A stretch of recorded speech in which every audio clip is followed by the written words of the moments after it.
Okay.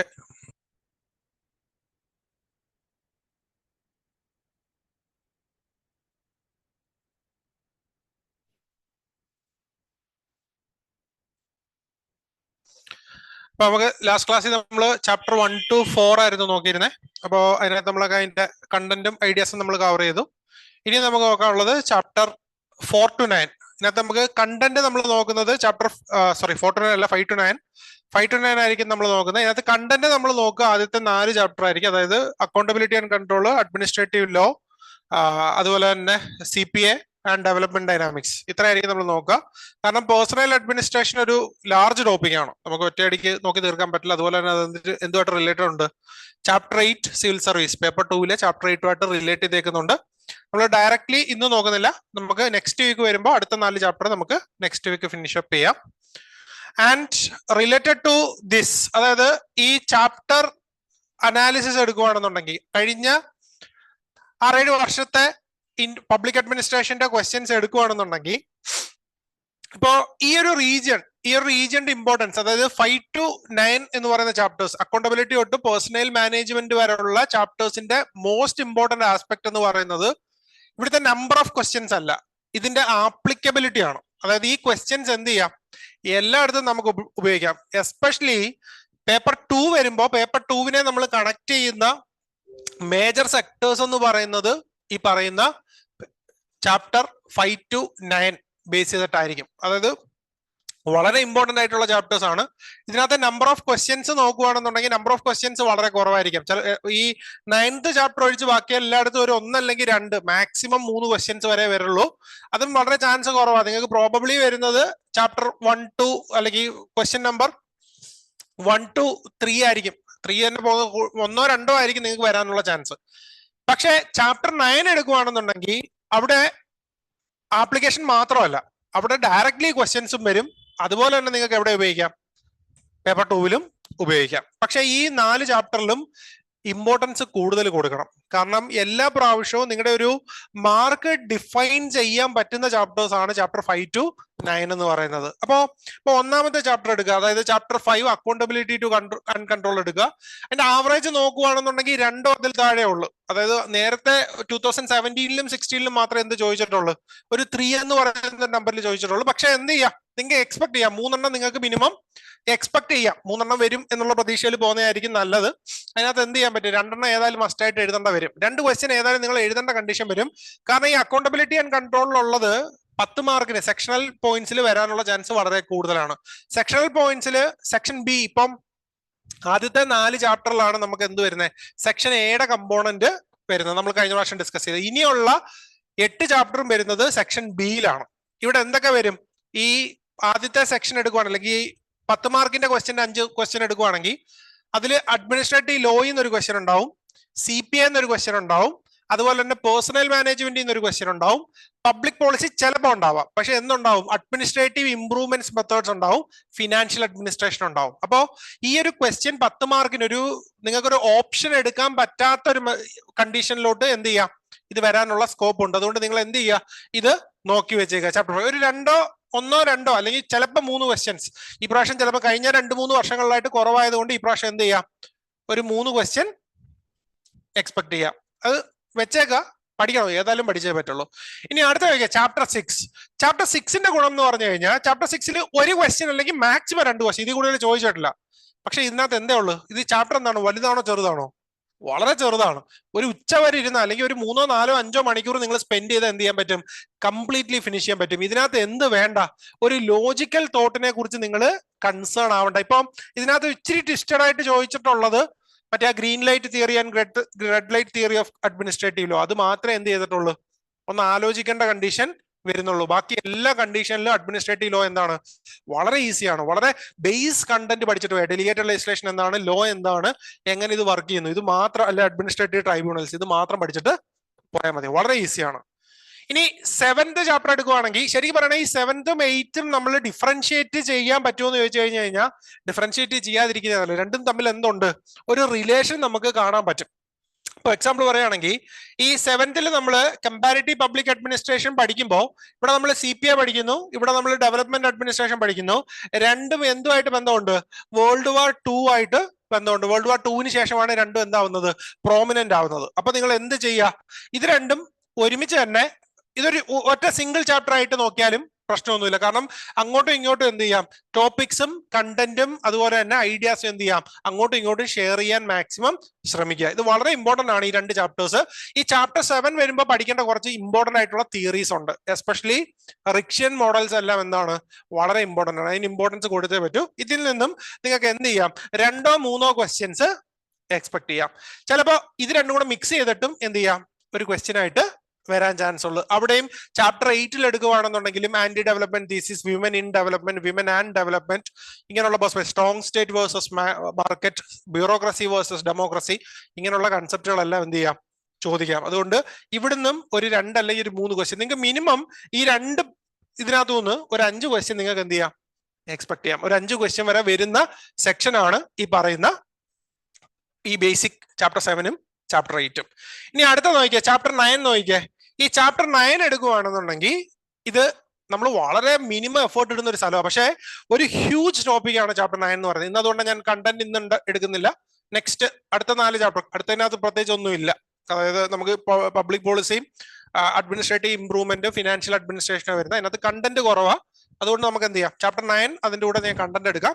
അപ്പൊ ഈ chapter 8 കഴിഞ്ഞു കഴിഞ്ഞാൽ ഈ ചാപ്റ്റർ 9 നമ്മൾ ഉറപ്പായിട്ടും ഇമ്പോർട്ടൻസ് കൊടുക്കണം. കാരണം ഈ സെക്ഷൻ ബി അല്ലെങ്കിൽ നിങ്ങളുടെ പേപ്പർ എടുക്കുകയാണെന്നുണ്ടെങ്കിൽ അതിന്റെ സെക്ഷൻ ബി എന്ന് പറയുന്നത് പ്രൈമറിലി എന്തിനെ ബേസ് ചെയ്തിട്ടായിരിക്കും, ചാപ്റ്റർ 9 മിനിമം 4 ക്വസ്റ്റ്യൻ അല്ലെങ്കിൽ ഏറ്റവും കുറഞ്ഞത് 3 ക്വസ്റ്റ്യൻസ് ചോദിക്കാറുണ്ട്. 3 അല്ലെങ്കിൽ 4 ക്വസ്റ്റ്യൻ, അതിൽ കൂടുതലും ഇതൊന്നുമില്ല, അത്ഭുതമൊന്നും ഉണ്ടാവില്ല. കാരണം വളരെ ഇമ്പോർട്ടന്റ് ആണ്. ഇവിടെ നമുക്ക് മെത്തേഡ്സ്, എങ്ങനെയാണ് റിക്രൂട്ട്മെന്റ് നടക്കുന്നത്, ഹ്യൂമൻ റിസോഴ്സ് ഡെവലപ്മെന്റ് എന്തുകൊണ്ടാണ് നടക്കുന്നത്, അതിന്റെ ഇമ്പോർട്ടൻസ് എന്താ, ഇന്ത്യയിലെ പ്രശ്നം എന്താ, പൊസിഷൻ ക്ലാസിഫിക്കേഷൻ, റാങ്ക് ക്ലാസിഫിക്കേഷൻ, ഇങ്ങനെയുള്ള എല്ലാ സാധനം, ഗ്രീവൻസ് റിഡ്രസൽ മെക്കാനിസം, ഇങ്ങനെയുള്ള എല്ലാ ഐഡിയാസും എന്ത് ചെയ്യണം, ഇവിടെ പ്രോപ്പർ ആയിട്ട് കണ്ടന്റും തിയറിയും വെച്ച് തന്നെ നമുക്ക് മനസ്സിലാവണം. ഇല്ലെങ്കിൽ നമുക്ക് എന്ത് കിട്ടില്ല, ഇതിന് ഔട്ട്പുട്ട് ഡെലിവർ ചെയ്യാൻ പറ്റില്ല. ഇതിനകത്ത് മാക്സിമം എന്ത് ചെയ്യണം, എഫേർട്ട് നിങ്ങൾ ഇട്ടേ പറ്റുള്ളൂ. ഓക്കെ, അപ്പൊ ഇതാണ് ഇതിന്റെ ഒരു ട്രെൻഡ് എന്ന് പറയുന്നത്. ഇനി ഇമ്പോർട്ടന്റ് ടോപ്പിക്സ്, ഒന്നാമത്തത് ചാപ്റ്റർ 5. ചാപ്റ്റർ 5 നോക്കുകയാണെന്നുണ്ടെങ്കിൽ ഒരു 4-5 ലെവൽസിൽ നിങ്ങൾ ആലോചിച്ചാൽ മതി. ഇതിനകത്ത് ഏറ്റവും എളുപ്പം എന്ന് പറയുന്നത് സോഷ്യൽ ഓഡിറ്റ്. സോഷ്യൽ ഓഡിറ്റിൽ എന്ത് നോക്കിയാൽ മതി, ഇതിന്റെ ഡയഗ്രാം എന്താണ്, ഇതിന്റെ കമ്പോണൻസ് എന്താണ്, ഇപ്പോഴത്തെ കറന്റ് സ്റ്റാറ്റസ്, ഒരു ഇന്ത്യൻ അഡ്മിനിസ്ട്രേഷനെ ബേസ് ചെയ്തിട്ടായിരിക്കും ചോദിക്കുക. ഇതൊരു വലിയ ബുദ്ധിമുട്ടൊന്നും ഉണ്ടാവില്ല. അത് എന്ത് ചെയ്യുക, പഠിച്ചിരിക്കുക. ചോദിക്കോ ഇല്ലയോ എന്ന് പറയാൻ പറ്റില്ല. പക്ഷെ എന്ത് ചെയ്യാം, പേപ്പർ 2 ഇത് ഏതായാലും ഉണ്ടാവും. അല്ലെങ്കിൽ എവിടെയെങ്കിലും നമുക്ക് പഞ്ചായത്ത് രാജ് പറയുന്ന സമയത്തെങ്കിലും എന്ത് ചെയ്യേണ്ടി വരും, ഈ സോഷ്യൽ ഓഡിറ്റിനെ കൊണ്ടുവരേണ്ടി വരും. ഇനി അടുത്തൊരു ടോപ്പിക്ക് നോക്കിയേ, മീനിങ്. ഇത് തിയററ്റിക്കൽ കമ്പോണന്റ് ആണ്. അതായത് ഈ ചാപ്റ്ററുമായിട്ട് ബന്ധപ്പെട്ടിട്ടുള്ള അല്ലെങ്കിൽ അടുത്ത ചാപ്റ്ററുമായിട്ട് ബന്ധപ്പെട്ടിട്ടുള്ള ക്വസ്റ്റ്യൻസിനെ നിങ്ങൾ അഡ്രസ് ചെയ്യുമ്പോൾ എന്ത് ചെയ്യണം, ഈ മീനിങ് നിങ്ങൾക്ക് യൂട്ടിലൈസ് ചെയ്യാൻ പറ്റണം. ഇപ്പോ എന്താണ് അക്കൗണ്ടബിലിറ്റി, എന്താ കൺട്രോൾ, ഇപ്പൊ അക്കൗണ്ടബിലിറ്റിയുടെ ഡയമെൻഷൻസ് ഉണ്ട്, അക്കൗണ്ടബിലിറ്റിയുടെ കൊണോട്ടേഷൻസ് ഉണ്ട്, വോയിസ്, എക്സിറ്റ്, ആൻസറബിലിറ്റി, എൻഫോഴ്സ്മെന്റ്, ഇതെല്ലാം എവിടെ ഉപയോഗിക്കാം, ഇതെല്ലാം ഒരു കണ്ടന്റ് ആണ്. നിങ്ങൾക്ക് എല്ലായിടത്തും ഉപയോഗിക്കാൻ പറ്റുന്ന ഒരു കണ്ടന്റ് ആയിട്ടായിരിക്കും ഇതെല്ലാം ആക്ട് ചെയ്യുക, കണ്ടന്റ് ആയിരിക്കും വരിക. ഇനി അടുത്ത നോക്കിക്കേ, ഇതുമാണ് നിങ്ങളുടെ ഇതിനകത്തെ ഏറ്റവും ഇമ്പോർട്ടന്റ് ആയിട്ടുള്ള ടോപ്പിക്സ്. അതായത് legislative, executive and judicial accountability. എങ്ങനെയാണ് എക്സിക്യൂട്ടീവിനെ അക്കൗണ്ടബിൾ ആക്കുന്നത്, legislative, executive and judicial accountability. ഇത് ഉറപ്പായിട്ടും ഉണ്ടാവും. ഇതിനകത്ത് എന്തുണ്ട്, ഒരു പേപ്പർ 2 ഓറിയന്റഡ് ആയിട്ടുള്ള ക്വസ്റ്റ്യൻ ആയിരിക്കും. അതായത് ഇന്ത്യൻ അഡ്മിനിസ്ട്രേഷൻ തന്നെ ആയിരിക്കും ഇവിടെ ചോദിക്കുക, അല്ലാതെ അവർ ജനറലി ഉള്ള ക്വസ്റ്റ്യൻസ് ആയിരിക്കില്ല ചോദിക്കുന്നത്. തിയറി ഇവിടെ കുറവാണ്. നിങ്ങൾ എന്ത് ചെയ്യണം, ഇന്ത്യൻ സിസ്റ്റത്തിനെയും കൂടെ ബേസ് ചെയ്തിട്ട് വേണം ഈ ഒരു ആൻസർ എഴുതാൻ. ഇനിയിപ്പോ രണ്ടാമത് നോക്കിയേ, ഈ സിറ്റിസൺ ആൻഡ് അഡ്മിനിസ്ട്രേഷൻ എന്ന് പറയുന്നത് വളരെ ഇമ്പോർട്ടന്റ് ആണ്. ഏറ്റവും കൂടുതൽ ക്വസ്റ്റ്യൻസ് ചോദിക്കുന്ന സെക്ഷൻ സിറ്റിസൺ ആൻഡ് അഡ്മിനിസ്ട്രേഷനാണ്. ഇവിടെ നിങ്ങൾ എന്തറിയണം, ഇതിന്റെ തിയറി കമ്പോണൻസ് എല്ലാം അറിഞ്ഞിരിക്കണം. തിയറി എന്താണ്, ഓരോ തരത്തിലുള്ള ഇന്ററാക്ഷൻസ് എന്താണ്, എന്തുകൊണ്ടാണ് ഇന്ത്യയിൽ ഇന്ററാക്ഷൻസ് പ്രോപ്പറായിട്ട് വരാത്ത, ഇങ്ങനെയുള്ള എല്ലാ കണ്ടീഷൻസും എന്ത് ചെയ്യുക, കൃത്യമായിട്ട് നോട്ട് ചെയ്ത് വെക്കുക. And next one is role of media and NGO. ഇതും നിങ്ങൾക്ക് എക്സ്പെക്ട് ചെയ്യാൻ പറ്റുന്ന ഒരു ക്വസ്റ്റ്യൻ. എസ്പെഷ്യലി ഈ വർഷം നിങ്ങൾക്ക് എക്സ്പെക്ട് ചെയ്യാൻ പറ്റുന്ന ഒരു question role of media and NGO ആണ്. ഈ രണ്ട് പാർട്ടിന്നും എൻ്റെ ഒരു പ്രതീക്ഷയില് ഈ രണ്ട് പാർട്ടിന്നും ഉണ്ടാവും. ബിക്കോസ് ഇലക്ഷൻ സംഭവിച്ചേ ഉള്ളൂ. Role of citizen, role of media, ഈ സിറ്റിസൺസിന് കൂടുതൽ പവർ എടുത്തു എന്നും അതുപോലെ തന്നെ മീഡിയ ബയാസ്ഡ് ആയിട്ട് വർക്ക് ചെയ്തു എന്ന് ഇപ്പൊ എന്തുണ്ട്, അലിഗേഷൻ ഉണ്ട്. അതുകൊണ്ട് എന്ത് ചെയ്യാം, മോസ്റ്റ് പ്രോബബ്ലി ഈ ഒരു ക്വസ്റ്റ്യൻ നിങ്ങൾക്ക് എക്സ്പെക്ട് ചെയ്യാം. അതുപോലെ തന്നെ ഈ ക്വസ്റ്റ്യൻ ഇത് ചിലപ്പോൾ പേപ്പർ 2-ലായിരിക്കും ചോദിക്കുക, അല്ലെങ്കിൽ പേപ്പർ 1-ൽ ചോദിക്കാം. Role of LOP and deputy speaker, അത് എന്ത് ചെയ്യാം, ഇവിടെ ഉറപ്പായിട്ട് വരേണ്ടതാണ്. ഇവിടെ വരത്തില്ലായിരിക്കും, പേപ്പർ 2-ലായിരിക്കും വരിക. അല്ലെങ്കിൽ ഇവിടെ വരുമ്പോൾ ജനറലി ലെജിസ്ലേറ്റീവ് അക്കൗണ്ടബിലിറ്റി എങ്ങനെ എൻഷുർ ചെയ്യാം, ഈ ഒരു പെർസ്പെക്റ്റീവിൽ ഒരു ജനറൽ ക്വസ്റ്റ്യൻ ചോദിക്കാം. പക്ഷെ അതിലും നല്ല റെലവൻസ് അവിടെ ആയിരിക്കും ഉണ്ടായിരിക്കുക. പേപ്പർ 2 യൂണിയൻ ഗവൺമെന്റ് വരുന്ന പൊസിഷനിലായിരിക്കും നമുക്ക് ആ ക്വസ്റ്റ്യൻ കറക്റ്റ് ആയിട്ട് എക്സ്പെക്ട് ചെയ്യാൻ പറ്റുന്നത്. അപ്പോ ഇതും നിങ്ങൾ എന്ത് ചെയ്തിരിക്കണം, പ്രോപ്പർ ആയിട്ട് പഠിച്ചിരിക്കണം. സോഷ്യൽ ഓഡിറ്റിന്റെ ബേസിക് ഫങ്ഷൻസ് അറിഞ്ഞിരിക്കുക. അതുപോലെ തന്നെ മീനിങ് സ്കോപ്പിലും എന്ത് ചെയ്യുക, നിങ്ങൾക്ക് ഒരു ബ്രോഡ് ഐഡിയ ഉണ്ടായിരിക്കണം. ഇത് മതി, ഇതായിരിക്കും ഇപ്രാവശ്യം നമുക്ക് ഡിമാൻഡിൽ വരുന്നത്. ഇനി അടുത്ത ചോദിക്കുക ചാപ്റ്റർ 6. ഇതൊരു വളരെ ചെറിയ ചാപ്റ്റർ ആണ്. ഇതിനകത്ത് എല്ലാ ടോപ്പിക്കും വേണമെന്ന് ചോദിച്ചു കഴിഞ്ഞാൽ എല്ലാം വേണ്ടി വരും. അതായത് ഇതിനകത്ത് ഏറ്റവും ഇമ്പോർട്ടന്റ് ആയിട്ടുള്ള ടോപ്പിക് ഏതാണെന്ന് ചോദിച്ചു കഴിഞ്ഞാൽ ഡൈസിയും അതുപോലെ തന്നെ ഡെലിഗേറ്റഡ് ലെജിസ്ലേഷനുമാണ്. ഈ അഡ്മിനിസ്ട്രേറ്റീവ് ട്രൈബ്യൂണൽസ് ഇമ്പോർട്ടന്റ് ആണ്, പക്ഷേ ഇത് രണ്ടുമായിരിക്കും ഏറ്റവും ഇമ്പോർട്ടന്റ് ആയിട്ട് പറയാം. ഇപ്പോൾ ഒന്നാമത് നിങ്ങൾ എന്താ പഠിക്കാൻ പോകുന്നത്, ഡെഫിനിഷൻ ആൻഡ് സ്കോപ്പ്. അവിടെ പഠിക്കേണ്ട കൺസെപ്റ്റ് എന്ന് പറഞ്ഞു കഴിഞ്ഞാൽ വാട്ട് ഈസ് ലിമിറ്റഡ് ഗവൺമെന്റ് അല്ലെങ്കിൽ വാട്ട് ഈസ് അഡ്മിനിസ്ട്രേറ്റീവ് ലോ. എന്തിനാണ് അഡ്മിനിസ്ട്രേറ്റീവ് ലോ? അവിടെ നമ്മൾ ഈ കോണ്ടിനെന്റൽ ലീഗൽ സിസ്റ്റം അതുപോലെ തന്നെ എന്ത് പഠിക്കും, കോമൺ ലോ സിസ്റ്റം, ഇവരെങ്ങനെ വർക്ക് ചെയ്യുന്നത്, ഇതായിരിക്കും നമ്മൾ പറയുന്നത് ഡ്രോയിറ്റ് അഡ്മിനിസ്ട്രേറ്റീവ്. UPSC വളരെ ഇമ്പോർട്ടന്റ് ആയിട്ടുള്ള അല്ലെ വളരെ ഇമ്പോർട്ടൻസ് കൊടുക്കുന്ന ഒരു കണ്ടീഷൻ എന്ന് പറയുന്നത് ഡ്രോയിറ്റ് അഡ്മിനിസ്ട്രേറ്റീവ് ആണ്. ഇത് ഏതായാലും എന്ത് ചെയ്യും, ചോദിക്കാനുള്ള സ്കോപ്പ് വളരെ കൂടുതലാണ്, ഡ്രോയിറ്റ് അഡ്മിനിസ്ട്രേറ്റീവ്. ആൻഡ് അടുത്ത വരുന്നത് Dicey's rule of law. Dicey എന്താ പറയുന്നത്, നമ്മുടെ കറന്റ് കണ്ടീഷൻ എന്താണ്, അതിനകത്ത് എന്തൊക്കെ ചേഞ്ച് വന്നിട്ടുണ്ട്, തിയററ്റിക്കൽ അനാലിസിസ് തന്നെ ഇവിടെ വേണം. അത് നിങ്ങൾ കാണാതെ പഠിച്ചു വെച്ചേക്കുക. 10 അല്ലെങ്കിൽ 15 മാർക്കിന് ഒരു ഷുവർ ക്വസ്റ്റ്യൻ ആയിട്ട് നിങ്ങൾക്ക് കൊണ്ടുപോകാൻ പറ്റുന്ന ഒരു ടോപ്പിക്കാണ് ഡൈസീസ് റൂൾ ഓഫ് ലോ. അതിന്റെ 3 കമ്പോണന്റ് എന്താന്ന് പഠിക്കുക. അത് കഴിഞ്ഞിട്ട് മാർക്സിസ്റ്റ് ഇന്റർപ്രിട്ടേഷൻ ആണ് എന്ന് പറഞ്ഞ ഒരു സെറ്റ് ഓഫ് ആൾക്കാർ പറയുന്നുണ്ട്. ഇന്ന സാധനം ഉണ്ട്, ഇക്വാലിറ്റി പറ്റില്ല, അത് പറ്റില്ല, ഇത് പറ്റില്ല എന്ന് പറയുന്നു. പിന്നെ അത് കഴിഞ്ഞ് ഡൽഹി സ്കൂൾ ഓഫ് ലോ വന്ന് പറയുന്നുണ്ട്, അവരുടെ ഡൽഹി കൺവെൻഷൻസ് എന്ന് പറയുന്നുണ്ട്. ഇതല്ല, നമ്മൾ എന്തിലോട്ട് പോകണം, പ്രൊസീജിയറൽ അപ്രോച്ചും സബ്സ്റ്റാൻറ്റീവ് അപ്രോച്ചിലോട്ടും മൂവ് ചെയ്യണമെന്ന് പറയുന്നുണ്ട്. നിങ്ങൾ എന്ത് ചെയ്യുക, ഇതിന് ഇമ്പോർട്ടൻസ് കൊടുക്കുക. ഇത്ര സാധനം പഠിച്ചാൽ മതി, വേറെ ഒന്നും ചോദിക്കില്ല. ഇവിടെ ചോദിക്കാൻ പോകുന്ന ഒരൊറ്റ ക്വസ്റ്റ്യൻ ആണ്, what is the current status of Dicey's rule of law. അല്ലെങ്കിൽ ചോദിക്കാൻ പോകുന്നത് do you support the principles of Dicey in rule of law. നമ്മൾ അതിനെ സപ്പോർട്ട് ചെയ്യുന്നുണ്ടോ? എല്ലാത്തിനും ഒരു ഉത്തരവ്, ഒറ്റ ഉത്തരവേ ഇതിനുള്ളൂ. കാണാതെ പഠിക്കുക, വേറെ ഒന്നും ചെയ്യണ്ട, കാണാതെ പഠിക്കുക. ചോദിച്ചു കഴിഞ്ഞാൽ ഡൈസീസ് റൂൾ ഓഫ് ലോ എന്ന് പറയുമ്പോൾ ആ ഡയഗ്രാം ഓർമ്മ വരണം. ആ ഡയഗ്രാമിൽ എന്തൊക്കെ ഉണ്ട് ഓർമ്മ വരണം. ഡൽഹി കൺവെൻഷൻ ഓർമ്മ വരണം, ലാഗോസ് കൺവെൻഷൻ ഓർമ്മ വരണം, മാർക്സിസ്റ്റ് ക്രിറ്റിസിസം ഓർമ്മ വരണം. തീർന്നു. 10 മാർക്ക്, 10-ൽ 7 മാർക്ക് മേടിക്കുക എന്നുള്ളതാണ് നമ്മുടെ ഒബ്ജക്റ്റീവ്. ഇനി അടുത്ത നോക്കിയേ, ഡെലിഗേറ്റഡ് ലെജിസ്ലേഷൻ. ഡെലിഗേറ്റഡ് ലെജിസ്ലേഷനും എന്ത് പഠിക്കുക, ഇപ്പൊ ന്യൂ ഡെസ്പോട്ടിസം കൺസെപ്റ്റ് ഉണ്ട്. ഇതിനകത്ത് തിയറി ജനറലി ചോദിക്കുക, ഇവിടെ ഒരു തിയററ്റിക്കൽ ക്വസ്റ്റ്യൻ ആയിരിക്കും ചോദിക്കുക. അതിന്റെ ഒരു ക്വസ്റ്റ്യന്റെ ആംഗിൾ എന്ന് പറയുന്നത് delegated legislation is A necessary evil. ഇതാണ് നേരത്തെ ഇത് ഡയറക്ട്ലി ഇത് തന്നെ ചോദിച്ചിട്ടുണ്ട്. Delegated legislation is A necessary evil. അത് ആവശ്യമുണ്ടോ? ആവശ്യമുണ്ട്. ആവശ്യമില്ലേ? അത് പല സമയത്ത് ഉപദ്രവമാവാറുണ്ട്. അവിടെ നിങ്ങൾ ആൻസർ എഴുതുമ്പോൾ മാത്രം ശ്രദ്ധിച്ചാൽ മതി. ആൻസർ എഴുതുമ്പോൾ എന്ത് കൊടുക്കുക, നിങ്ങളുടെ തിയററ്റിക്കൽ അനാലിസിസ് കൊടുക്കുക. അപ്പം ജെയിംസ് ഹാർട്ട് പറയുന്ന ഐഡിയാസ് ഉണ്ട്, അതുപോലെ തന്നെ ലോർഡ് ഹെവാർട്ട് പറയുന്ന ഐഡിയാസ് ഉണ്ട്. ഇങ്ങനെയുള്ള തിങ്കേഴ്സ് പറയുന്ന ഐഡിയാസ് എടുത്തു വെച്ചിട്ട്, അല്ലെങ്കിൽ ഇപ്പോ സെപ്പറേഷൻ ഓഫ് പവറിനെ വയലേറ്റ് ചെയ്യുന്നു. ആരാ പറയുന്നത്? ആരാ സെപ്പറേഷൻ ഓഫ് പവർ പറയുന്നത്? മോണ്ടസ്ക്യൂ സെപ്പറേഷൻ ഓഫ് പവറിനെ വയലേറ്റ് ചെയ്യുന്നു. തിയററ്റിക്കൽ ആൻസർ കൊടുക്കാൻ ശ്രമിക്കുക. ഇതൊക്കെ ഒരു വളരെ സിമ്പിൾ ക്വസ്റ്റ്യൻ ആണ്. നിങ്ങൾ എന്ത് ചെയ്യുക, കണ്ടന്റ് പഠിച്ചു നോക്കുക, ആ കണ്ടന്റിന് എന്ത് ചെയ്യുക, യൂസ് ചെയ്യുക. ഇനി ട്രൈബ്യൂണൽസ് വരുമ്പോൾ ഇത് ഇന്ത്യൻ കോണ്ടെക്സ്റ്റിലായിരിക്കും ചോദിക്കുക. ഇത് നല്ലതാണോ മോശമാണോ, ട്രൈബ്യൂണൽസ് എങ്ങനെ വർക്ക് ചെയ്യും എന്നുള്ളത് ഒരു പ്യൂർലി ഒരു ഇന്ത്യൻ കോണ്ടെക്സ്റ്റിലായിരിക്കും ചോദിക്കുക. ഇന്ത്യൻ കോണ്ടെക്സ്റ്റിൽ തന്നെ പഠിച്ചു നോക്കുക. ആർട്ടിക്കിൾ 323A 323B ഇങ്ങനെയുള്ള ഐഡിയാസ് എടുത്തു വെച്ചിട്ട് ഇതിന്റെ റോൾ എന്താണ്. ഇവിടെ നമുക്ക് എന്തും കൂടി ഉപയോഗിക്കാം, ചാപ്റ്റർ 9ന്റെ കണ്ടന്റും കൂടെ കൊണ്ടുവരാം. ചാപ്റ്റർ 9ൽ നമ്മൾ എന്ത് പറഞ്ഞിട്ടുണ്ട്? ചാപ്റ്റർ 9ല് ഗ്രീവൻസ് റെഡ്രസൽ മെക്കാനിസം വരുന്നുണ്ട്, എംപ്ലോയി റിലേഷൻ വരുന്നുണ്ട്, വൈറ്റ്ലി കൗൺസിൽ വരുന്നുണ്ട്, ജോയിന്റ് കൺസൾട്ടേറ്റീവ് മെക്കാനിസം വരുന്നുണ്ട്. അതെല്ലാം എന്ത് ചെയ്യുക, ഇവിടെ നിങ്ങൾക്ക് ട്രൈബ്യൂണൽസിന്റെ കൂടെ അതിന്റെ ഒരു സബ്സ്റ്റാൻഷിയേറ്റ് ചെയ്യാൻ ഉപയോഗിക്കാം. അവിടെ വേണമെന്നുണ്ടെങ്കിൽ എംപ്ലോയി റിലേഷൻ നോക്കുമ്പോൾ അഡ്മിനിസ്ട്രേറ്റീവ് ട്രൈബ്യൂണൽസിനെ എന്ത് ചെയ്യാം, അവിടെയും കൊണ്ടുപോകാം. അങ്ങോട്ടും ഇങ്ങോട്ടും കണക്ട് ചെയ്യാൻ ശ്രമിക്കുക. ഇതാണ് ചാപ്റ്റർ 6. ചാപ്റ്റർ 6 നിങ്ങൾക്ക് പഠിച്ചു തീർക്കുക ഒരു ദിവസം, മാക്സിമം ഒരു ദിവസം മാത്രമേ എടുക്കുള്ളൂ. അടുത്തത് ചാപ്റ്റർ 7. അടുത്തത് ചാപ്റ്റർ 7. ചാപ്റ്റർ 7 ഏറ്റവും ഇമ്പോർട്ടന്റ് എന്താണെന്ന് ചോദിച്ചു കഴിഞ്ഞാൽ അത് റിക്സിയൻ മോഡലാണ്.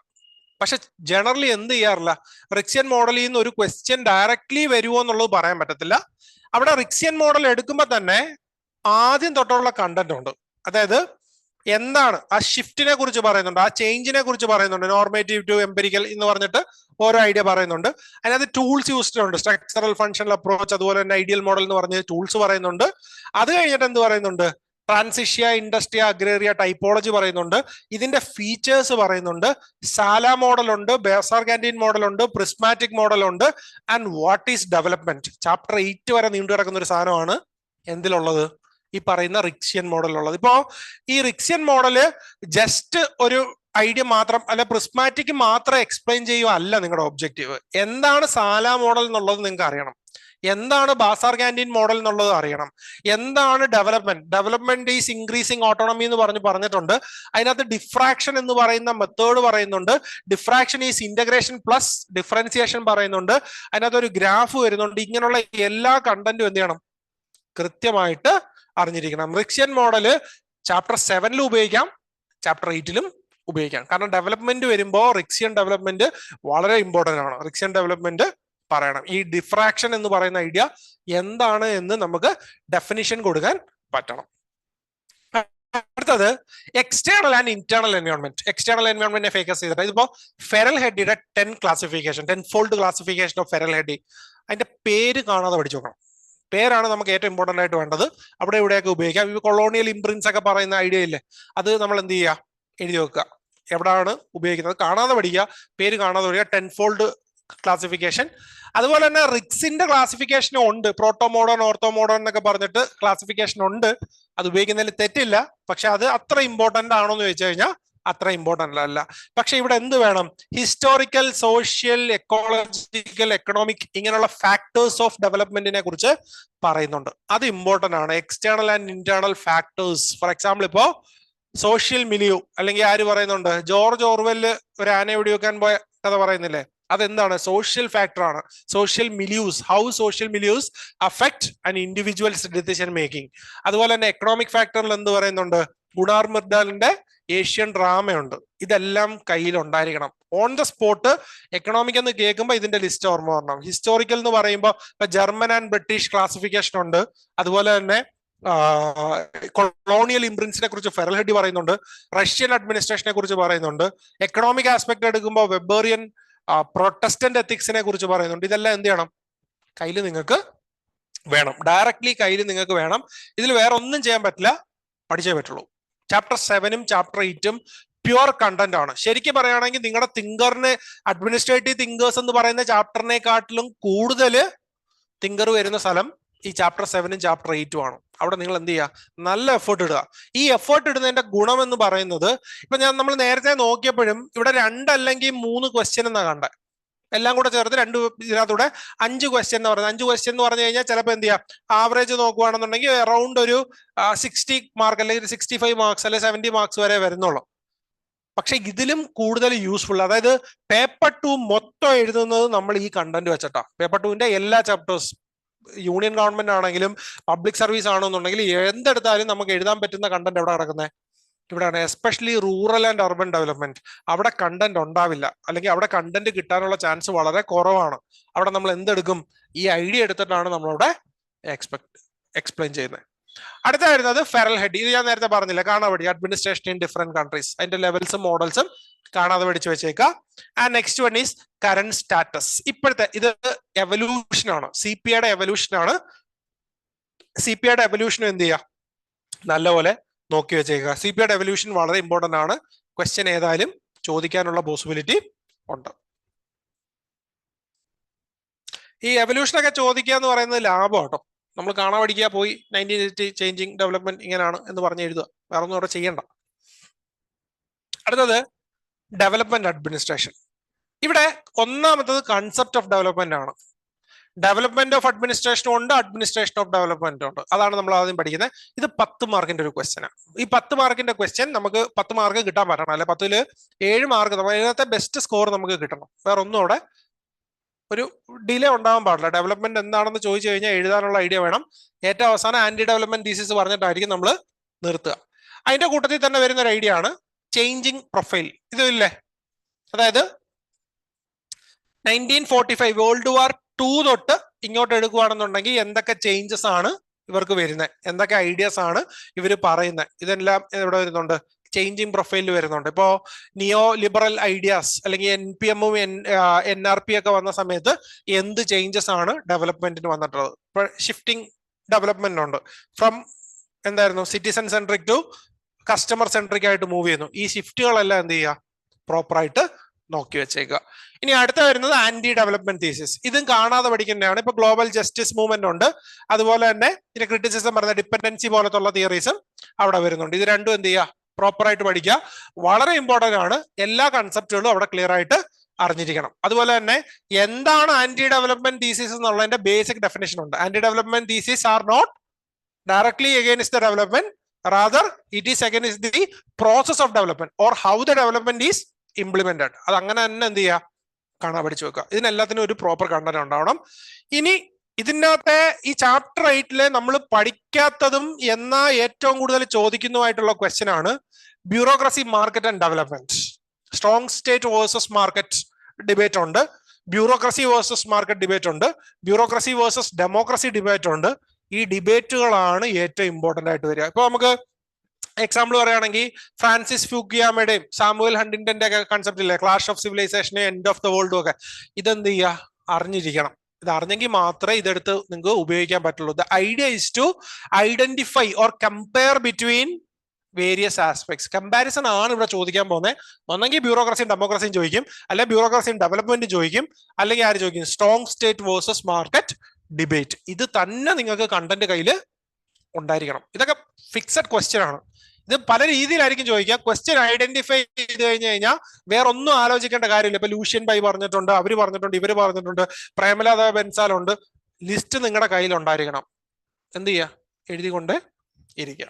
ഇനി അവസാനത്തെ ആണ് വിമൻ ആൻഡ് ഡെവലപ്മെന്റ്. ഇത് ഒരു ട്രെൻഡിങ് ടോപ്പിക്കാ. Women in development, women and development, gender in development, gender and development, SHG, ഇങ്ങനെയുള്ള എല്ലാ ഐഡിയാസും എന്ത് ചെയ്യുക, പഠിച്ചു വെക്കുക. ഈ വിമൻ ഇൻ ഡെവലപ്മെന്റും വിമൻ ആൻഡ് ഡെവലപ്മെന്റും കമ്പാരിസൺ പഠിച്ചു വെക്കുക. ഇവിടെ നോട്ടിലുണ്ട്, കമ്പാരിസൺ നോക്കി വെച്ചിരുന്നാൽ മതി. എന്താണ്, what is the difference between women in development and women and development. ഇത് രണ്ടും എന്ത് ചെയ്യുക, പ്രോപ്പറായിട്ട് നോക്കുക. ഇതിനകത്ത് ഏറ്റവും ഇമ്പോർട്ടന്റ് ആയിട്ട് വരുന്നത് ഈ ബ്യൂറോക്രസി, മാർക്കറ്റിന്റെ നമ്പർ ഓഫ് ക്വസ്റ്റ്യൻസ് നോക്കുകയാണെന്നുണ്ടെങ്കിൽ ഈ ഡിബേറ്റുകളാണ് ഏറ്റവും ഇമ്പോർട്ടന്റ് ആയിട്ട് വരുന്നത്. ബാക്കി ചോദിക്കും, ബട്ട് ഡിബേറ്റ് ആണ് ഏറ്റവും ഇമ്പോർട്ടന്റ് ആയിട്ട് വരുന്നത്. ഇനി ചാപ്റ്റർ 9 എടുക്കുകയാണെന്നുണ്ടെങ്കിൽ ചാപ്റ്റർ 9 ഇവിടെ നമുക്ക് നോക്കാനുള്ളതെന്ന് പറഞ്ഞു കഴിഞ്ഞാൽ importance of human resource development. എല്ലാ പ്രാവശ്യം ചോദിക്കുന്ന, അല്ല റെഗുലർ ആയിട്ട് ചോദിക്കുന്ന, റെഗുലർ ഇന്റർവെൽസിൽ ചോദിക്കുന്ന ഒരു സാധനമാണ് എന്തിനാണ് ഹ്യൂമൻ റിസോഴ്സ് ഡെവലപ്മെന്റ്. HRD എന്ന് പറഞ്ഞാൽ ഹ്യൂമൻ റിസോഴ്സ് ഡിപ്പാർട്ട്മെന്റ് എന്ന് പറയുന്നത് എന്തിനാണ്, ആവശ്യമുണ്ടോ? ഇവിടെ എന്തൊക്കെ ചോദിക്കാം. ഇപ്പൊ നേരത്തെ ചോദിച്ചൊരു ക്വസ്റ്റ്യൻ ഹ്യൂമൻ റിസോഴ്സ് അക്കൗണ്ടിങ് ആയിരുന്നു. ഇതിനടിയിൽ എന്ത് വേണമെങ്കിലും ചോദിക്കാം. ചിലപ്പോൾ അതിന്റെ ട്രെയിനിങ്ങിന്റെ ഐഡിയാസ് ആയിരിക്കും ചോദിക്കുക. അതായത് ഇതിന്റെ ആവശ്യം എന്താ, സിഗ്നിഫിക്കൻസ് ചോദിക്കുന്ന ഐഡിയ ആയിരിക്കും. ഇനി അതുപോലെ തന്നെ രണ്ടാമത് process in human resource management, recruitment, training, induction, അതിനകത്ത് performance appraisal, career development, retirement, പിരിച്ചുവിടുക, ഇങ്ങനെയുള്ള പെർഫോമൻസ് സാധനങ്ങൾ, ഇതെല്ലാം എന്ത് ചെയ്യും, ഇവിടെ ചോദിക്കാം. ഇതിന്റെ ഏതെങ്കിലും ഒരു സെക്ഷൻ ആയിരിക്കും ചോദിക്കുക. ഇപ്പം ഇതിനകത്ത് എക്സാമ്പിൾ പറയുകയാണെന്നുണ്ടെങ്കിൽ നമുക്ക് പൊസിഷൻ ക്ലാസിഫിക്കേഷനും റാങ്ക് ക്ലാസിഫിക്കേഷനും, അത് മോസ്റ്റ്ലി ചോദിക്കാറുള്ളത് പേപ്പർ 2-ലാണ്. പക്ഷെ നമ്മൾ പഠിക്കുന്ന എവിടെ, പേപ്പർ 1-ലാണ് പഠിക്കുന്നത്. പൊസിഷൻ ക്ലാസിഫിക്കേഷനും റാങ്ക് ക്ലാസിഫിക്കേഷനും, ജനറലിസ്റ്റ് വേഴ്സസ് സ്പെഷ്യലിസ്റ്റ്, ഇവര് തമ്മിലുള്ള കോൺഫ്ലിക്റ്റ്, ഇതെല്ലാം എന്ത് ചെയ്യണം, ഇവിടെ നിങ്ങൾ പഠിച്ചേ പറ്റുള്ളൂ. ഇതിനകത്ത് ഇത് എന്താണ്, തിയറി ആണോ എന്ന് ചോദിച്ചു കഴിഞ്ഞാൽ തിയറി അല്ല. വായിച്ചു വിടാമോ എന്ന് ചോദിച്ചു കഴിഞ്ഞാൽ വായിച്ചു വിടാനും പറ്റില്ല. ഇവിടെ എന്ത് ചെയ്യണം, നിങ്ങൾ കാണാതെ പഠിക്കേണ്ട ചില പോയിന്റ്സ് ഉണ്ട്. ഇനി അടുത്തൊരു സാധനമാണ്, ഇപ്പൊ കഴിഞ്ഞ കുറച്ച് നാളുകളായിട്ട് വളരെയധികം യൂസ് ചെയ്ത് വരുന്ന ഒരു സാധനമാണ് എംപ്ലോയർ എംപ്ലോയി റിലേഷൻ. വളരെ ഇമ്പോർട്ടന്റ് ആണ് എംപ്ലോയർ എംപ്ലോയി റിലേഷൻ. അതിന്റെ ഇന്റർനാഷണൽ ബെസ്റ്റ് സ്റ്റാൻഡേർഡ്സും നമുക്ക് അറിയണം, ഇന്ത്യൻ സ്റ്റാൻഡേർഡ്സും നമുക്ക് അറിയണം. ഇപ്പം എക്സാമ്പിൾ പറയുകയാണെങ്കിൽ ഈ കരിയർ അഡ്വാൻസ്മെന്റ് പെർഫോമൻസ് അപ്രൈസൽ ചോദിച്ചില്ലേ, അവിടെ UPSC ചോദിച്ചിട്ടുള്ള ക്വസ്റ്റ്യൻ കറണ്ട് റിലവന്റ് ആയിട്ടുള്ള ക്വസ്റ്റ്യനാ. What is 360-degree performance appraisal and how useful it is for India. ഈ ഒരു ആസ്പെക്ടിലാണ് എന്ത് ചെയ്തത് ചോദിച്ചത്. അതായത് എന്ത് ചെയ്യുക, കറന്റ് ഇന്ത്യൻ ഓർഗനൈസേഷൻ അല്ലെ അഡ്മിനിസ്ട്രേഷൻ റിലേറ്റ് ചെയ്തിട്ടുള്ള ചേഞ്ചസ് പഠിക്കുക. സിമിലർലി എംപ്ലോയർ റിലേഷൻ എവിടെ അപ്ലൈ ചെയ്യാം നമുക്ക്? ഒരു കണ്ടന്റ് പറഞ്ഞേ, ഓൺലൈനിലുള്ളവര് എവിടെ നിങ്ങൾ അപ്ലൈ ചെയ്ത്? ഇപ്പോഴത്തെ ഒരു കറണ്ട് ന്യൂസ് പറഞ്ഞേ, എംപ്ലോയി റിലേഷനുമായിട്ട് ബന്ധപ്പെട്ട് ഉണ്ടോ ഏതായാലും?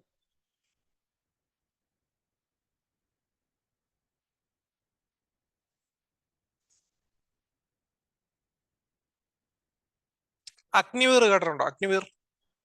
അഗ്നിവീറിന്റെ പ്രശ്നം എന്താ?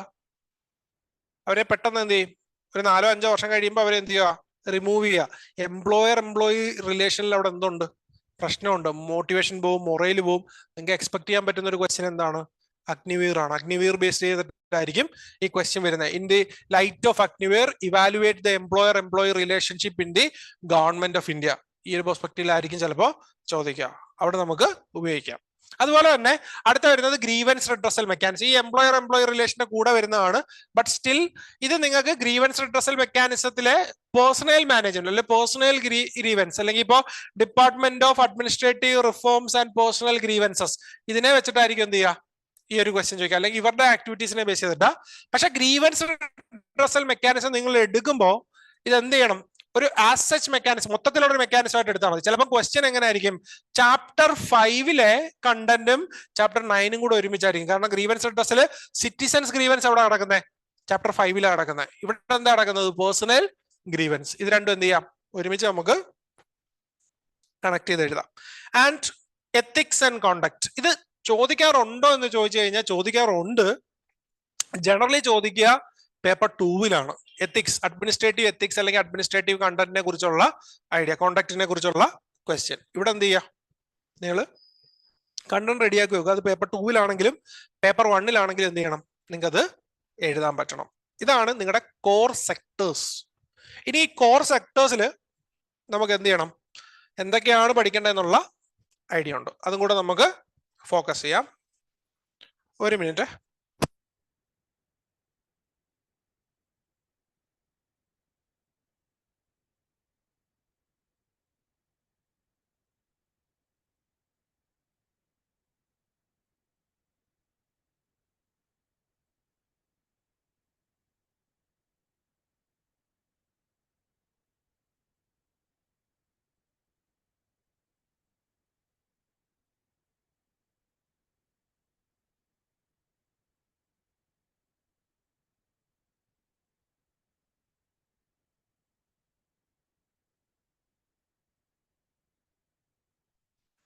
ഓൺലൈനിൽ ഐഡിയ കിട്ടിയോ? ഞാൻ എന്തെങ്കിലും ഡൗട്ട് ഉണ്ടോ? ഞാൻ ഈ പറഞ്ഞ ബേസ് ഐഡിയയിൽ എന്തെങ്കിലും ഫ്രെയിംവർക്കിൽ എന്തെങ്കിലും ഡൗട്ട് ഉണ്ടോ? ഓൺലൈനിൽ ഓക്കെ ആണോ? അഫ്സൽ, ഗൗതം, പൂജ, Sajith, Sherin.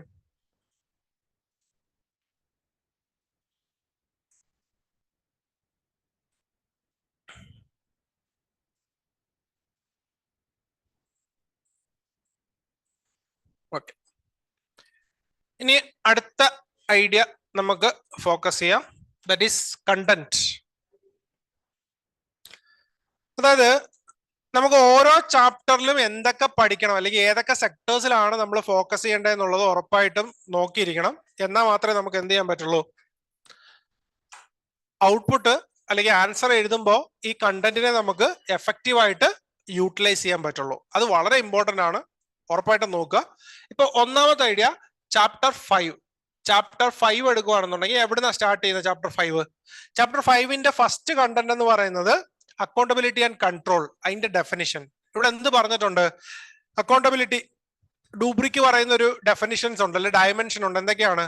Enforcement and answerability. അതായത് അക്കൗണ്ടബിലിറ്റിക്ക് എന്ത് വേണം? 2 ഡയമെൻഷൻ ഉണ്ടെന്നാ പറയുന്നത്, എൻഫോഴ്സ്മെന്റും ആൻസറബിലിറ്റിയും. ഇത് ഉറപ്പായിട്ടും എഴുതണം. നിങ്ങളുടെ ആൻസർ വേണം.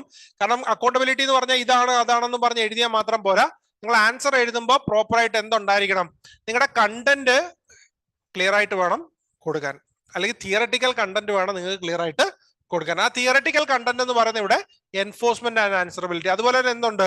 വോയിസ് ആൻഡ് എക്സിറ്റ് അല്ലെങ്കിൽ ചോയ്സ് ആൻഡ് എക്സിറ്റ് എന്ന് പറയുന്നത്. അതൊരു കുറച്ചുകൂടെ നിയോ ലിബറൽ കൺസെപ്റ്റ് ആണ്. നമുക്ക് ചോയ്സ് എടുക്കാം, അതുപോലെ എന്ത് ചെയ്യാം, എക്സിറ്റും ആവാം. ഇനി ജാബ്ര ആൻഡ് ദ്വിവേദിയുടെ ഒരു ടൈപ്പ് ഓഫ് അക്കൗണ്ടബിലിറ്റി ഉണ്ട്. അതായത് ഒന്നാമത് നമ്മൾ നോക്കേണ്ടത് അക്കൗണ്ടബിലിറ്റിയുടെ ഡയമെൻഷൻസ്. ഇപ്പൊ പറഞ്ഞ എൻഫോഴ്സ്മെന്റും ആൻസറബിലിറ്റി. ഇപ്പൊ വിചാരിക്കാം നിങ്ങൾക്ക് ഒരു ക്വസ്റ്റ്യൻ വരുവാണ്, അക്കൗണ്ടബിലിറ്റിനെ കുറിച്ചല്ല, ചിലപ്പോൾ വേറെ എന്തിനേലും കുറിച്ചായിരിക്കും, അല്ലെങ്കിൽ ഗവൺമെന്റിന്റെ എന്തെങ്കിലും ഒരു ഇഷ്യൂനെ കുറിച്ചായിരിക്കും, കറപ്ഷൻ എന്തുകൊണ്ട് വരുന്നു എന്നുള്ളതായിരിക്കും. അപ്പൊ നമുക്ക് എന്ത് ഉപയോഗിക്കാം? ഈ ഡയമെൻഷൻ ഉപയോഗിക്കാം. എൻഫോഴ്സ്മെന്റ് ഉണ്ട്, പക്ഷെ എന്തില്ല? ആൻസറബിലിറ്റി ഇല്ല. നമ്മുടെ ആൻസറബിലിറ്റി ഇപ്പം ആർ ടി ഐയുടെ ഒരു ക്വസ്റ്റ്യൻ വരുന്നു. ആർ ടി ഐയിൽ എന്താ കിട്ടുന്നത്? ഇതിനകത്ത് ആൻസറബിലിറ്റി ആണ് നിങ്ങൾക്ക് കിട്ടുന്നത് അല്ലെ? നമ്മൾ ചോദിക്കുന്നതിന് അവർ ഉത്തരം പറയുകയാണ് വേണ്ട. പക്ഷെ എന്തില്ല? എൻഫോഴ്സ്മെന്റിനുള്ള മെക്കാനിസം ഇല്ല. രണ്ടും ഡിഫറൻഷിയേറ്റഡ് ആയിട്ടാണ് വർക്ക് ചെയ്യുന്നത്. അപ്പോൾ നിങ്ങളുടെ ഒബ്ജക്റ്റീവ് എന്ന് പറയുന്നത് ഈ കണ്ടന്റിനെ എവിടൊക്കെ യൂട്ടിലൈസ് ചെയ്യാം എന്നുള്ളതാണ് നോക്കേണ്ടത്. ഇപ്പം ഇ ഡി, എൻഫോഴ്സ്മെന്റ് ഡയറക്ടറേറ്റ്, അല്ലെങ്കിൽ NIA, അല്ലെങ്കിൽ ഇതുപോലത്തുള്ള ഏജൻസീസ് വരുമ്പോൾ അവിടെ എന്താ ചെയ്യുന്നത്? ആൻസറബിലിറ്റി ആണോ? അല്ല. അവിടെ എന്താ ഉള്ളത്? എൻഫോഴ്സ്മെന്റ് ഉള്ള. ഇത് കൃത്യമായിട്ട് നോക്കി വെച്ചേക്കാം. ഇത് പേപ്പർ 2-ലായിരിക്കും ചിലപ്പോൾ എന്ത് ചോദിക്കുക? ഇഡിനെ കുറിച്ച് ചോദിക്കുക. ഇഡിനെ കുറിച്ച് ചോദിക്കുമ്പോൾ വൈ ഇ ഡി സിഗ്നിഫിക്കന്റ് എന്ന് ചോദിച്ചു കഴിഞ്ഞാൽ it ensures the enforcement aspect of accountability. അക്കൗണ്ടബിലിറ്റിനെ എൻഫോഴ്സ് ചെയ്യാൻ ആർക്കേ പറ്റുള്ളൂ? ഇ ഡിക്കേ പറ്റുള്ളൂ, അല്ലെങ്കിൽ അതുപോലത്തുള്ള ഏജൻസിക്ക് പറ്റുള്ളൂ. ഇനി ജാബ്ര ആൻഡ് ദ്വിവേദി പറയുന്ന ടൈപ്സ് ഓഫ് അക്കൗണ്ടബിലിറ്റി ഉണ്ട്. ഇതിന്റെ ആവശ്യം എന്താണെന്ന് ചോദിച്ചു കഴിഞ്ഞു കഴിഞ്ഞാൽ ജാബ്ര ആൻഡ് ദ്വിവേദി പറയുന്നത് ഇപ്പൊ ഓർഗനൈസേഷണൽ അക്കൗണ്ടബിലിറ്റി ഉണ്ട്, ലീഗൽ അക്കൗണ്ടബിലിറ്റി ഉണ്ട്, പ്രൊഫഷണൽ അക്കൗണ്ടബിലിറ്റി ഉണ്ട്, പൊളിറ്റിക്കൽ അക്കൗണ്ടബിലിറ്റി ഉണ്ട്, അതുപോലെ തന്നെ മോറൽ അക്കൗണ്ടബിലിറ്റി ഉണ്ട്. ഇത്രയാണ് ജാബ്ര ആൻഡ് ദ്വിവേദി പറയുന്ന ടൈപ്സ് എന്ന് പറയുന്നത്. അതായത് organisational, legal, professional, political and moral accountability. ഇതെന്ത് ചെയ്യും? അവർ ചോദിക്കില്ല what are the types identified by Jabbra and Dwivedi എന്ന് പറഞ്ഞ് ചോദിക്കില്ല. എന്തായിരിക്കും അവിടെ ചോദിക്കുക? അല്ലെ എവിടെ ആയിരിക്കും നമ്മൾ ഇത് യൂസ് ചെയ്യുക? നമ്മള് ഒരു അക്കൗണ്ടബിലിറ്റി മെഷറിനെ എടുക്കുക. ഇപ്പൊ വിചാരിക്കുക, അപ്പം അഡ്മിനിസ്ട്രേറ്റീവ് എത്തിക്സിനെ കുറിച്ച് ഒരു ക്വസ്റ്റ്യൻ ചോദിക്കുക, അല്ലെങ്കിൽ എങ്ങനെയാണ് ഒരു ആള് എന്ത് ചെയ്യുക കറപ്ഷൻ ഫ്രീ ആയിട്ട് വർക്ക് ചെയ്യുന്ന ഒരു ജനറൽ ക്വസ്റ്റ്യൻ ചോദിക്കാന്ന് വിചാരിക്കുക. അവിടെ നമ്മൾ എന്ത് ചെയ്യും? ഇവരെ കോട്ട് ചെയ്തിട്ട് പറയും മോറൽ അക്കൗണ്ടബിലിറ്റി ഒരു ഇമ്പോർട്ടൻസ് ആണ് എന്ന് പറയും. ഇനിയിപ്പോ നമുക്ക് സ്ട്രോങ് സ്റ്റേറ്റ് എന്ന് പറയുന്ന ഒരു കൺസെപ്റ്റ്, സ്റ്റേറ്റ് വേണോ മാർക്കറ്റ് വേണോ എന്ന് പറയുന്ന ഒരു ക്വസ്റ്റ്യനിൽ എന്ത് വേണം? സ്റ്റേറ്റിന്റെ ആവശ്യം എന്താണ്? To enforce legal accountability. അതായത് ഓരോ സെറ്റപ്പിലും നമുക്ക് എന്ത് വേണം? ഇപ്പൊ എക്സിക്യൂട്ടീവ് ടു എക്സിക്യൂട്ടീവ് റിലേഷൻ പറയുമ്പോഴാണ് ഓർഗനൈസേഷൻ അക്കൗണ്ടബിലിറ്റിനെ കുറിച്ച് പറയാ, അല്ലെ പ്രൊഫഷണൽ അക്കൗണ്ടബിലിറ്റിനെ കുറിച്ച് പറയാ. ഗവൺമെന്റ് ടു സിറ്റിസൺ അല്ലെ ഗവൺമെന്റ് ടു സർവീസ് പ്രൊവൈഡേഴ്സ് എടുക്കുമ്പോഴാണ് നമ്മൾ പൊളിറ്റിക്കൽ അക്കൗണ്ടബിലിറ്റിനെ കുറിച്ച് പറയാം. നിങ്ങൾ എന്ത് ചെയ്യണം? ജാബ്ര ആൻഡ് ദ്വിവേദി ഇത്രയും പറഞ്ഞിട്ടുണ്ടെന്നും അക്കൗണ്ടബിലിറ്റി വരുമ്പോൾ ഇവരെ കോട്ട് ചെയ്യാം എന്നും എന്ത് ചെയ്യുക? നിങ്ങൾ ഓർത്തിരിക്കുക. ഇങ്ങനെയാണ് നിങ്ങൾ തിങ്കേഴ്സിന്റെ എണ്ണം നമ്മൾ കൂട്ടുന്നത്. തിങ്കേഴ്സിനെ നമുക്ക് കൂട്ടാൻ പറ്റണം. അടുത്തത് ഇതിനകത്ത് ഈ ചാപ്റ്ററിലെ ഏറ്റവും ഇമ്പോർട്ടന്റ് ആയിട്ടുള്ളത് ചേഞ്ചിങ് പ്രൊഫൈൽ എന്ന് പറയുന്ന കൺസെപ്റ്റാണ്. അതായത് അക്കൗണ്ടബിലിറ്റി ആൻഡ് NPM ആദ്യം വരുന്ന കൺസെപ്റ്റ് ആണ് അക്കൗണ്ടബിലിറ്റി ആൻഡ് NPM. ഇതിൽ എന്തറിയണം? എന്താ നമ്മൾ പഠിക്കണ്ടേ? എന്തൊക്കെയാ നമുക്ക് പഠിക്കാനുള്ളത്? ആദ്യം നമ്മൾ പഠിക്കേണ്ടത് ചേഞ്ച് എന്താണ്. NPM-ന്റെ സമയത്ത് എന്ത് ചേഞ്ച് ഉണ്ടായി? നേരത്തെ എന്തുണ്ടായിരുന്നു?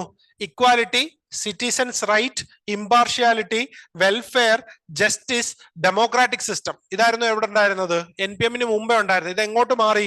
Efficiency, competition, profit, market orientation, productivity, profit orientation, business interest, അതിലോട്ട് മൂവ് ചെയ്തു. അതായത് ഒന്ന് നമ്മൾ എന്തറിയണം? ഈ ഷിഫ്റ്റ് അറിയണം. ഇത് എവിടെ ഉപയോഗിക്കാം? ഇതെല്ലായിടത്തും ഉപയോഗിക്കാം. ചാപ്റ്റർ 1-ൽ NPM പറയുമ്പോൾ അതിനെ ഇവാലുവേറ്റ് ചെയ്യാൻ ഉപയോഗിക്കാം. ചാപ്റ്റർ 8-ൽ ഡെവലപ്മെന്റ് പറയുമ്പോൾ strong state versus market debate പറയുമ്പോൾ ഈ ഷിഫ്റ്റ് ഉപയോഗിക്കാം. ഇനിയിപ്പോ ചാപ്റ്റർ 7-ലെ ഐഡിയാസിന് ഉപയോഗിക്കാം, ആൻഡ് ചാപ്റ്റർ 5-ലും ഉപയോഗിക്കാം. ഇതൊരു കോർ കണ്ടന്റ് ആണ് NPM എന്ന് പറയുന്നത്.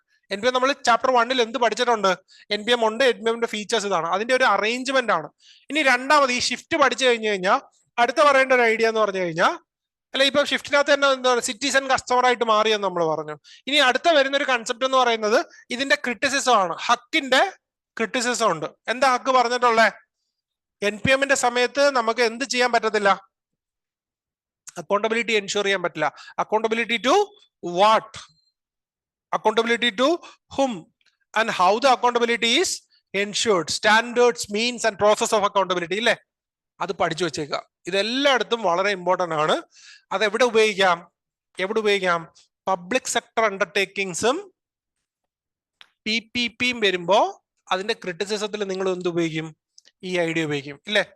ഇപ്പൊ PPP വേണോ വേണ്ടയോ എന്നൊരു ക്വസ്റ്റ്യൻ ചോദിക്കുകയാണെന്നുണ്ടെങ്കിൽ there is a general doubt അല്ലെങ്കിൽ general conflict according to Haque. ഈ accountability to what, accountability to how, അല്ലെങ്കിൽ how the accountability is ensured, accountability to whom, ഇതൊക്കെ എന്താണ് PPPയുടെ കാര്യത്തിൽ എന്ത് ചെയ്യാൻ പറ്റത്തില്ല, പറയാൻ പറ്റില്ല. അതാണ് നിങ്ങൾ ഇവിടെ ഉപയോഗിക്കേണ്ടത്. ഇനി മൂന്നാമത്തെ ഒരു കൺസെപ്റ്റ് എന്ന് പറയുന്നത് ഇവിടെ ഹക്ക് തന്നെ പറയുന്ന ഒരു കൺസെപ്റ്റ് ഉണ്ട്. The power of ministers to exert influence on public service is increasing resulting in politicisation of civil servants. Haque പറയുന്ന ഒരു ഐഡിയ ആണ് പൊളിറ്റിസൈസേഷൻ ഓഫ് സിവിൽ സർവൻസ്. അതായത് NPMന്റെ സമയത്ത് അക്കൗണ്ടബിലിറ്റി ആർക്ക് വേണം, എൻഷുർ ചെയ്യണം. പൊളിറ്റിക്കൽ മാസ്റ്റേഴ്സിന് അക്കൗണ്ടബിലിറ്റി എൻഷുർ ചെയ്യണം. പക്ഷെ ഇത് ആരുടെ നിന്ന് എൻഷുർ ചെയ്യാൻ പറ്റത്തില്ല, മാർക്കറ്റിന്റെ അടുത്ത് നിന്ന് എൻഷുർ ചെയ്യാൻ പറ്റത്തില്ല. അപ്പൊ ആരെ പുഷ് ചെയ്യും, സിവിൽ സർവൻസിനെ പുഷ് ചെയ്യും. സിവിൽ സർവൻസിനെ പുഷ് ചെയ്യുമ്പോൾ അവരെന്തായിട്ട് മാറും, പൊളിറ്റിസൈസ്ഡ് ആയിട്ട് മാറും. ഇതും നിങ്ങൾക്ക് എന്ത് ചെയ്യാം, അവിടെ ഇവിടെ ആവശ്യത്തിന് കോട്ട് ചെയ്യാം.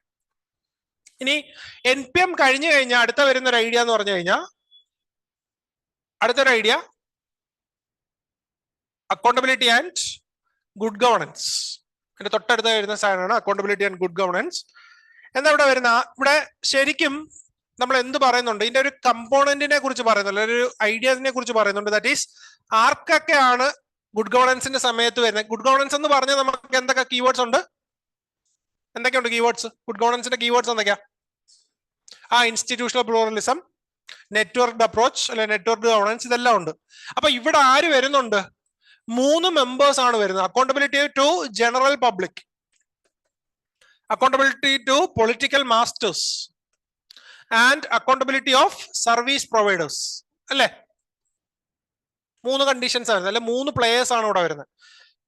മാർക്കറ്റും സ്റ്റേറ്റും സിറ്റിസൺസും ഒരുമിച്ച് വർക്ക് ചെയ്യുവാണല്ലോ ഒരു നെറ്റ്വർക്ക് ഗവർണൻസിൽ ചെയ്യുന്നത്. അപ്പൊ ഇവര് 3 പേരും ഇവിടെ വരുന്നുണ്ട്. ഒന്നാമത്തെ ക്വസ്റ്റ്യൻ, ജനറൽ പബ്ലിക് അവർക്ക് എന്ത് വേണം, എല്ലാവരുടെ അടുത്തു നിന്നും, ഈ 2 പേരുടെ അടുത്തു നിന്നുള്ള അക്കൗണ്ടബിലിറ്റി വേണം. പൊളിറ്റിക്കൽ മാസ്റ്റേഴ്സിന് എന്ത് വേണം, സർവീസ് പ്രൊവൈഡേഴ്സിന് അടുത്തു നിന്നുള്ള അക്കൗണ്ടബിലിറ്റി വേണം. സർവീസ് പ്രൊവൈഡേഴ്സിന് എന്ത് വേണം, അക്കൗണ്ടബിലിറ്റി ആണോ വേണ്ടത്, അല്ല അവർക്ക് ഫ്രീഡം ആണ് വേണ്ടത്, ഓട്ടോണമി ആണ് വേണ്ടത്. ഓർക്കുന്നുണ്ടോ, നമ്മൾ പേപ്പർ 2 ചാപ്റ്റർ പഠിക്കുമ്പോൾ how to balance between autonomy and accountability, ഇവിടുന്നാണ് അത് തുടങ്ങുന്നത്. ഗുഡ് ഗവർണൻസിന്റെ സമയത്ത് എന്തുണ്ട്, ഓരോരുത്തർക്കും ഓരോ തരത്തിലുള്ള ഡിമാൻഡാണ്. ഇതിനകത്ത് വേൾഡ് ബാങ്ക് തന്നെ പറയുന്ന 2 തരത്തിലുള്ള അക്കൗണ്ടബിലിറ്റി ഉണ്ട്, മൈക്രോ ആൻഡ് മാക്രോ. മൈക്രോയും ഉണ്ട് മാക്രോയും ഉണ്ട്. എന്താ ഈ micro accountability, macro accountability? Micro എന്തിനെ കുറിച്ചാ പറയുന്നത്, എക്സിറ്റ് ആൻഡ് വോയിസ്. അതായത് ഒരാൾക്ക് എന്ത് ചെയ്യാൻ പറ്റണം, സർവീസ് നല്ലതല്ല എന്ന് തോന്നിക്കഴിഞ്ഞു കഴിഞ്ഞാൽ എക്സിറ്റ് ആവാനുള്ള ഓപ്പർച്യൂണിറ്റി ഉണ്ടാവണം. അതുകൊണ്ട് വോയിസ് റേസ് ചെയ്യാൻ, ക്വസ്റ്റ്യൻ ചെയ്യാനുള്ള റൈറ്റ് ഉണ്ടാവണം. ഫോർ എക്സാമ്പിൾ, ഈ മൈക്രോ അക്കൗണ്ടബിലിറ്റിക്ക് ഒരു എക്സാമ്പിൾ ആയിട്ട് എന്ത് പറയാം, പ്രസൻസ് ഓഫ് FSSAI അല്ലെങ്കിൽ കൺസ്യൂമർ ലോ. ഇത് രണ്ടും എന്താണ്, വോയിസ് ആണ് അല്ലേ. നമുക്ക് കൺസ്യൂമർ ബെനിഫിറ്റ്സ് കിട്ടിയില്ല എന്നുണ്ടെങ്കിൽ ക്വസ്റ്റ്യൻ ചെയ്യാനുള്ള സാധനമാണ്. ഇനി അടുത്ത മാക്രോ ഉണ്ട്. മാക്രോ എന്താണ്, എന്താ മാക്രോ അക്കൗണ്ടബിലിറ്റി എന്ന് പറയുന്നത്, ഫിനാൻഷ്യൽ അക്കൗണ്ടബിലിറ്റിയാണ്. ഡയറക്ട്ലി ഇത് എന്താണ്, ഫിനാൻഷ്യൽ അക്കൗണ്ടബിലിറ്റി ആണ്. ഇത്രയാണ് നമുക്ക് അക്കൗണ്ടബിലിറ്റിയുടെ പാർട്ടി വരുന്നത്. ഇനി ഇതുപോലെ എന്തുണ്ട്, കൺട്രോൾ ഉണ്ട്. കൺട്രോളിൽ എന്തൊക്കെയാ വരുന്നത്, അക്കൗണ്ടബിലിറ്റിയുടെ കൺട്രോളിൽ എന്തുണ്ട്, ലെജിസ്ലേറ്റീവ് കൺട്രോൾ ഉണ്ട്, എക്സിക്യൂട്ടീവ് കൺട്രോൾ ഉണ്ട്, ജുഡീഷ്യൽ കൺട്രോൾ ഉണ്ട്. അപ്പോ ഇതിനകത്ത് ആദ്യം മനസ്സിലാക്കേണ്ട കൺസെപ്റ്റ് എന്ന് പറയുന്നത് double loop method. Double loop control ഓർക്കുന്നില്ലേ? ഡബിൾ ലൂപ്പ് കൺട്രോൾ എന്നുണ്ട്, ഇലക്ടഡ് റെപ്രസെന്റേറ്റീവ്സ് ഉണ്ട്. ഇവർ ആരെ കൺട്രോൾ ചെയ്യും, എക്സിക്യൂട്ടീവിനെ കൺട്രോൾ ചെയ്യും.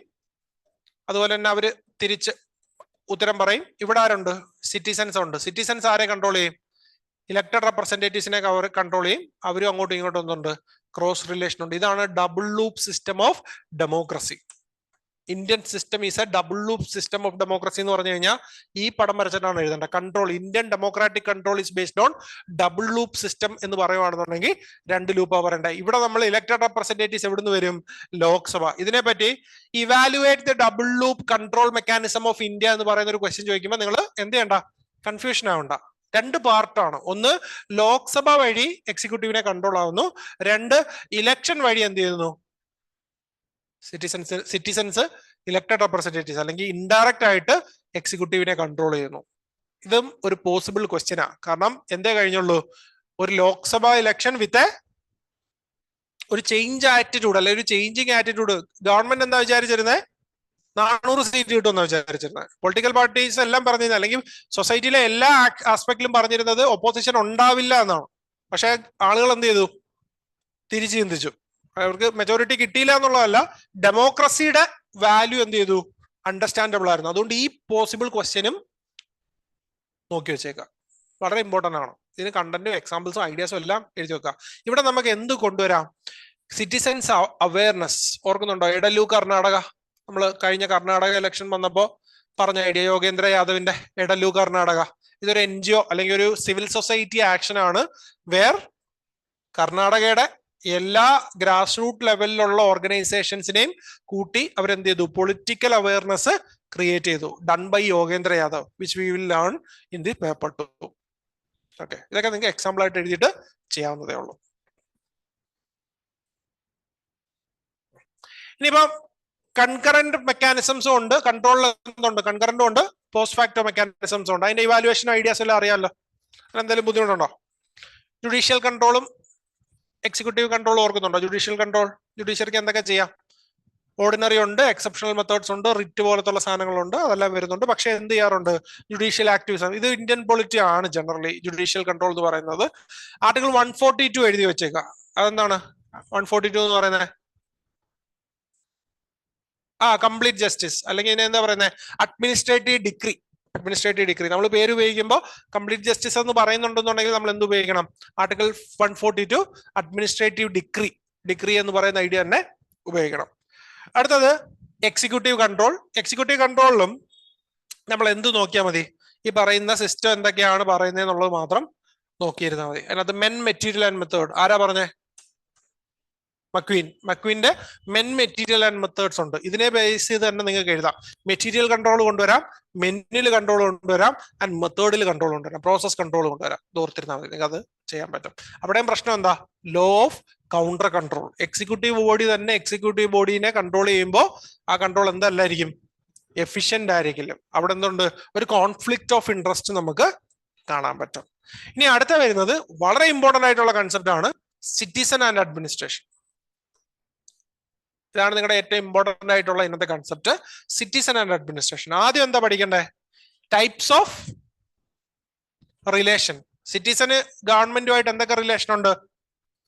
ആസ് എ റെഗുലേറ്റി, അതായത് നമ്മളെ റെഗുലേറ്റ് ചെയ്യപ്പെടുന്ന ആളാണ്. ക്ലയന്റ്, നമ്മൾ സർവീസ് എടുക്കാറുണ്ട്. പിന്നെന്തുണ്ട്, ലിറ്റിഗൻസ് ഉണ്ട്, ഇല്ലേ? അപ്പൊ നമുക്ക് കറണ്ട് ബില്ല് കൂടി വന്നു കഴിഞ്ഞാൽ നമ്മൾ എന്ത് ചെയ്യും, കേസ് കൊടുക്കും. അതുപോലെ തന്നെ പാർട്ടിസിപ്പൻസ് ഉണ്ട്, and cutting edge level interaction. അത് ഓർത്തിരിക്കുക. സിറ്റിസൺ ആൻഡ് ഗവൺമെന്റ് പറയുകയാണെന്നുണ്ടെങ്കിൽ വളരെ ഇമ്പോർട്ടന്റ് ആയിട്ടുള്ള സാധനമാണ് കട്ടിംഗ് എഡ്ജ് ലെവൽ ഇന്ററാക്ഷൻ. ഇതെന്താ ഇത് കട്ടിംഗ് എഡ്ജ് ലെവൽ ഇന്ററാക്ഷൻ? ബന്ധും സ്ട്രൈക്കും ഒക്കെ. For example farmers agitation.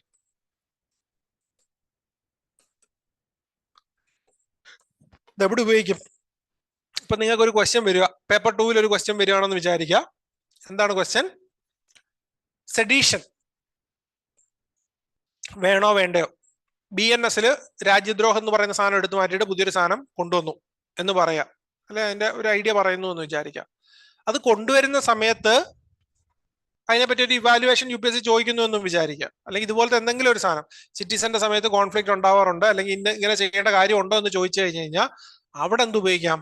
ഈ കട്ടിംഗ് എഡ്ജ് ലെവൽ ഇന്ററാക്ഷൻ നിങ്ങൾക്ക് കൊണ്ടുവരാം. എങ്ങനെയാണ് കട്ടിംഗ് എഡ്ജ് ലെവൽ ഇന്ററാക്ഷൻ വരുന്നത്, എന്താണ് അതിന്റെ ഔട്ട്കം, ഇത് ഉറപ്പായിട്ട് ഈ സിറ്റിസൺ ആൻഡ് അഡ്മിനിസ്ട്രേഷൻ ഉപയോഗിക്കാൻ പോകുന്നത് നമ്മൾ ഗവൺമെന്റും സിറ്റിസണും തമ്മിലുള്ള കോൺഫ്ലിക്ട് എവിടെ വരുന്നു അവിടാണ്. ഇനി അടുത്ത നോക്കിക്കേ, ഈ ഇതുപോലെ തന്നെ ഗവൺമെന്റിനും എന്തുണ്ട്, ഗവൺമെന്റ് ആസ് എ റെഗുലേറ്ററും ഉണ്ട്, ഗവൺമെന്റ് ആസ് എ പ്രൊവൈഡറും ഉണ്ട്, ഇല്ലേ? രണ്ട് കണ്ടീഷനും ഗവൺമെന്റിനും വരുന്നുണ്ട്. ഇനി ഇതിനകത്ത് കുറച്ച് തിയറീസ് അറിഞ്ഞിരിക്കണം. ഒന്ന് സിറ്റിസൺ ആൻഡ് അഡ്മിനിസ്ട്രേഷൻ ആദ്യം ആരാ പറയുന്നത്? വെബർ പറയുന്നുണ്ട്. വെബർ എന്താ പറയുന്നത്? Bureaucracy is rational and society is irrational. ഇത് പല സമയത്തും എന്തേ ഉള്ളൂ, പ്രശ്നമേ മാത്രമേ ഉണ്ടാക്കുന്നതാണ് ആര് പറയുന്നത്?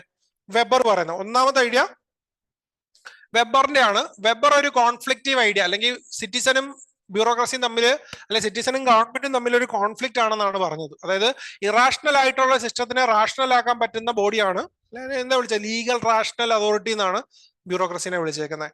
ഇനി അടുത്ത നോക്കിക്കേ, കാട്സ് ആൻഡ് ഡാനറ്റ്. അടുത്ത വളരെ ഇമ്പോർട്ടന്റ് ആയിട്ടുള്ള ഒരു തിങ്കറാണ് കാട്സ് ആൻഡ് ഡാനറ്റ്. ഇവരെന്താ പറഞ്ഞേ? വളരെ ഇമ്പോർട്ടന്റ്. അതായത് സിറ്റിസനും ഗവൺമെന്റും തമ്മിലുള്ള ഇന്ററാക്ഷൻ 3 കണ്ടീഷനെ ബേസ് ചെയ്തിട്ടാണ്. എന്തൊക്കെയാ?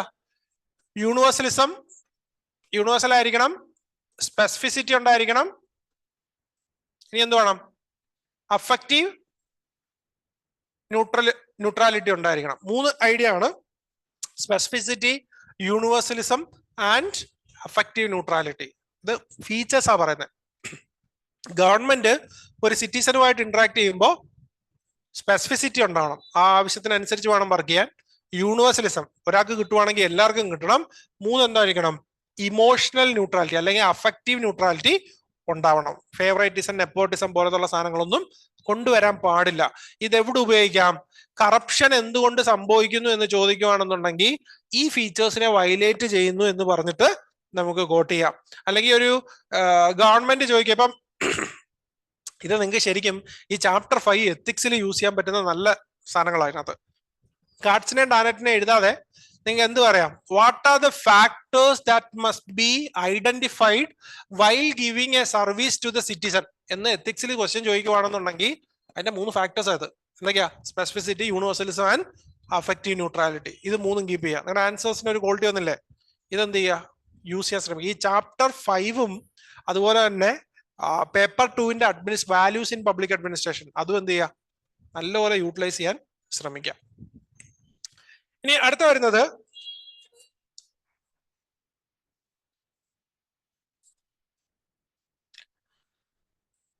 ഇന്ററാക്ഷൻ. കാട്സ് ആൻഡ് ഡാനറ്റ് പറയുന്ന ഐഡിയ തന്നെയാണ്. അതായത് manner, procedure, resource and exchange, ഈ 3 തരത്തിലുള്ള ഇന്ററാക്ഷൻ ഡയമെൻഷൻ. അത് ഓർത്തിരുന്നാൽ മതി. അടുത്ത ജാനോവിറ്റ്സ്, 3ാമത്തെ തിങ്കറാണ് ഇവിടെ വരുന്നത്. ജാനോവിറ്റ്സ്. ജാനോവിറ്റ്സ് എന്തോ പറഞ്ഞേ? Dominant and subservient bureaucracy. Dominant and subservient bureaucracy, dominant feudalistic എന്നൊക്കെ പറയും. ഡോമിനന്റ് ആൻഡ് സബ്സർവിയൻ ബ്യൂറോക്രസി എല്ലായിടത്തും ഉപയോഗിക്കാവുന്ന സാധനമാണ്, എല്ലായിടത്തും ഉപയോഗിക്കാം. ഇപ്പോ ബ്യൂറോക്രസി എന്തുകൊണ്ട് വർക്ക് ചെയ്യുന്നില്ല എന്ന് പേപ്പർ 2 ഒരു ക്വസ്റ്റ്യൻ ചോദിച്ചാൽ പോലും എന്തെഴുതാം? Indian bureaucracy is dominant. Janowitz പറഞ്ഞിട്ടുള്ള ഡോമിനന്റ് ബ്യൂറോക്രസി ആണ് എന്ന് പറയാം. അതുപോലെ തന്നെ ഹംസാലവി ഉണ്ട്. ഹംസാലവി എന്താ പറയുന്നത്? Over developed society. അതായത് സൊസൈറ്റി വളർന്നു പോയി, അതിന്റെ കൂട്ടത്തിൽ എന്തുണ്ടായില്ല? നോൺ ഗവൺമെന്റൽ NGOസോ support civil society organisations develop ആയില്ല. അതുകൊണ്ട് ഗവൺമെന്റ് എന്ത് വേണം? എല്ലാ സാധനങ്ങളും ഗവൺമെന്റ് പ്രൊവൈഡ് ചെയ്യണം. എല്ലാ സാധനങ്ങളും ഗവൺമെന്റ് പ്രൊവൈഡ് ചെയ്യുന്നതുകൊണ്ട് എന്തുണ്ടാവും? ആർക്ക് പ്രൊവൈഡ് ചെയ്യണമെന്നോ എപ്പോൾ പ്രൊവൈഡ് ചെയ്യണമെന്നോ ചൂസ് ചെയ്യാനുള്ള അവകാശം ആർക്ക് കിട്ടും? ബ്യൂറോക്രസിക്ക് കിട്ടും. Resulting in administrative discretion. Administrative discretion കൂടും. ഇത് കറപ്ഷന്റെ ഒരു മേജർ റീസൺ, ഇന്ത്യൻ സിസ്റ്റത്തിലെ കറപ്ഷന്റെ ഒരു മേജർ റീസൺ ഈ എക്സിസ്റ്റിംഗ് ഓവർ ഡെവലപ്ഡ് സൊസൈറ്റിയും അഡ്മിനിസ്ട്രേറ്റീവ് ഡിസ്ക്രിഷനും ആണ്. ഇതെല്ലാം നിങ്ങൾക്ക് ആ കണ്ടന്റിന്റെ കൂട്ടത്തിൽ ഇതെല്ലാം നിങ്ങൾക്ക് എഴുതാൻ പറ്റും. അടുത്തത് 5ാമത്തത് ആരാ ഉള്ളത്? മിഡ്ഗ്ലെ, ജെയിംസ് മിഡ്ഗ്ലെ. ജെയിംസ് മിഡ്ഗ്ലെ എന്താ പറഞ്ഞേ? ഓർക്കുന്നുണ്ടോ James Midgley? Models, participative model, anti participative model, manipulative model, repressive model. ഈ മോഡൽസ് എന്ത് ചെയ്യുക? പഠിച്ചു വെച്ചേക്കുക. ഇന്ത്യൻ മോഡൽ എന്താണ്? മാനിപ്പുലേറ്റീവ് ആൻഡ് റിപ്രസീവ് ആണ് ഇന്ത്യൻ മോഡൽ എന്ന് പറയുന്നത്. Either it will be manipulative or repressive. അതായത് സിറ്റിസനും അഡ്മിനിസ്ട്രേഷനും തമ്മിലുള്ള റിലേഷൻ എൻഷുർ ചെയ്യാൻ ആർക്ക് പറ്റുന്നില്ല? ഗവൺമെന്റിന് പറ്റുന്നില്ല. ഗവൺമെന്റ് എപ്പോഴും എന്ത് പറയും? We are providing all platforms. പക്ഷെ പ്രൊവൈഡ് ചെയ്യുന്ന പ്ലാറ്റ്ഫോം ഏതാ? മൻ കി ബാത്ത്. അവിടെ എന്ത് സംഭവിക്കും? സിറ്റിസൺ എന്ത് ചെയ്യാൻ പറ്റത്തില്ല? ഇന്ററാക്ട് ചെയ്യാൻ പറ്റത്തില്ല. മാനിപ്പുലേറ്റീവ് ആണ്. ഇന്ററാക്ഷൻ ഉണ്ടോ എന്ന് നോക്കിക്കഴിഞ്ഞു കഴിഞ്ഞാൽ ഇന്ററാക്ഷൻ നടക്കുന്നുണ്ട്, പക്ഷെ എന്തായിരിക്കും? ചിലപ്പോ വൺ സൈഡഡ് ആയിരിക്കും. നിങ്ങൾ ഈ മൻ കി ബാത്തിനൊന്നും ക്രിട്ടിസൈസ് ചെയ്യേണ്ട, ഞാൻ പറഞ്ഞതാ. മാനിപ്പുലേറ്റീവ് പറയാൻ വേണ്ടി പറഞ്ഞ. റിപ്രസീവ്, നെഗറ്റീവ് ആയിട്ടുള്ള സാധനങ്ങളെ അങ്ങനെ ഇന്ത്യൻ എക്സാമ്പിൾസ് വെച്ചിട്ട് യൂട്ടിലൈസ് ചെയ്യേണ്ട.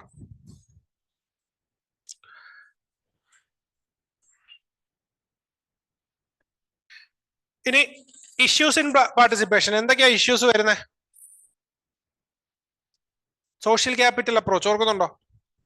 കേപ്പബിലിറ്റീസ് അപ്രോച്ച് ആരുടെയാ? കേപ്പബിലിറ്റീസ് അപ്രോച്ച് പുട്ട്നാം എന്തോ പറഞ്ഞേ? പുട്ട്നാം എന്തോ പറഞ്ഞില്ലേ? Social capital approach. Capabilities approach ആരാ പറഞ്ഞത്? Amartya Sen and Jean Dreze. ഇവർ രണ്ടുപേരോടാണ് ഈ ഐഡിയാസ് എല്ലാം ഉപയോഗിച്ചാൽ മതി. അതായത് സോഷ്യൽ ക്യാപിറ്റൽ ഇല്ല, അവയർനെസ് ജനറേറ്റ് ചെയ്യുന്നില്ല, പാർട്ടിസിപ്പേഷന് വേണ്ടിയിട്ടുള്ള സിസ്റ്റംസ് ഇല്ല, മോഡൽസ് ഇല്ല, പ്ലാറ്റ്ഫോംസ് ഇല്ല, ഇതെല്ലാം ഇഷ്യൂ. ഇന്ത്യയിലെ 3 ഇഷ്യൂ എന്തൊക്കെയാ? ഇന്ത്യയിലെ ബ്യൂറോക്രസി ഫേസ് ചെയ്യുന്ന 3 ഇഷ്യൂ എന്താ? Administrative description, administrative legislation and administrative adjudication. Indian ബ്യൂറോക്രസിയുടെ ഒരു ജനറൽ ഇഷ്യൂ ചോദിക്കുവാണെങ്കിൽ 3 ഇഷ്യൂ ആണ്: administrative description, administrative legislation and administrative adjudication. ഇത് 3ഉം എന്ത് ചെയ്യുക? നോട്ട് ചെയ്യുക.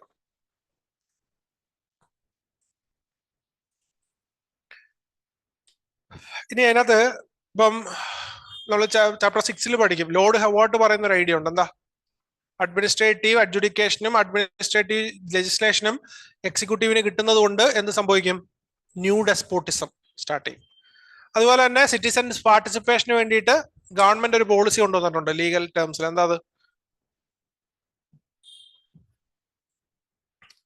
Pre legislative consultative policy 2014. Pre legislative consultative process policy. അതായത് ഏത് ലോ ഉണ്ടാക്കുവാണെന്നുണ്ടെങ്കിലും ലോയുടെ ഡ്രാഫ്റ്റ് എന്ത് ചെയ്യണം? ആളുകൾക്ക് കൂടുതൽ വൈഡർ പ്ലാറ്റ്ഫോമിൽ ആക്സസ് ചെയ്യാൻ പറ്റുന്ന വെബ്സൈറ്റോ ബാക്കിയുള്ളിടത്തോ ഇടണം.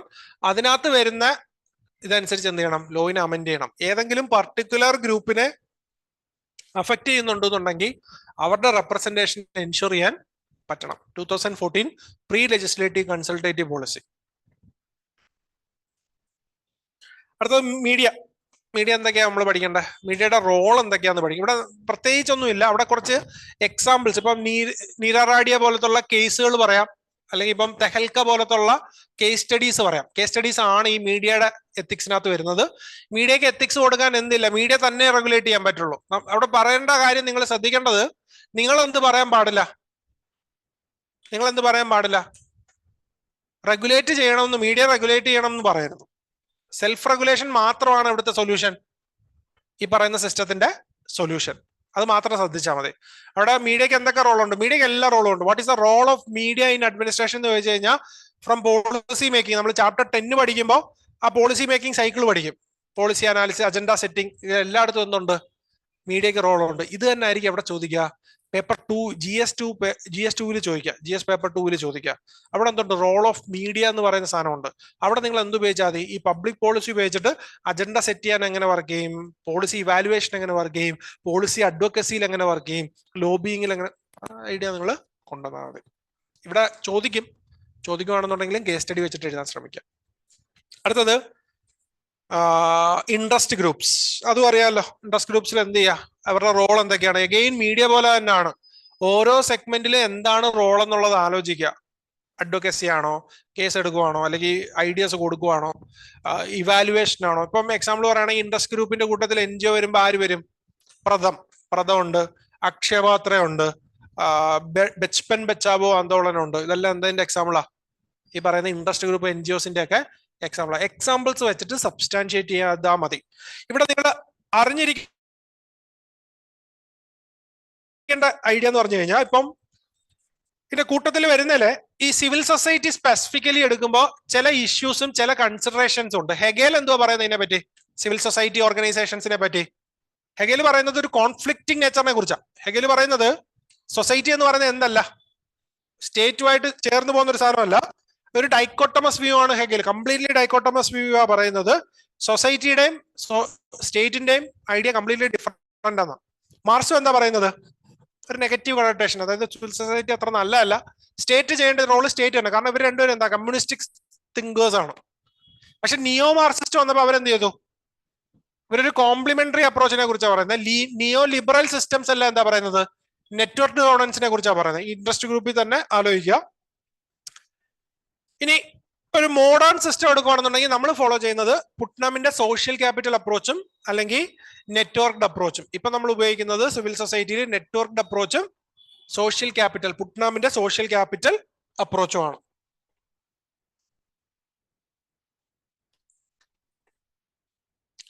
എന്താ ഇവിടുത്തെ ഇഷ്യൂ ആണ് ശരിക്കും സിവിൽ സൊസൈറ്റീസിന്റെ ഇഷ്യൂ ആണ് നിങ്ങൾ തിയററ്റിക്കലി എഴുതേണ്ടത്.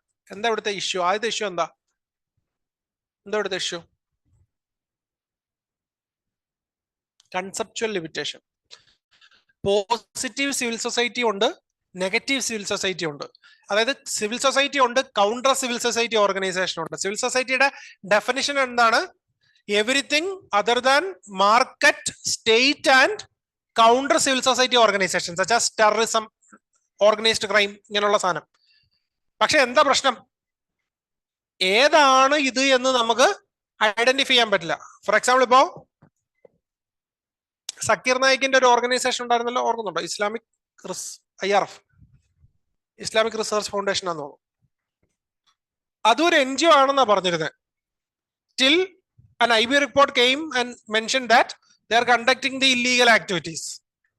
സിമി അങ്ങനെയുള്ള ഏജൻസീസും എന്തായിരുന്നു? ഒരു NGO ആയിട്ടാണ് സ്റ്റാർട്ട് ചെയ്യുന്നത്.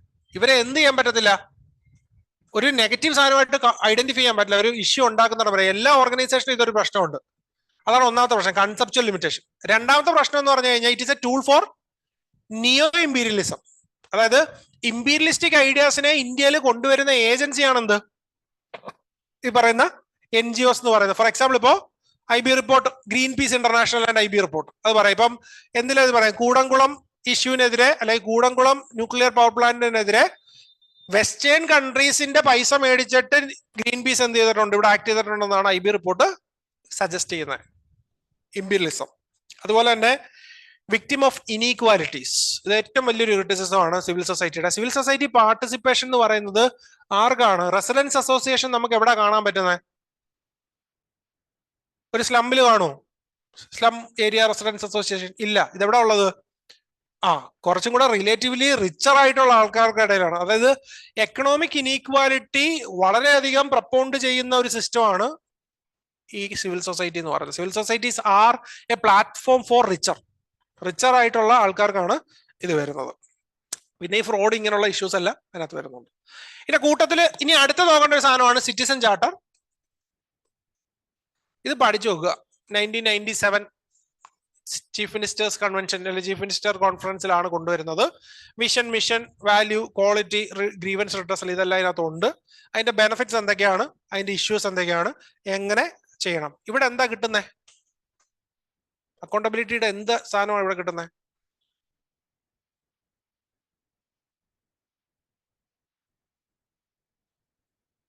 രണ്ട് ഡയമെൻഷൻ ഉണ്ട്, ഇൻഫർമേഷൻ ഡയമെൻഷനും, ഓർക്കുന്നുണ്ടോ? Information dimension. അക്കൗണ്ടബിലിറ്റി എടുക്കുവാണെങ്കിൽ രണ്ട് കാര്യം വേണം. ഒന്ന് ഇൻഫർമേഷൻ, ഈ ആൻസറബിലിറ്റിയിൽ തന്നെ വരുന്നതാണ്. ഇൻഫർമേഷനും വേണം, ക്വസ്റ്റ്യൻ ചോദിക്കാനുള്ള പ്ലാറ്റ്ഫോംസും വേണം. വേണ്ടേ? ഇത് രണ്ടും ഉണ്ടെങ്കിലേ നമുക്ക് ക്വസ്റ്റ്യൻ ചെയ്യാനുള്ളൂ. അതിനകത്ത് ഇൻഫർമേഷൻ ആസ്പെക്റ്റിനെയാണ് ആര് അഡ്രസ് ചെയ്യുന്നത്?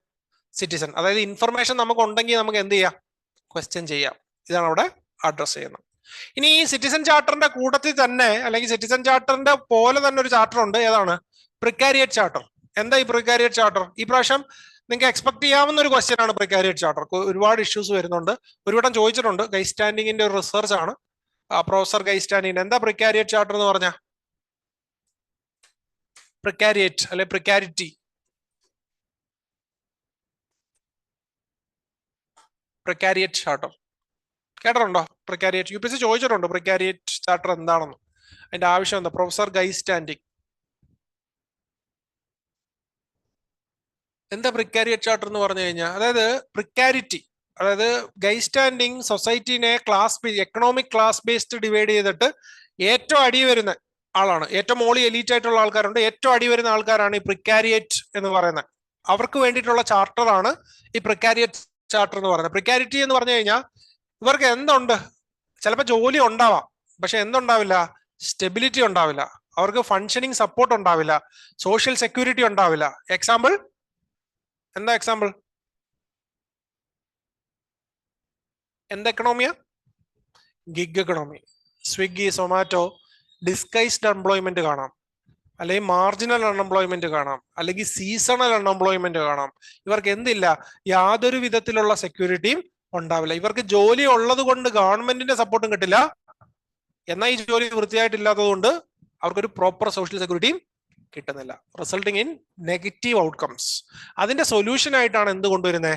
പ്രിക്കാരിയറ്റ് ചാർട്ടർ കൊണ്ടുവരുന്നത്. ഇവർക്ക് പ്രോപ്പറായിട്ട് ജോബ് സെക്യൂരിറ്റി കൊടുക്കുക, സ്റ്റെബിലിറ്റി കൊടുക്കുക, അവരുടെ വർക്ക് എൻഷുർ ചെയ്യുക, സോഷ്യൽ സെക്യൂരിറ്റി സ്റ്റാൻഡേർഡ്സ് എൻഷുർ ചെയ്യുക, ജോബിന് കണ്ടിന്യൂൻസ് എൻഷുർ ചെയ്യുക, ട്രെയിനിങ് കൊടുക്കുക, കരിയർ ഡെവലപ്മെന്റ് ഓപ്പർച്യൂണിറ്റി കൊടുക്കുക. ഇപ്പൊ സ്വിഗ്ഗിയിലെ 5 or 6 വർഷം സ്വിഗ്ഗിയിൽ ഡെലിവറി ചെയ്യുന്ന ഒരാള് അവരെന്തായിട്ട് മാറും? എന്തേലും ആയിട്ട് മാറുമോ? ചിലപ്പോൾ ജോലി ഇല്ലാത്ത ഒരാളായിട്ട് മാറാം. അടുത്തൊരു കരിയർ ഡെവലപ്മെന്റ് ഉണ്ടോ? ഇവരെല്ലാവരും മാനേജ് ചെയ്യുന്ന ഒരു ഏജന്റ് ആവോ? ഇല്ല. Because these are contractual workers. അതാണ് ഇവിടുത്തെ പ്രധാന പ്രശ്നം. അപ്പോൾ ഇത് ഉറപ്പായിട്ട് എൻ്റെ ഒരു എക്സ്പെക്ടേഷനിൽ കഴിഞ്ഞ ഒരു വർഷം അല്ലെ 2 വർഷമായിട്ട് വളരെ റെലവെന്റ് ആയിട്ട് നിൽക്കുന്ന ഒരു ഐഡിയ ആണ് പ്രിക്കാരിയറ്റ് ചാർട്ടർ. അതായത് സ്വിഗ്ഗി സൊമാറ്റോ ആയിട്ട് ബന്ധപ്പെട്ട് കുറെ ഇഷ്യൂസ് ഉണ്ട്. Recent Swiggy has provided formalised social security standards for Swiggy's delivery partners. പക്ഷെ ഇപ്പോഴും എന്താണത്? കോൺട്രാക്ച്വൽ ആണ്. ഇതെല്ലാം എന്താണ്? ഒരു പ്രശ്നമായിട്ട് വരുന്നുണ്ട്. ഒരു പോസിബിൾ ക്വസ്റ്റ്യൻ ആണ്, വളരെ പോസിബിൾ ആയിട്ടുള്ള ഒരു ക്വസ്റ്റ്യൻ ആണ്. Thought by professor Guy Standing. നിൽക്കുന്ന ആൾ ഗൈസ്റ്റാൻഡിങ്, അങ്ങനെ തന്നെ കേട്ടോ. GUISTANDING, നിൽക്കുന്ന ആൾ ഗൈസ്റ്റാൻഡിങ്, പ്രൊഫസർ ഗൈസ്റ്റാൻഡിങ്. ഗൈസ്റ്റാൻഡിങ്ങിന്റെ റിസർച്ച് ആണ് ഈ പറയുന്ന പ്രിക്കാരിയറ്റ് ചാർട്ടർ. നമ്മുടെയൊക്കെ പേരിന്റെ മീനിങ് ഉള്ള, അവരുടെ പേരിന് ശരിക്കും വർബായിരിക്കും ഗൈസ്റ്റാൻഡിങ്, എവിടെ നിൽക്കുന്ന ആൾ എന്നായിരിക്കും മീൻ ചെയ്ത്.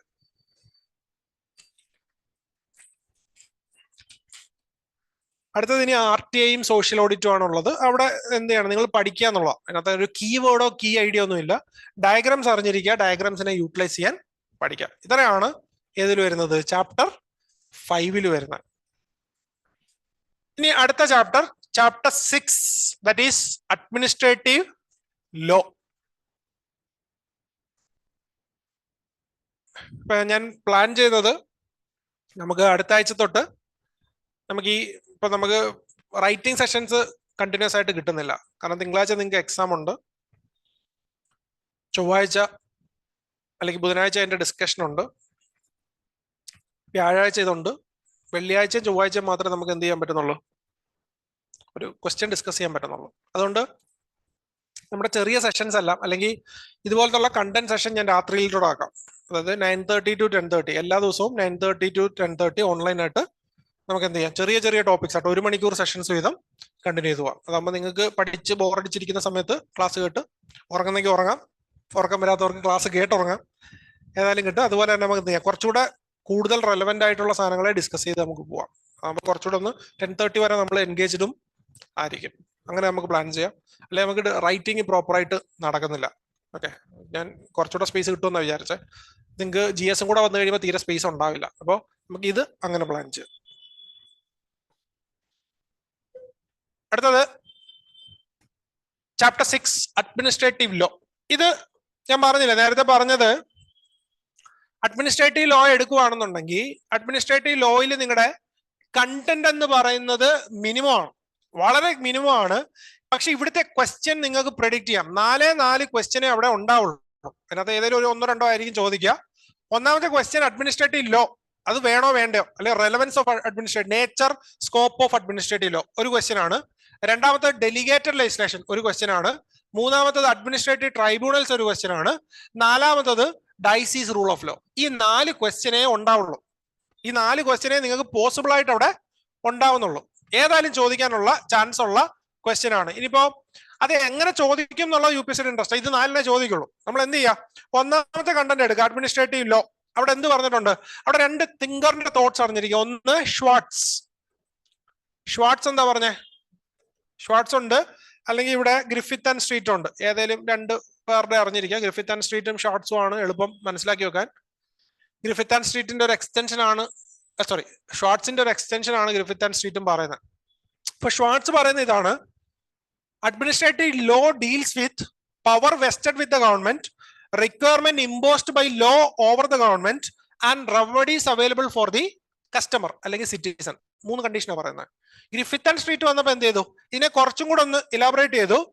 What sort of powers that is provided with the government, government എന്ത് പവർ കൊടുത്തിട്ടുണ്ട്, ആ പ്രൊസീജിയർ, ആ പവർ യൂട്ടിലൈസ് ചെയ്യാനുള്ള പ്രൊസീജിയർ എന്തൊക്കെയാ, അതുപോലെ തന്നെ അതിന്റെ ലിമിറ്റേഷൻസ് എന്തൊക്കെയാ, ആൻഡ് എന്തൊക്കെ തരത്തിൽ ആ ലിമിറ്റേഷൻസ് കാണാൻ പറ്റും, അതിനെങ്ങനെ സൊല്യൂഷൻ കിട്ടും. ശരിക്കും പറയുകയാണെങ്കിൽ ഇത് മൂന്നേ ഉള്ളൂ.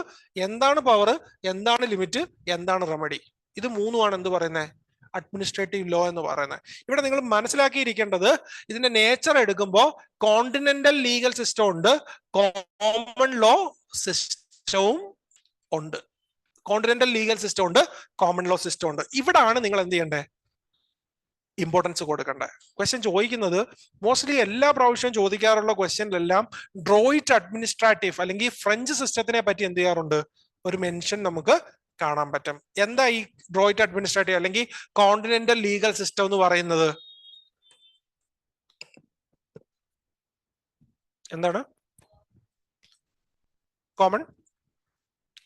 അതായത് നമ്മുടെ സിസ്റ്റത്തിന് അഡ്മിനിസ്ട്രേറ്റീവ് ലെജിസ്ലേഷൻസിനെ എന്ത് ചെയ്യാണ്, രണ്ടായിട്ട് ഡിവൈഡ് ചെയ്യുക. കോമൺ ആൾക്കാർക്ക് ഒരു സെറ്റ് ഓഫ് ലോ, അതുപോലെ തന്നെ എന്തുണ്ട്, അഡ്മിനിസ്ട്രേഷന് വേണ്ടിയിട്ട് ഒരു സെപ്പറേറ്റ് സെറ്റ് ഓഫ് ലോ. ഇതിന്റെ ബെനിഫിറ്റ് എന്താ, മറ്റവർക്ക് ഓട്ടോണമി കിട്ടും, അഡ്മിനിസ്ട്രേറ്റേഴ്സിന് ഓട്ടോണമി കിട്ടും, പ്രൊട്ടക്ഷൻ കിട്ടും, അവർക്ക് ആക്ഷൻസ് എടുക്കാൻ പറ്റും.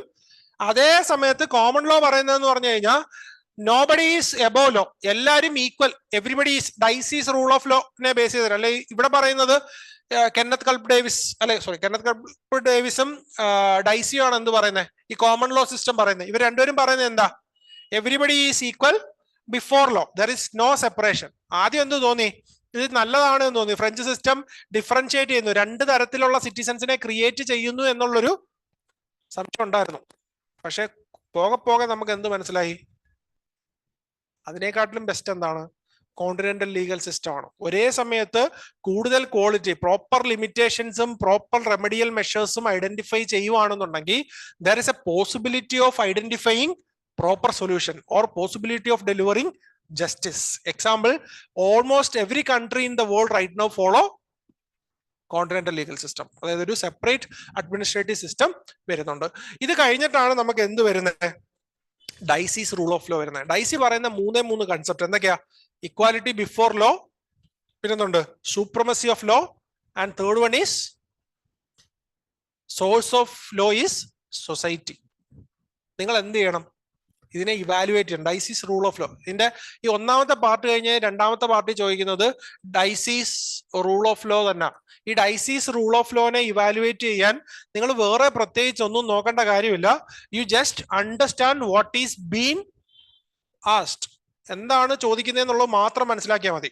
അവിടെ റൂൾ ഓഫ് ലോ ആണ് ചോദിക്കുന്നതെന്നുണ്ടെങ്കിൽ നിങ്ങളുടെ ഇതാണ് വാട്ട് ഈസ്, അതായത് നിങ്ങൾ വേറെ ഒന്നും ആലോചിക്കണ്ട, ഇവാലുവേറ്റ് അല്ലെങ്കിൽ എന്തെങ്കിലും ഒരു സാധനം കണ്ടിട്ട് ഡൈസീസ് റൂൾ ഓഫ് ലോ എന്ന് കണ്ടു കഴിഞ്ഞു കഴിഞ്ഞാൽ നിങ്ങൾ ചെയ്യേണ്ട ഇത്രയേ ഉള്ളൂ.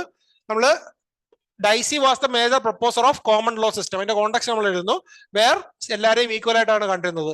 ഡൈസി പ്രൊപ്പോസ്ഡ് 3 ഐഡിയ, എന്തൊക്കെയാണ്, ഇക്വാലിറ്റി ബിഫോർ ലോ, അതുപോലെ തന്നെ supremacy of law and source of law is society.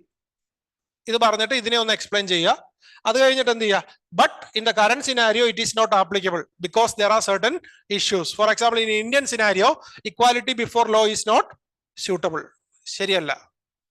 Marxist തിങ്കേഴ്സും എന്ത് പറഞ്ഞിട്ടുണ്ട്, it is bourgeoisie interpretation of equality, അതായത് എല്ലാവരും ഈക്വൽ ആണെന്ന് പറയുന്നത് ശരിയല്ല. ഇനി രണ്ടാമത്തെ സാധനം എടുത്തേ, സൂപ്രമസി ഓഫ് ലോ. ഇത് പിന്നെ അങ്ങനെ ക്രിട്ടിസൈസ് ചെയ്യാൻ പറ്റില്ല, പക്ഷെ ജനറലി എന്ത് പറയാം, സൂപ്രമസി ഓഫ് ലോ ചില സ്ഥലങ്ങളിലും വളരെ റെയർ കേസസിൽ എന്ത് ചെയ്യാൻ പറ്റില്ല, അപ്ലൈ ചെയ്യാൻ പറ്റില്ല. മൂന്നാമത്തെ നോക്കിയേ, source of law is society. ഇത് നമ്മൾ ചാപ്റ്റർ 7 കണ്ടന്റ് കൊണ്ടുവരും.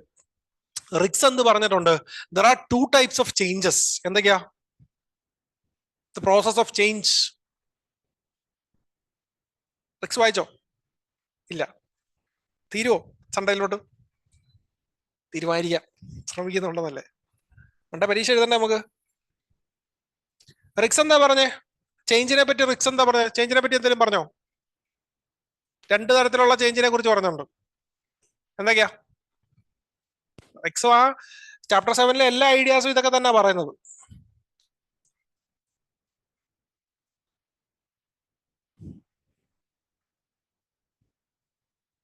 എക്സോജനസ് ആൻഡ് എൻഡോജനസ് ചേഞ്ച് ഓർക്കുന്നുണ്ടോ? എക്സോജനസ് ചേഞ്ച് സംഭവിക്കുന്നിടത്തെ ലോ എവിടുന്ന് വരുള്ളൂ, സോറി, എൻഡോജനസ് ചേഞ്ച് സംഭവിക്കുന്നിടത്തെ ലോ എവിടുന്ന് വരത്തുള്ളൂ, സൊസൈറ്റിന്ന് വരത്തുള്ളൂ. ഡെവലപ്പിംഗ് കൺട്രീസ് വല്ലതും എൻഡോജനസ് ചേഞ്ച് ആണോ? അല്ല. നമുക്ക് എവിടുന്ന, എക്സോജനസ് ആണ്, പുറത്തുനിന്നാണ് ഏജൻസീസ് ചേഞ്ച് കൊണ്ടുവന്നേക്കുന്നത്. ഇവിടെ ഒന്നും എന്ത് ഫീസിബിൾ അല്ല, സോഴ്സ് ബീയിങ് സൊസൈറ്റി ഫീസിബിൾ അല്ല, നമുക്ക് ഒരിക്കലും അതിനെ അഡോപ്റ്റ് ചെയ്യാൻ പറ്റത്തില്ല. ഇനി അതിനകത്ത് മറ്റേ ഓർക്കുന്നുണ്ടല്ലോ, ഡൽഹി കൺവെൻഷൻ, ലാഗോസ് കൺവെൻഷൻ, അവരെന്ത് പറയുന്നുണ്ട്? സബ്സ്റ്റാൻറ്റീവ് ആസ്പെക്ട് ഓഫ് ഡെമോക്രസിയും പ്രൊസീജിയറൽ ആസ്പെക്ട് ഓഫ് ഡെമോക്രസിയും. ഇത് നമുക്ക് എവിടെ ഉപയോഗിക്കാം? ഇന്ത്യൻ ഡെമോക്രസി, നമ്മുടെ പേപ്പർ 2 ചാപ്റ്റർ 2 ഇല്ലേ, ഓർക്കുന്നുണ്ടോ? പേപ്പർ 2 ചാപ്റ്റർ 2 ഏതാ? ഫിലോസഫിക്കൽ ആൻഡ് കോൺസ്റ്റിറ്റ്യൂഷണലിസം ഒക്കെ പറയുന്നത്, കോൺസ്റ്റിറ്റ്യൂഷണൽ ഡയമെൻഷൻ ഓഫ് ഇന്ത്യ പറയുന്നത്. അവിടെ നമ്മുടെ ഡെമോക്രാറ്റിക് പ്രിൻസിപ്പിൾസ് ചോദിക്കുമ്പോൾ നമുക്ക് എന്ത് പറയാം? India has achieved procedural democracy but failed miserably in substantive aspect of democracy. Substantive aspect നെ ഡെലിവർ ചെയ്യാൻ നമുക്ക് പറ്റിയില്ല. ഇനി അടുത്ത വരുന്നത് ഡെലിഗേറ്റഡ് ലെജിസ്ലേഷൻ ആണ്. ഈ കണ്ടന്റ് കഴിഞ്ഞ് കഴിഞ്ഞാൽ അടുത്ത വരുന്നത് ഡെലിഗേറ്റഡ് ലെജിസ്ലേഷൻ ആണ്. ഇവിടെ എന്താ അറിയണ്ടേ? എന്താണ് ഡെലിഗേറ്റഡ് ലെജിസ്ലേഷൻ? അതിന്റെ ടൈപ്സ് ഓഫ് ഡെലിഗേറ്റഡ് ലെജിസ്ലേഷൻ എന്തൊക്കെയാ ടൈപ്സ് ഉള്ളത്? നോർമൽ ഉണ്ട്, നോർമൽ പോസിറ്റീവ് ഉണ്ട്, നോർമൽ നെഗറ്റീവ് ഉണ്ട്, എക്സെപ്ഷണൽ ഉണ്ട്. എക്സെപ്ഷണൽ തന്നെ എന്തുണ്ട്? ഹെൻറി 8 ക്ലോസ് ഉണ്ട്. വളരെ ഇമ്പോർട്ടന്റ്, UPSC ചോദിക്കുന്ന ഒരു ക്വസ്റ്റ്യൻ ഹെൻറി 8 ക്ലോസ് ആണ്. ഹെൻറി 8 ക്ലോസിന്റെ പ്രത്യേകത എന്താ? എന്ത് വേണമെങ്കിലും ചെയ്യാം. എക്സിക്യൂട്ടീവിന് എന്ത് ചെയ്യാം? എന്ത് ലെജിസ്ലേറ്റീവ് ആക്ഷൻ ഇൻക്ലൂഡിങ് ടാക്സേഷൻ വരെ ചെയ്യാൻ പറ്റും. അതിന്റെ ഇഷ്യൂ ഒക്കെ അറിയാലോ. ഹവാർട്ട് പറഞ്ഞിട്ടുള്ള ന്യൂ ഡെസ്പോട്ടിസം, സെപ്പറേഷൻ ഓഫ് പവറിന്റെ violation, bureaucracy triumphant, bureaucracy become instrument, institution. ആരാ ഇൻസ്റ്റിറ്റ്യൂഷണലൈസേഷൻ ഓഫ് ബ്യൂറോക്രസിനെ കുറിച്ച് പറഞ്ഞേ? Instrument may turn into institution. വെബറിന്റെ നെഗറ്റീവ് ഇഷ്യൂ, അല്ലെങ്കിൽ വെബർ പേടിച്ചിരുന്ന സാധനം ഇംപ്ലിമെന്റ് ആവുന്നുണ്ട് എന്ന് നിങ്ങൾക്ക് പറയാം അല്ലേ? അത് പറയാൻ ശ്രമിക്കുക, അവിടാണ് നിങ്ങൾക്ക് ക്ലാരിറ്റി വരുന്നത്. ഓക്കെ, പേപ്പർ 2 ആയിട്ട് റിലേറ്റ് ചെയ്യുക. ബ്യൂറോക്രസിയുടെ എന്തെങ്കിലും ഒരു പ്രശ്നം, അല്ലെ അഡ്മിനിസ്ട്രേഷൻ എന്തെങ്കിലും ഒരു ഇഷ്യൂ പറയുവാണെങ്കിൽ നമ്മൾ പേപ്പർ 2 എഴുതിയ വെബറിന്റെ കൺസെപ്റ്റുകളെല്ലാം എന്ത് ചെയ്യും, അല്ലെ വെബറിന്റെ ക്രിറ്റിസിസം ഒക്കെ ഇവിടെയും കൊണ്ടുവരാം. പിന്നെ അത് കഴിഞ്ഞാൽ ട്രൈബ്യൂണൽസ് ഉണ്ട്. ട്രൈബ്യൂണൽസ് ഒരു ഇന്ത്യൻ സിനാരിയോയിൽ പഠിച്ചു വെക്കുക എന്നുള്ളതേ ഉള്ളൂ. അതിനകത്ത് എന്തില്ല, ഒരു സ്പെസിഫിക് കണ്ടന്റ് നമുക്ക് അങ്ങനെ എന്താ പറയാ, കണ്ടന്റ് ഉണ്ട്, ഒരു ഡിസ്കസ് ചെയ്യേണ്ട കണ്ടന്റ് ഒന്നും അവിടെ ഇല്ല. നിങ്ങളത് പഠിച്ച് മാത്രം വെച്ചിരുന്നാൽ മതി. സോഷ്യൽ ആൻഡ് പൊളിറ്റിക്കൽ ഡയമെൻഷൻ അതും ഉറപ്പായിട്ട് യൂസ് ചെയ്യാം. അപ്പൊ ഈ 2 ചാപ്റ്റർ നിങ്ങൾക്ക് ക്ലിയർ ആയോ? വിഷ്ണു, ഷെറിൻ, സജിത്ത്, പൂജ, ഗൗതം.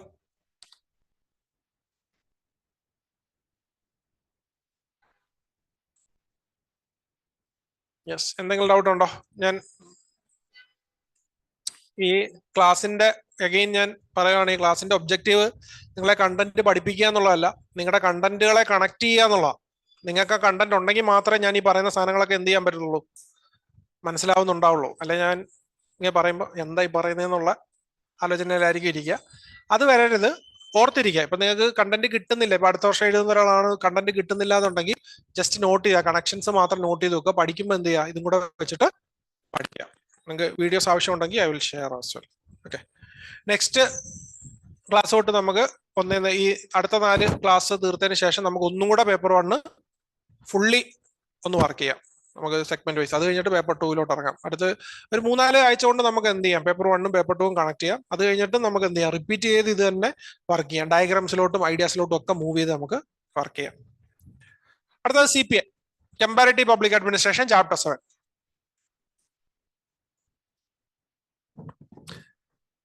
ഇപ്പൊ ഈ CPAയുടെ എമർജൻസിന്റെ സമയത്ത് ഇപ്പം UPSC ഒരു വട്ടം ചോദിച്ചിട്ടുള്ള ഒരു ക്വസ്റ്റ്യൻ ആണ്, ബിഹേവിയറൽ തിയറി അല്ലെങ്കിൽ ഒരു തിയറി ബിൽഡിങ്ങിനെ ബേസ് ചെയ്തിട്ട് തന്നെയാണ് CPA സ്റ്റാർട്ട് ചെയ്യുന്നത്. പക്ഷെ അവസാനം എന്ത് ചെയ്തു, തിയറി ബിൽഡിങ്ങിനെ ക്രിട്ടിസൈസ് ചെയ്തിട്ടാണ് ഇതൊക്കെ സ്റ്റാർട്ട് ചെയ്യുന്നത്. അവസാനം തിയറി ബിൽഡിങ്ങിന് തന്നെ എത്തിപ്പെടുകയും ചെയ്തു. അതായത് ഇതിന്റെ ഒറിജിനൽ ഡെവലപ്മെന്റും ഒറിജിനൽ എൻഡ് പോയിന്റും ഒരേ സ്ഥലത്ത് തന്നെയാണെന്ന് പറഞ്ഞ് UPSC ചോദിച്ചിട്ടുണ്ട്. അപ്പൊ ഈ CPAയുടെ ഒരു ക്വസ്റ്റ്യൻ ചോദിക്കുന്ന സമയത്ത് നിങ്ങൾ അണ്ടർസ്റ്റാൻഡ് ചെയ്യേണ്ട ഒരു ഒന്നാമത്തെ ഐഡിയ എന്ന് പറഞ്ഞു കഴിഞ്ഞാൽ, നമ്മൾ ചാപ്റ്റർ 1 പഠിച്ചിട്ടുള്ള ഒരു കൺസെപ്റ്റ് ഉണ്ട്. എന്താ? Administration being science. എന്തായിരുന്നു പഠിച്ചേ? റോബർട്ട് ഡാൽ ഒരു കൺസെപ്റ്റ് പറയുന്നുണ്ട്. എന്തായിരുന്നു പറഞ്ഞേ? Science of administration is not possible because impossibility to eliminate normative consideration, impossibility to eliminate human values and narrow historical experiences. ഇത് തന്നെ സ്റ്റാർട്ട് ചെയ്യുന്നത്. ഇവിടെയും അതേ കൺസെപ്റ്റ്, കമ്പാരിറ്റീവ്. അതായത് ഒരു one best way of doing things എന്തല്ല, പോസിബിൾ അല്ല public administration. ഈ കൺസെപ്റ്റിൽ നിന്നാണ് എന്ത് തുടങ്ങുന്നത്, കമ്പാരിറ്റീവ് പബ്ലിക് അഡ്മിനിസ്ട്രേഷൻ തുടങ്ങുന്നത്. അതായത് റോയ് മക്രഡിസ് എന്ത് പറയുന്നുണ്ട്, if there is ever to be a science of public administration, it must be Roy Macridis എന്താ പറയുന്നത്? കോണ്ടിനെന്റൽ എന്നാണോ? അപ്പൊ ജോഗ്രഫി ആയിപ്പോയില്ലേ? എന്താ പറയുന്നത് Roy Macridis? Cross national, cross cultural and cross temporal. അതായത് ഒരു സിസ്റ്റത്തിനെ മാത്രം ബേസ് ചെയ്തിട്ട് ഒന്നും ഉണ്ടാക്കാൻ പറ്റില്ല. Cross national, cross cultural and cross temporal ആയിരിക്കണം എന്ന് പറഞ്ഞു. If there ever to be a science of public administration it must be cross national, cross cultural and cross temporal. എല്ലായിടത്തും കൊണ്ടുവരാൻ പറ്റും. ഇപ്പം ഇവിടെ നമുക്ക് ആദ്യം പഠിക്കാനുള്ളതെന്ന് പറഞ്ഞു കഴിഞ്ഞാൽ ഇൻഫ്ലുവൻസിനെ കുറിച്ചാണ്. എന്തൊക്കെ ഫാക്ടേഴ്സ് ഇൻഫ്ലുവൻസ് ചെയ്യുന്നുണ്ട്? ഒന്ന് പൊളിറ്റിക്കൽ ഇൻഫ്ലുവൻസ്, കൊളോണിയൽ ഇംപ്രിൻസ്, അതിനെ കുറിച്ച് പറയുന്നില്ലേ? ഫെറൽഹെഡി പറയുന്ന ഐഡിയാസിനെ കുറിച്ച് പഠിച്ചാൽ മതി. ഇപ്പൊ British and German, Russian administration, ഇതൊക്കെ നമ്മൾ ഡിസ്കസ് ചെയ്യുന്നുണ്ട്. അത് നോക്കി വെച്ചേക്കാം. നിങ്ങൾക്ക് ഏറ്റവും ഇമ്പോർട്ടന്റ് എന്ന് പറയുന്നത് ഇപ്പോ പൊളിറ്റിക്കൽ ഇൻഫ്ലുവൻസ് എടുക്കുകയാണെന്നുണ്ടെങ്കിൽ ഒന്നാമത്തേനകത്ത് എന്തുണ്ട്? ഹിസ്റ്റോറിക്കൽ ഫാക്ടേഴ്സ് ജസ്റ്റ് നോക്കി വെച്ചിരുന്നാൽ മതി. ഒരു പൊളിറ്റിക്കൽ ഇൻഫ്ലുവൻസ്, ഇന്നത് എന്താ പറയുന്നത്? പൊളിറ്റിക്കൽ ഇൻഫ്ലുവൻസ് എന്തൊക്കെയുണ്ട്? നേച്ചർ ഓഫ് സ്റ്റേറ്റ് അഡ്മിനിസ്ട്രേഷനെ അഡ്രസ് ചെയ്യില്ലേ, അഫക്ട് ചെയ്യില്ലേ അഡ്മിനിസ്ട്രേഷനെ?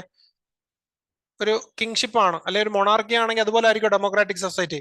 അല്ല, നേച്ചർ ഓഫ് സ്റ്റേറ്റ് ഉണ്ട്. അതുപോലെ തന്നെ വെബർ പറയുന്ന കൺസെപ്റ്റ് ഉണ്ട്. വെബർ എന്താ പറയുന്നത്? കേട്ടില്ല. Political maturity. പൊളിറ്റിക്കൽ മെച്യൂരിറ്റി എന്ന് പറഞ്ഞു കഴിഞ്ഞാൽ അതായത് ഇത് നമുക്ക് മെച്യൂരിറ്റി, ഇമ്മെച്യൂരിറ്റി പ്രിൻസിപ്പിളും സെക്കൻഡ് ആർ സി റെക്കമെൻഡേഷനും ഒക്കെ ആയിട്ട് കണക്ട് ചെയ്യാം. അതായത് ഒരു പൊളിറ്റിക്കലി മെച്യൂർ ആയിട്ടുള്ള ഒരു പ്രോപ്പർ അഡ്മിനിസ്ട്രേഷന് പുറത്ത് കൺട്രോൾ ഉള്ള ഒരു പൊളിറ്റിക്കൽ മെച്യൂരിറ്റി കാണാൻ പറ്റുവാണെന്നുണ്ടെങ്കിൽ അവിടെ അഡ്മിനിസ്ട്രേഷൻ കുറച്ചും കൂടെ എന്തായിരിക്കും? കൺട്രോൾഡ് ആയിരിക്കും, പ്രോപ്പർ ആയിട്ടായിരിക്കും പോവുക. അതുപോലെ തന്നെ ലൂഷ്യൻ ബൈ പറയുന്ന ഒരു കൺസെപ്റ്റ് ഉണ്ട്. അത് ഇന്ത്യൻ കൺസെപ്റ്റിൽ നമ്മൾ പേപ്പർ 2 ചാപ്റ്റർ 2 ഉപയോഗിക്കും. ലൂഷ്യൻ ബൈ എന്താ പറയുന്നത്? There is dualism. എന്താണ്? ഡുവലിസം ഉണ്ട്, റിയലിസം ഉണ്ട്. ഡുവലിസം ആൻഡ് റിയലിസം നമ്മൾ ചാപ്റ്റർ 2 പേപ്പർ 2 പഠിക്കും. ഇന്ത്യൻ സിസ്റ്റത്തിൽ എല്ലാം എന്തുണ്ട്? ഡുവലിസം ഉണ്ട്. സെയിൻലി പൊളിറ്റിക്കൽ കൾച്ചറും കാണാൻ പറ്റും, അൺസെയിൻലി പൊളിറ്റിക്കൽ കൾച്ചറും കാണാൻ പറ്റും. ഇല്ലേ? ഗാന്ധിയും നെഹ്റു ഒക്കെ എന്തായിരുന്നു? സെയിൻലി പൊളിറ്റിക്കൽ കൾച്ചർ ആയിരുന്നു. അതേസമയം മോഡേൺ പൊളിറ്റീഷ്യൻസ് എന്താവും? അൺസെയിൻലി പൊളിറ്റിക്കൽ കൾച്ചർ. ഡുവലിസം ആണ്. എല്ലായിടത്തും എന്തുണ്ട്? മൾട്ടിപ്പിൾ ആസ്പെക്ട്സിനെ നമുക്ക് കാണാൻ പറ്റും. ഈ പൊളിറ്റിക്കൽ സാധനം ആരെ അഫക്ട് ചെയ്യും? വിചാരിക്കുക, ഇപ്പം കേരളത്തിലെ ഒരു പ്രധാന പ്രശ്നം എന്ന് പറയുന്നത് ഇപ്പൊ നമ്മൾ ഫേസ് ചെയ്യുന്ന അല്ലെങ്കിൽ നമ്മൾ പറയുന്ന, ഞാൻ പൊളിറ്റിക്കലി എക്സ്പ്ലെയിൻ ചെയ്യുക, എഴുതരുത്. അപ്പം കേരളത്തിലെ പോലീസ് ഇപ്പോഴത്തെ കണ്ടീഷനിൽ ഇപ്പൊ ഒരു 5, 6, 7, 8, 10 വർഷം മുമ്പേ പോലീസ് എന്ന് പറയുമ്പോൾ നമുക്ക് എന്തായിരുന്നു? മാറി വരുമായിരുന്നു അല്ലെ? ആ പേടി എന്ന് പറയുന്ന എലമെന്റ് മാറിയിട്ട് നമുക്ക് എന്ത് വന്നു? ജനമൈത്രി പോലീസിംഗ് എന്ന് പറയുന്ന ഒരു കൺസെപ്റ്റ് നമ്മുടെ മനസ്സിൽ വരുന്നുണ്ടായിരുന്നു. Police is a friend. പക്ഷെ ഇപ്പൊ എന്ത് സംഭവിച്ചു? സിസ്റ്റം കുറച്ചുകൂടെ അതോറിറ്റേറിയൻ ആയപ്പോ പോലീസ് എന്ത് ചെയ്യാൻ തുടങ്ങി? ആവശ്യമില്ലാതെ ഇൻവോൾവ് ചെയ്യാൻ തുടങ്ങി. ഇപ്പൊ പോലീസിനെ പറ്റി വരുന്ന കംപ്ലൈന്റ്സ് എല്ലാം എന്താ?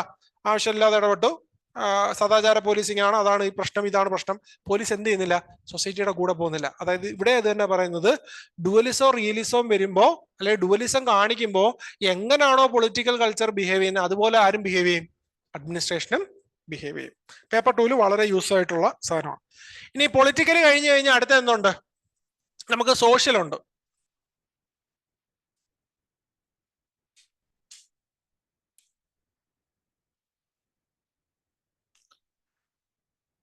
അടുത്ത നമുക്ക് സോഷ്യൽ ഉണ്ട്. സോഷ്യലിൽ എന്ത് വരുന്നുണ്ട്? ജോർജ് ഓർവെലിന്റെ സ്റ്റോറി ഉണ്ട്. സോഷ്യൽ മില്യൂവിനെ ബേസ് ചെയ്തിട്ടായിരിക്കും അഡ്മിനിസ്ട്രേറ്റർ ആക്ഷൻ എടുക്കുക. ജെയിംസ് വിൽസൺ പറയുന്ന കൺസെപ്റ്റ് ഉണ്ട്. വെബർ പറയുന്ന പ്രൊട്ടസ്റ്റന്റ് എത്തിക്സ് എന്ന് പറയുന്ന കൺസെപ്റ്റ് ഉണ്ട്. അതുപോലെ തന്നെ സാല മോഡൽ ഓർക്കുന്നില്ലേ? സാല മോഡൽ ഉണ്ട്. അതുപോലെ തന്നെ ഓവർ ഡെവലപ്ഡ് സൊസൈറ്റി ഉണ്ട്. ഇനി എക്കണോമിക്ക് പറയുകയാണെന്നുണ്ടെങ്കിൽ കൗശിക് ബസ് പറയുന്ന എന്തുണ്ട്? സാൻസ്ക്രിറ്റൈസേഷൻ ഓഫ് കറപ്ഷൻ ഉണ്ട്. Sanskritisation of corruption. എക്കണോമിക്കിലും അതുപോലെ തന്നെ എന്തുണ്ട്? എക്കണോമിക്കിൽ റിക്സ് ഏത് മോഡലാ പറയുന്നത്? എക്കണോമിക് മോഡൽ റിക്സ് പറയുന്നത് ബാസാർ കാന്റീൻ മോഡൽ. അതുപോലെ തന്നെ വെബർ പറയുന്നത് എന്തുണ്ട്? പ്രൊട്ടസ്റ്റന്റ് എത്തിക്സ് ഉണ്ട്. ഗുണാർ മിർഡാൽ പറയുന്ന ഏഷ്യൻ ഡ്രാമയുണ്ട്. ഇതെല്ലാം വേണം. ഇതെല്ലാം നമുക്ക് ഇത് പേപ്പർ 1-നെക്കാട്ടിലും കൂടുതൽ ഇത് നമ്മൾ യൂസ് ചെയ്യുക പേപ്പർ 2-ലാണ്. എന്തുകൊണ്ടാണ് ഇന്ത്യയിൽ ഇത് സംഭവിക്കുന്നത്? ഇപ്പോ ഇന്ത്യൻ അഡ്മിനിസ്ട്രേഷൻ എന്ന് പറയുന്നത് ഇപ്പൊ നമുക്ക് ചാപ്റ്റർ 9 പേഴ്സണൽ മാനേജ്മെന്റ് എടുക്കുകയാണെങ്കിൽ എന്തുകൊണ്ടാണ് ഇന്ത്യൻ അഡ്മിനിസ്ട്രേഷൻ എഫക്റ്റീവും എഫിഷ്യന്റും ആകാത്തതെന്ന് ചോദിച്ചു കഴിഞ്ഞാൽ എന്ത് കോട്ട് ചെയ്യുന്നത്? ഏഷ്യൻ ഡ്രാമ നമുക്ക് കോട്ട് ചെയ്യാം. അതായത് ഏഷ്യൻ ഡ്രാമയിൽ എന്താ പറയുന്നത്? ഏറ്റവും ഹൈ ക്വാളിറ്റി ഇൻഡിവിജ്വൽസ് എവിടെ പോകുന്നു? പുറത്തു പോകുന്നു. ഓപ്പർച്യൂണിറ്റി അന്വേഷിച്ച് പുറത്തു പോകുന്നു. സെക്കൻഡ് ക്വാളിറ്റി ഇൻഡിവിജ്വൽസ് ആണ് ഇവിടെ സ്റ്റേറ്റ് സർവീസസിൽ ജോയിൻ ചെയ്യാൻ റെഡി ആവുന്നത്. അതായത് നമ്മളൊക്കെ റെഡി ആവുന്ന ഗുണാർ മഡ്ഡാൽ പറയും നമ്മളൊക്കെ സെക്കൻഡ് ക്വാളിറ്റി ആണ്. എന്താ പറയുന്നത്? അതിന്റെ പ്രശ്നം എന്താ? ജോയിൻ ചെയ്യുന്നതിന് പ്രശ്നമില്ല, പക്ഷെ എന്ത് സംഭവിക്കും? ഇവരെ ട്രെയിൻ ചെയ്യാനുള്ള റിസോഴ്സ് ആർക്കില്ല? സ്റ്റേറ്റിനില്ല. അത് കാരണം എക്കണോമിക് സൈക്കിളിനകത്ത് നമ്മൾ കിടന്ന് കറങ്ങും. അത് കാരണം കൂടുതൽ ആൾക്കാർ എന്ത് ചെയ്യും? ബ്രെയിൻ ഡ്രെയിൻ സംഭവിച്ചുകൊണ്ടേയിരിക്കും. ഇതിന് ഡെവലപ്മെന്റും ഉണ്ടാവില്ല. ഡെവലപ്മെന്റ് കൊണ്ടുവരണമെങ്കിൽ ആദ്യം എന്ത് വേണം? Either you should increase training or you should improve the quality of applicants. രണ്ട് കാര്യങ്ങളാണ്. ഇനി അതുപോലെ തന്നെ ഇന്റേണൽ എൻവയോൺമെന്റ് ഉണ്ട് അല്ലെ? എക്സ്റ്റേണൽ പോലെ തന്നെ ഇന്റേണൽ എൻവയോൺമെന്റും ഉണ്ട്. ഈ ഇന്റേണൽ എൻവയോൺമെന്റിലാണ് എന്ത് വരുന്നത്? ബാക്കിയുള്ള കണ്ടന്റുകളൊക്കെ വരുന്നത്. ഒന്ന് ഹിസ്റ്റോറിക്കൽ ആൻഡ് കൾച്ചറൽ ഫാക്ടേഴ്സ് ഉണ്ട്. ഹക്കീം ബാബു കൾച്ചർ നിങ്ങൾക്ക് എഴുതാൻ പറ്റുന്ന ഒരു കീവേഡാണ്. ഇന്ത്യൻ അഡ്മിനിസ്ട്രേഷന്റെ ഒരു വലിയ പ്രശ്നമാണ്. ഇപ്പോഴും നമ്മൾ എന്ത് ഫോളോ ചെയ്യുന്നുണ്ട്? കൊളോണിയൽ ലെഗസി ഫോളോ ചെയ്യുന്നുണ്ട്, which is hakim babu culture. Hakim babu culture നമ്മൾ ഫോളോ ചെയ്യുന്നുണ്ട്. പിന്നെ ഫെറൽഹെഡിയുടെ 10-fold ക്ലാസിഫിക്കേഷൻ, റിക്സിന്റെ അഡ്മിനിസ്ട്രേറ്റീവ് സിസ്റ്റം, ഇതെല്ലാം നമ്മൾ കൊടുക്കുക. ഇതിനകത്ത് ഈ ഓർത്തിരിക്കേണ്ട ഒരു കോട്ടുണ്ട്, മിൽട്ടൺ എസ്മാൻ. അതായത് ഇതിന്റെ എവല്യൂഷൻ പറയുമ്പോൾ, എവല്യൂഷൻ നിങ്ങൾ പഠിക്കുക, മീൻസ് അതിനകത്ത് പ്രത്യേകിച്ച് ഞാൻ പറഞ്ഞു തരേണ്ട ഒരു കണ്ടന്റ് ഇല്ല, നമുക്ക് പിന്നെ ഡിസ്കസ് ചെയ്യാം. അതിനകത്ത് ഈ എവല്യൂഷൻ പറയുമ്പോൾ തന്നെ ഇപ്പം നിയോ ലിബറൽ കൺസെപ്റ്റ് അല്ലെങ്കിൽ NPM-ന്റെ കൺസെപ്റ്റ് ഒക്കെ വരുന്ന സമയത്ത്, അല്ലെങ്കിൽ ഒരു മോഡേൺ കൺസെപ്റ്റുകൾ വരുന്ന സമയത്ത് അവിടെ മിൽട്ടൺ എസ്മാൻ പറയുന്ന ഒരു കൺസെപ്റ്റ് ഉണ്ട്. That is, the rural development can be effectively made only with the participation of constituent bodies. Milton Esman പറയുന്നതാണ്, constituent organization are important to solve the rural problems. Constituent bodies are essential or important to solve the rural problems. ഇത് എവിടെ apply ചെയ്യാം? Paper 2 panchayat Raj, rural development. അവിടെ എന്ത് വേണം? Constituent bodies. ഏതാ ഈ constituent bodies എന്ന് പറയുന്നത്? റൂറൽ ഡെവലപ്മെന്റിന്റെ കോൺസ്റ്റിറ്റ്യൂന്റ് ബോഡി ഏതാ? പഞ്ചായത്തുണ്ട്, കേട്ടില്ല? ഗ്രാമസഭ. ഗ്രാമസഭയാണ് ഏറ്റവും ഇമ്പോർട്ടന്റ് ആയിട്ടുള്ള കോൺസ്റ്റിറ്റ്യൂന്റ് ബോഡി. അവരുടെ പാർട്ടിസിപ്പേഷൻ ഇല്ലാതെ എന്ത് ചെയ്യാൻ പറ്റത്തില്ല? റൂറൽ ഡെവലപ്മെന്റ് പറ്റത്തില്ല. ഇനി CPIയുടെ എവല്യൂഷൻ പറയുന്ന സമയത്തെല്ലാം നമുക്ക് ഫോക്കസ് ചെയ്യാനുള്ളത് ചാപ്റ്റർ 1-ലെ കണ്ടന്റ് ആണ്. ചാപ്റ്റർ 1-ന്റെ എവല്യൂഷനും CPIയുടെ എവല്യൂഷനും എന്ത് ചെയ്യുക? റിലേറ്റ് ചെയ്യിക്കുക. ഫോർ എക്സാമ്പിൾ, CPI ഗ്രോ ചെയ്യുന്നത് ഏത് സമയത്താ? അല്ലെ ചാപ്റ്റർ 1-ഉം ചാപ്റ്റർ 7-ഉം ചാപ്റ്റർ 8-ഉം ഇത് ചെയ്യുക. അതായത് പബ്ലിക് അഡ്മിനിസ്ട്രേഷനിൽ ഒരു ക്രൈസിസ് ഓഫ് ഐഡന്റിറ്റി കഴിയുന്ന സമയത്താണ് എന്ത് ചെയ്യുന്നത്? ഒരു 1940s crisis of identity start ചെയ്യുന്നത്. 1950s എന്തോ വരുന്നത്? ക്രൈസിസ് ഓഫ് ഐഡന്റിറ്റി സ്ട്രോങ് ആയിട്ട് വരുന്നത്. ഇവിടെയും CPI ആ ക്രൈസിസ് ഓഫ് ഐഡന്റിറ്റി എന്തിന് പാർട്ടായി? CPIയുടെ ഡെവലപ്മെന്റിന് പാർട്ടായി. അത് കഴിഞ്ഞിട്ട് അത് പീക്ക് ചെയ്യുന്ന എപ്പോഴാ?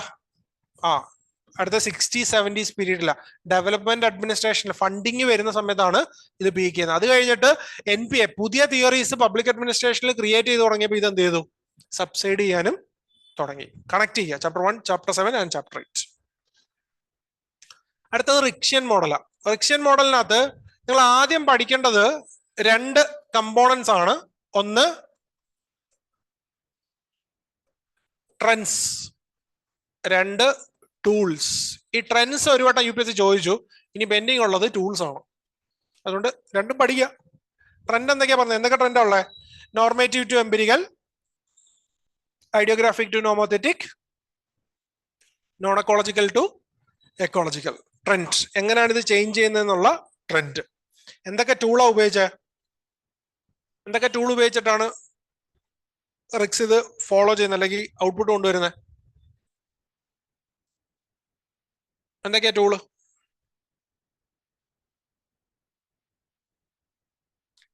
ടൂളുണ്ടോ? Ecological approach, ideal approach, structural functional approach. ആരുടെയാ സ്ട്രക്ചറൽ ഫങ്ഷണൽ അപ്രോച്ച്?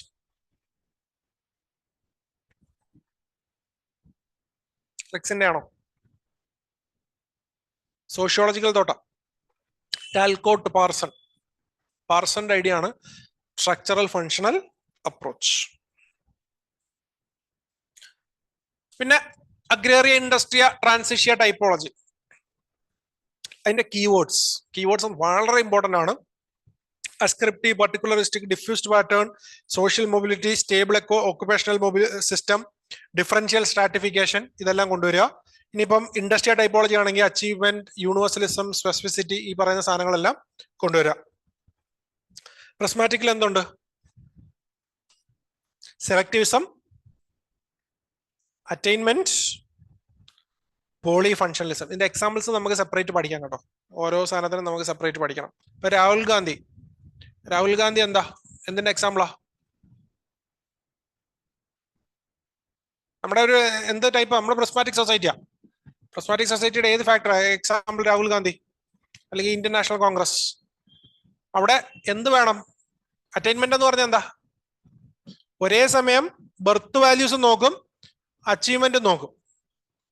രാഹുൽ ഗാന്ധിക്ക് എന്തുകൊണ്ടാണ് അവിടെ എൻട്രി കിട്ടിയത്? ബർത്ത് വാല്യൂസ് ആണ്. പക്ഷെ അത് കണ്ടിന്യൂ ചെയ്യുന്നത് എന്തുകൊണ്ടാ? അച്ചീവ്മെന്റ് ആണ്. രണ്ടും കൂടെ വാല്യൂ ചെയ്യുന്നു Rahul Gandhi. Example Indian National Congress and its office bearers. പല സമയത്തും എന്താണ്, നെപ്പോട്ടിസം കാണുന്നുണ്ട്.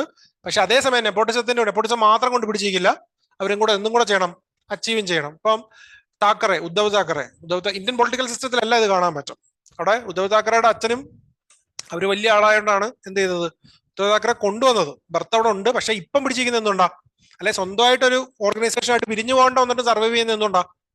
അച്ചീവ്മെന്റ് ആണ്. രണ്ട് സാധനം കാണും. പോളി ഫങ്ഷണലിസം, ഒരേ സാധനം തന്നെ പല ഐഡിയാസ് ചെയ്യും. ഫോർ എക്സാമ്പിൾ ഇപ്പോ ആർ ബി ഐ ഏത് മാർക്കറ്റിലാണ് റെഗുലേറ്റ് ചെയ്യേണ്ടത്? Money market. പക്ഷെ ആർ ബി ഐ എന്ത് ചെയ്യുന്നുണ്ട്? ബോണ്ട് റിലീസ് ചെയ്യുന്നുണ്ട്, ബോണ്ട് മാർക്കറ്റിനെയും നോക്കുന്നുണ്ട്. Poly functionalism. അതുപോലെ തന്നെ സെലക്ടിവിസം പിന്നെ ഈ ബാസാർ ക്യാൻറ്റീൻ മോഡലും സാല മോഡലും പറഞ്ഞാൽ മതി. സെലക്റ്റീവ് ആയിട്ടായിരിക്കും എന്ത് കിട്ടുക? ഒരാൾക്ക് മാത്രമല്ല, ഒരുമാതിരിപ്പെട്ട എല്ലാവർക്കും കിട്ടും, പക്ഷെ എന്തായിരിക്കും? സെലക്റ്റീവ് ആയിട്ടായിരിക്കും കിട്ടുക. റിക്സ് പറഞ്ഞിട്ടുള്ള ഐഡിയ ഉണ്ട്, heterogeneity, formalism and overlap. Heterogeneity എന്താ? ഒരേ സമയം മോഡേൺ സാധനം ഉണ്ടാവും, ട്രഡീഷണൽ സാധനം ഉണ്ടാവും. Ayurveda plus modern medicine. Formalism എന്താണ്? പറയുന്ന ഒന്നായിരിക്കും, ചെയ്യുന്ന വേറൊന്നായിരിക്കും. Formalism. Shift from theory to practice. തിയറിയും പ്രാക്ടീസും തമ്മിൽ എന്തുണ്ടായിരിക്കും? ഒരു ഷിഫ്റ്റ് ഉണ്ടായിരിക്കും. അതുപോലെ തന്നെ ഓവർലാപ്പിംഗിന്റെ അഗൈൻ നമ്മൾ പോളി ഫങ്ഷണലിസത്തിന്റെ ഐഡിയാസ് കൊണ്ടുവന്നാൽ മതി. പിന്നെന്തുണ്ട്? നെപ്പോട്ടിസം, പോളി കമ്മ്യൂണലിസം, ക്ലക്റ്റ്, ഓർക്കുന്നുണ്ടോ ഇതൊക്കെ? Poly normativism, multiple value systems ഉണ്ടായിരിക്കും. നമുക്ക് എന്ത് പറയും? നമ്മൾ ഡെമോക്രാറ്റിക് പ്രിൻസിപ്പിൾസിനെ പറയും, ഇക്വാലിറ്റിനെ കുറിച്ച് സപ്പോർട്ട് ചെയ്യും. അതേസമയം നമുക്ക് എന്തുണ്ട്? കാസ്റ്റ് ബേസ്ഡ് ഡിസ്ക്രിമിനേഷനും നമ്മൾ കാണിക്കും. പോളി നോർമേറ്റീവ്സും വാല്യൂ സിസ്റ്റംസ്, ഡിഫറെന്റ് വാല്യൂ സിസ്റ്റംസും ഉണ്ടായിരിക്കും. ഇനി മറ്റേ ഡയഗ്രാം ഉണ്ടല്ലോ, ഇത് വളരെ ഇമ്പോർട്ടന്റ് ആയിട്ടുള്ള ഡയഗ്രാമാണ്.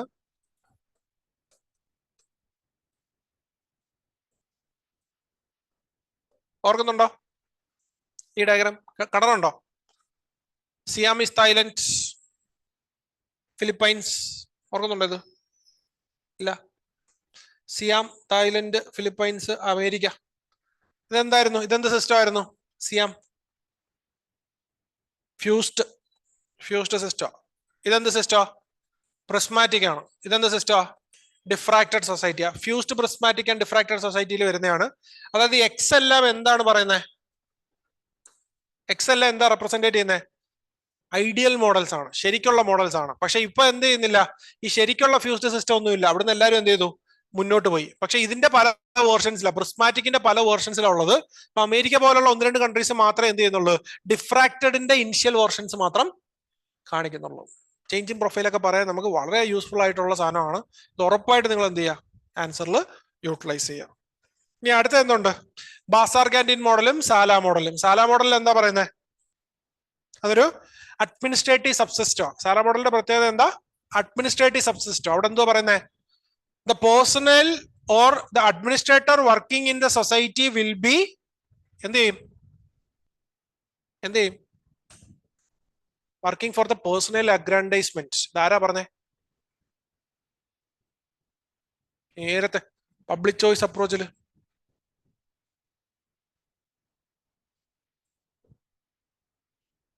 Utility maximisation. ആരാ പറഞ്ഞേ? കഷ്ടമാണോ? നോക്കി വെക്കണം കേട്ടോ. ഞാൻ മറന്നുപോയി, പേര് മറന്നുപോയി. ആരായിരുന്നു യൂട്ടിലിറ്റി മാക്സിമൈസേഷൻ പറഞ്ഞത്? Budget maximisation and utility maximisation. Self അഗ്രാൻഡൈസ്മെന്റിന് വേണ്ടിയിട്ടായിരിക്കും പ്രിസ്ക്രിപ്റ്റീവ് അപ്രോച്ച്, യൂട്ടിലിറ്റി മാക്സിമൈസേഷൻ. നോക്കി ചെന്നാൽ മതി. നിസ്കാനൻ, വില്യം നിസ്കാനൻ. നിസ്കാനനാണ് പറഞ്ഞത്, നിസ്കാനന്റെ ഐഡിയ. അത് തന്നെ ഇവിടെ പറയുന്നത് സാല മോഡലിലും പറയുന്നത് individual will be working for the personnel aggrandisement instead of social welfare. Social വെൽഫെയറിന് പകരം ഇവർ ഉപയോഗിക്കും. ഇനി അതിന്റെ നേരെ എക്കണോമിക് ആസ്പെക്ട് ആണ് എന്ത് വരുന്നത്? ബാസാർ ക്യാൻറ്റീൻ മോഡൽ വരുന്നത്. ബാസാർ ക്യാൻറ്റീൻ മോഡലിന്റെ കോർ കൺസെപ്റ്റ് എന്താ? Show me the money I will show you the, അല്ല, show me the person I will show you the money. അതായത് ഓരോരുത്തർക്കും എന്തായിരിക്കും സർവീസ് ഡെലിവർ ആവുന്നത് ഡിഫറെന്റ് പെർസ്പെക്റ്റീവിലായിരിക്കും. അംബാനിക്ക് ബർത്ത് സർട്ടിഫിക്കറ്റ് വേണമെങ്കിൽ ബർത്ത് സർട്ടിഫിക്കറ്റ് എവിടെ വരും? വീട്ടിൽ വരും. ഞാൻ പോയി ക്യൂ നിന്നാലും എന്ത് ചെയ്യില്ല, ബർത്ത് സർട്ടിഫിക്കറ്റ് കിട്ടില്ല. രണ്ടുപേർക്കും രണ്ട് സിസ്റ്റം ആയിരിക്കും ഉണ്ടാവുക. അതായത് subsidised canteen for influential and rich, റിച്ചിനും ഇൻഫ്ലുവൻഷ്യലിനും സബ്സിഡൈസ്ഡ് ക്യാൻറ്റീനും, ട്രൈബ്യൂട്ടറി ക്യാൻറ്റീൻ ഫോർ എന്താണ്? പുവർ. ഇൻഫ്ലുവൻഷ്യൽ അല്ലാത്ത ലെസ് പ്രിവിലേജ്ഡ് ആയിട്ടുള്ള ആൾക്കാർക്ക് ട്രൈബ്യൂട്ടറി ക്യാൻറ്റീൻ ആണ്. അവർക്ക് ചെറിയൊരു സാധനം മാത്രമേ കിട്ടൂ, ഫുൾ സാധനം പോലും കിട്ടില്ല. ഇനി അടുത്ത ചേഞ്ച് ആണ്, ഇഷ്യൂസ് ഇൻ ചേഞ്ച്. എക്സോജനസും ഉണ്ട്, എൻഡോജനസും ഉണ്ട്. എക്സോജനസ് ചേഞ്ച് ആണോ നല്ലത്, എൻഡോജനസ് ചേഞ്ച് ആണോ നല്ലത്? എൻഡോജനസ്. എന്തുകൊണ്ടാ? പക്ഷെ എൻഡോജനസ് എന്താ ഇന്ത്യയിൽ സംഭവിക്കാത്ത? എൻഡോജനസ് ചേഞ്ചിന് എന്ത് വേണം? ടൈം വേണം. യൂറോപ്പിലൊക്കെ എന്താ സംഭവിച്ചത്? അവർക്കൊരു 1000 AD തൊട്ട് അല്ലെങ്കിൽ 1100 AD തൊട്ട് ഇങ്ങോട്ടെല്ലാം ഒരു 10,000 വർഷത്തെ ഡെവലപ്മെന്റ് അവിടെ എൻഡോജനസ് ചേഞ്ചസ് അവിടെ സംഭവിച്ചിട്ടുണ്ട്. ഇന്ത്യയിൽ ഡെവലപ്മെന്റ് സ്റ്റാർട്ട് ചെയ്യുന്നത് എപ്പോഴാ? 1947 അല്ലെങ്കിൽ 1950s സ്റ്റാർട്ട് ചെയ്യുന്നത്. എൻഡോജനസ് ചേഞ്ചസ് എപ്പോഴും ജെർക്കി ആയിരിക്കും, വളരെ റാൻഡം ആയിട്ടായിരിക്കും മൂവ് ചെയ്യുന്നത്. ഈ മൂവ് ചെയ്യുന്നത് കൊണ്ടാണ് അടുത്ത ഡയഗ്രാം വരുന്നത്. ഓർക്കുന്നുണ്ടോ? റിക്സ് എന്ത് പറഞ്ഞിട്ടുണ്ട്? ഡിഫറൻസിയേഷനും ഇന്റഗ്രേഷനും. ഇത് രണ്ടും കൂടെ കൂടുമ്പോഴാണ് എന്തുണ്ടാവുന്നത്? ഡിഫ്രാക്ഷൻ ഉണ്ടാവുന്നത്. ഡിഫ്രാക്ഷൻ ഉണ്ടായാൽ മാത്രമേ എന്ത് കിട്ടുള്ളൂ? ഡെവലപ്മെന്റ് കിട്ടുള്ളൂ. പക്ഷെ സൊസൈറ്റിയിൽ എക്സോജനസ് ചേഞ്ചസ് വരുന്ന സൊസൈറ്റിയിൽ ഒരു ലിനിയർ പാത്ത് ഓഫ് ഇന്റഗ്രേഷൻ നമുക്ക് ഉണ്ടാവില്ല. അതിന് പകരം എന്തുണ്ടാവും? ഒരു ചേഞ്ചിങ് ആയിട്ടുള്ള പാറ്റേൺ ഉണ്ടാവുന്നത്. അതായത് ഓരോ പോയിന്റിലും നമ്മൾ എന്ത് ചെയ്യും? ഡിഫറൻഷിയേറ്റ് ചെയ്യും, പക്ഷെ എന്ത് മറന്നു പോകും? ഇന്റഗ്രേറ്റ് ചെയ്യാൻ മറന്നു പോകും. അതായത് നേരെ പോകുന്നതിന് പകരം നമ്മൾ എന്ത് ചെയ്യും? ഇങ്ങനെ ആയിരിക്കും പോവുക, സ്റ്റെപ്പ് ആയിട്ടായിരിക്കും പോവുക. കുറച്ച് ഇന്റഗ്രേഷൻ അച്ചീവ് ചെയ്യും, കുറച്ച് ഡിഫറൻസിയേഷൻ അച്ചീവ് ചെയ്യും, പിന്നെ കുറച്ച് ഇന്റഗ്രേഷൻ, പിന്നെ കുറച്ച് ഡിഫറൻസിയേഷൻ. ഇത് കാരണം എന്ത് പറ്റും? പല സമയത്തും ഇന്റഗ്രേഷൻ പ്രോപ്പർ അല്ലാത്തത് കൊണ്ട് ഡെവലപ്മെന്റ് എന്താവില്ല? കംപ്ലീറ്റ് ആവില്ല. ഡെവലപ്മെന്റ് കംപ്ലീറ്റ് ആവില്ല. ഇതാണ് റിക്സ് പറയുന്ന development. Increasing autonomy, discretion improve ചെയ്യുക.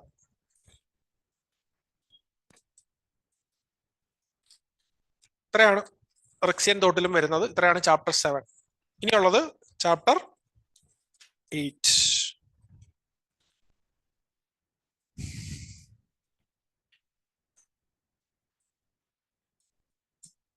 ഒരു മിനിറ്റ്.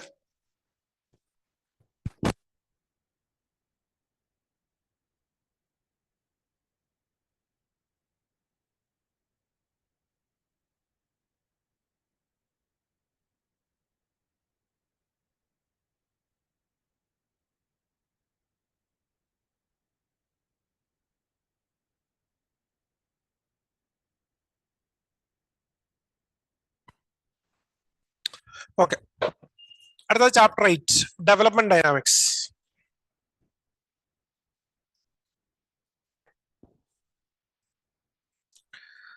ഇവിടെ ഡെവലപ്മെന്റ് ഡൈനാമിക്സിൽ നമ്മൾ ആദ്യം അറിയേണ്ടത് എന്താണ്?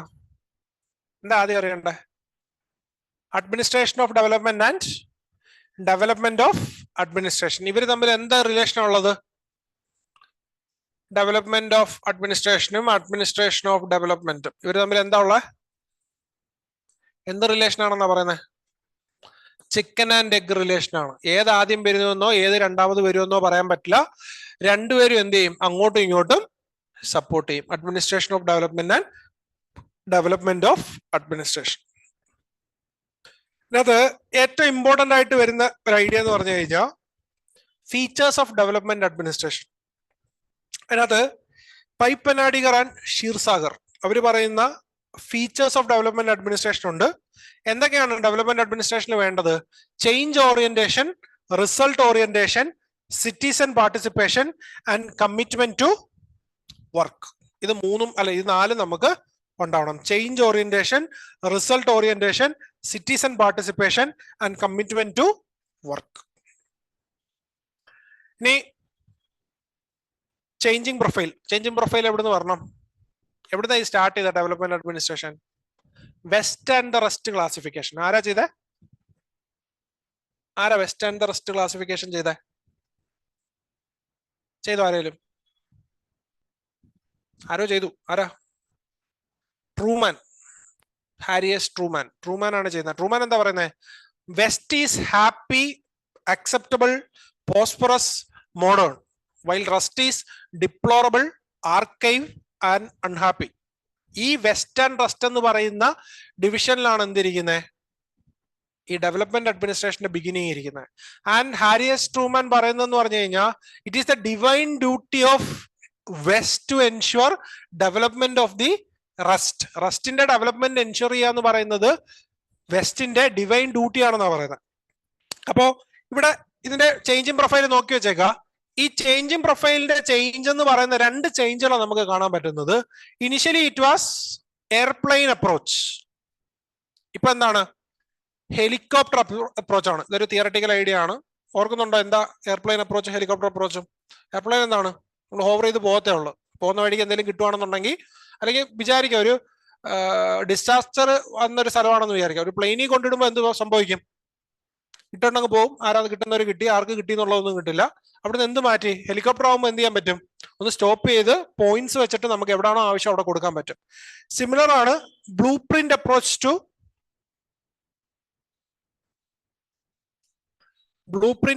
To learning process approach. ഇതെല്ലാം കീവേഡ്സ് ആണ് നിങ്ങളുടെ ആൻസറിൽ ഉണ്ടാവണം. എന്താ അതിന്റെ ചേഞ്ച് എന്ന് വെച്ച് കഴിഞ്ഞാൽ blue print approach to learning process approach. ഇത് തന്നെ നിങ്ങൾക്ക് ക്വസ്റ്റ്യൻ വരാം. Development administration has moved away from blue print approach to learning process approach. Evaluate, analyse, explain. Learning process അല്ലെങ്കിൽ development administration has moved away from airplane approach to helicopter approach. Explain. ഇത് question കാണുമ്പോൾ നമുക്ക് വളരെ പാടായിട്ട് തോന്നും. ചോദിക്കുന്നത് എന്ത് മാത്രമേ ഉള്ളൂ? Changing profile. എന്താണ് എയർപ്ലെയിൻ എന്ന്, എന്താണ് ബ്ലൂ പ്രിന്റ് എന്നുള്ളത് നോക്കിയാൽ മതി. ബ്ലൂ പ്രിന്റ് അപ്രോച്ച് എന്താ പറയുന്നത്? One best way of doing thing. എല്ലാവർക്കും ഇത് മതി എന്നാ പറയുന്നത്. ഒരു ബ്ലൂ പ്രിന്റ് അവിടെ ഉണ്ട്. അത് മാറ്റിയിട്ട് നമ്മൾ എന്ത് ചെയ്തു? ലേണിംഗ് പ്രോസസ്സിലോട്ട് വന്നു.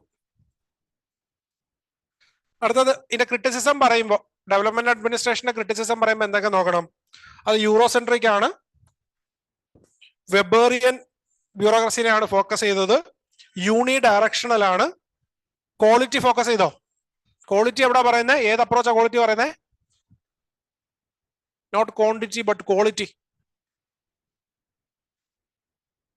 ചാപ്റ്റർ 1 തിയറി അല്ലെങ്കിൽ ചാപ്റ്റർ 2 വെബറിന്റെ criticism. Post Weberian structures for post Weberian developments. ആരാ പറയുന്നത്? Not quantity but quality. ഉണ്ടോ ഓൺലൈനിൽ? ഓർക്കുന്നില്ല? ആരും ഓർക്കുന്നില്ല? Post modernism. പോസ്റ്റ് മോഡേണിസം എന്താ പറയുന്നത്? പോസ്റ്റ് മോഡേണിസത്തിനെ കുറിച്ച് ഓർമ്മയില്ലെന്നാണോ? നമ്മൾ പഠിക്കാനുണ്ടെന്നാണോ? എല്ലാവരും എങ്ങനെ തന്നെ നോക്കുന്നത്? പോസ്റ്റ് മോഡേണിസം കേട്ടിട്ടില്ല? നമ്മൾ ലാസ്റ്റ് ക്ലാസ്സിൽ ഡിസ്കസ് ചെയ്തായിരുന്നല്ലോ. എന്തായിരുന്നു പോസ്റ്റ് മോഡേണിസം പറഞ്ഞത്? ഡെൻഹാർട്ട് പറയുന്നത് NPS ആണ്. NPS-ലും ഉണ്ട് ഈ ക്വാളിറ്റി എന്ന് പറയുന്ന അപ്രോച്ച്. NPS-ലും വരുന്നുണ്ട്.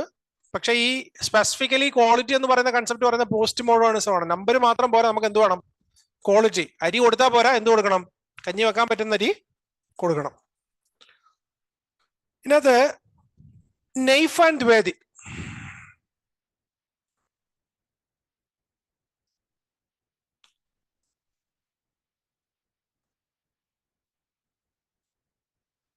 നെയ്ഫ് ആൻഡ് ദ്വേദി പറയുന്ന ഒരു ക്രിറ്റിസിസം ഉണ്ട്.